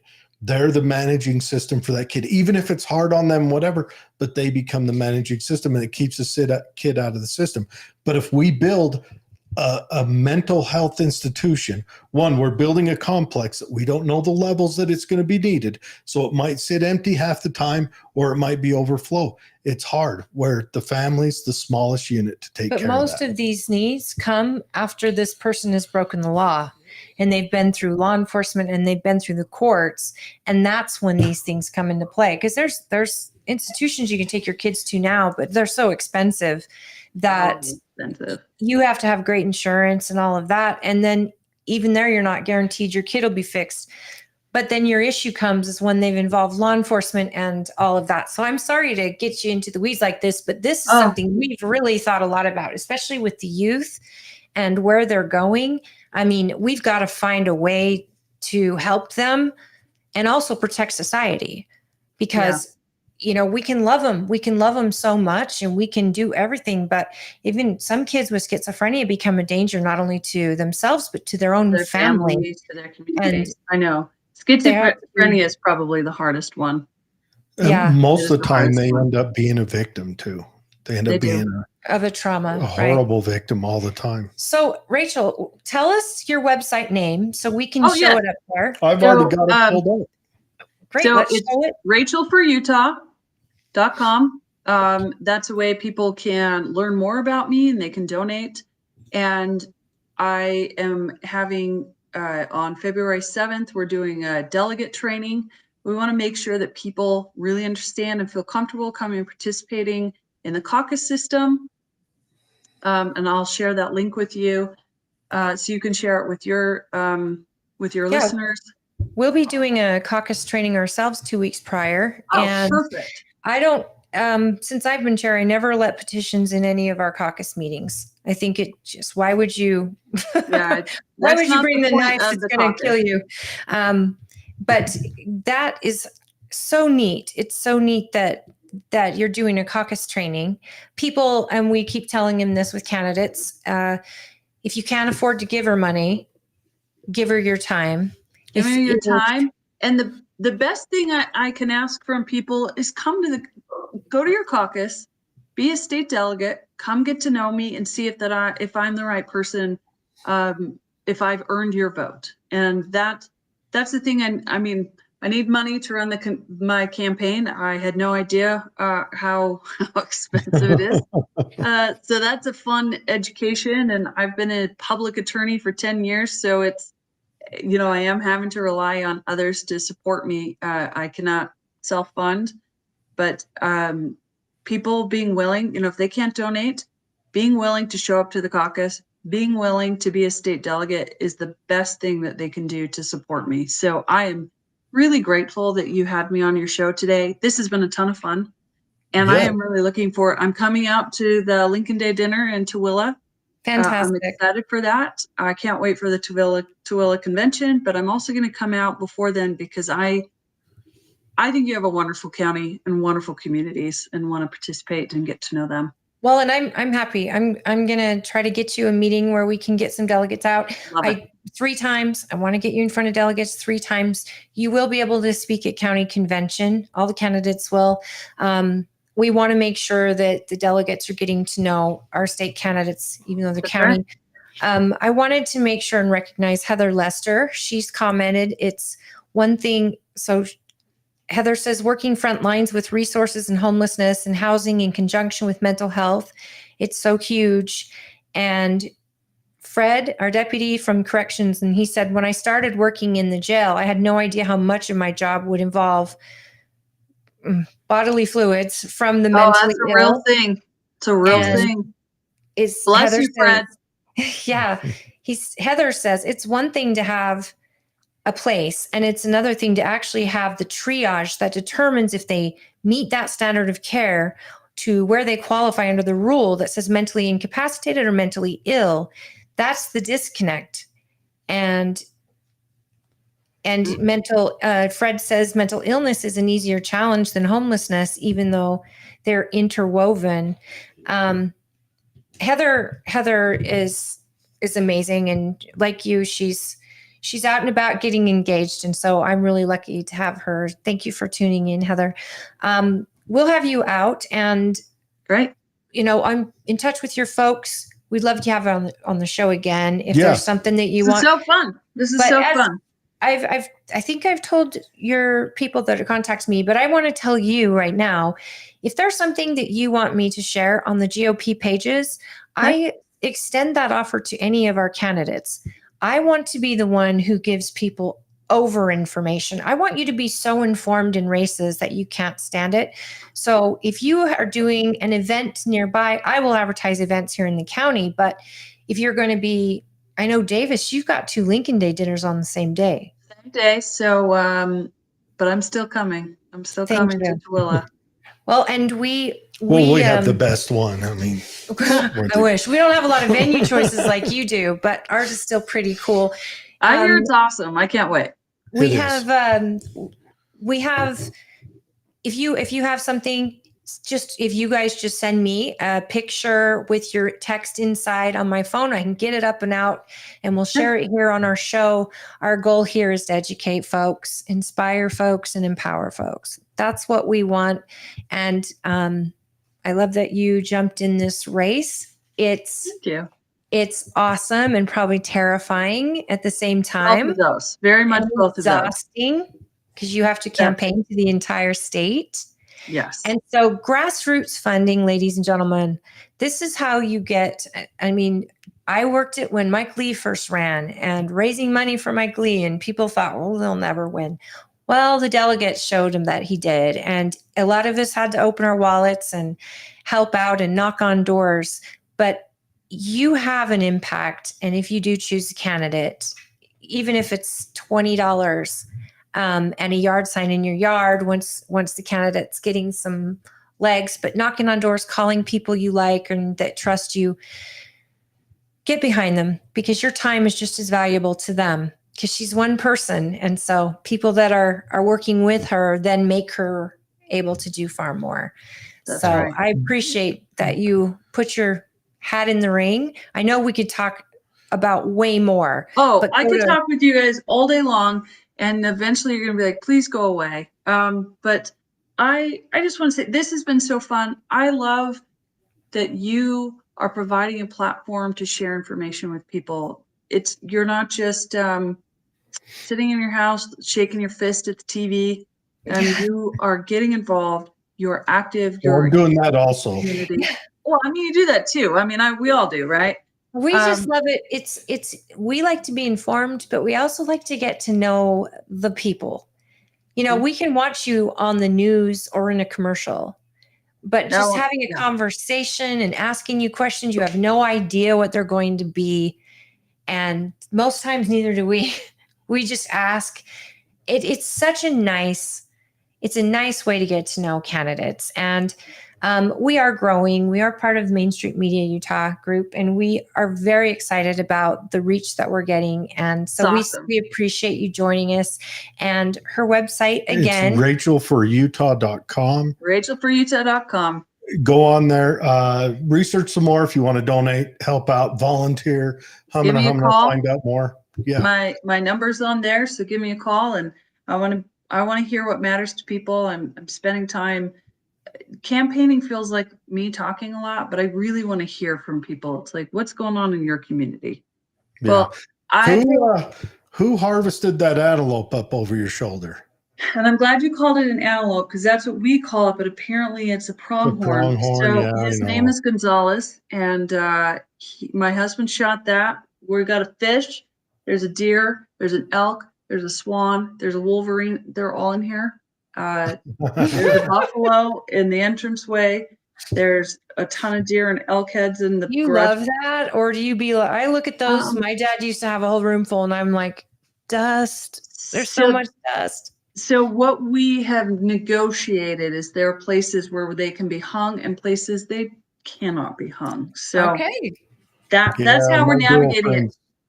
My girlfriend, she changed my layout around. But hey, Rachel, I wanted to say Tooele County really, really cares about federal lands. We really, really care about that issue.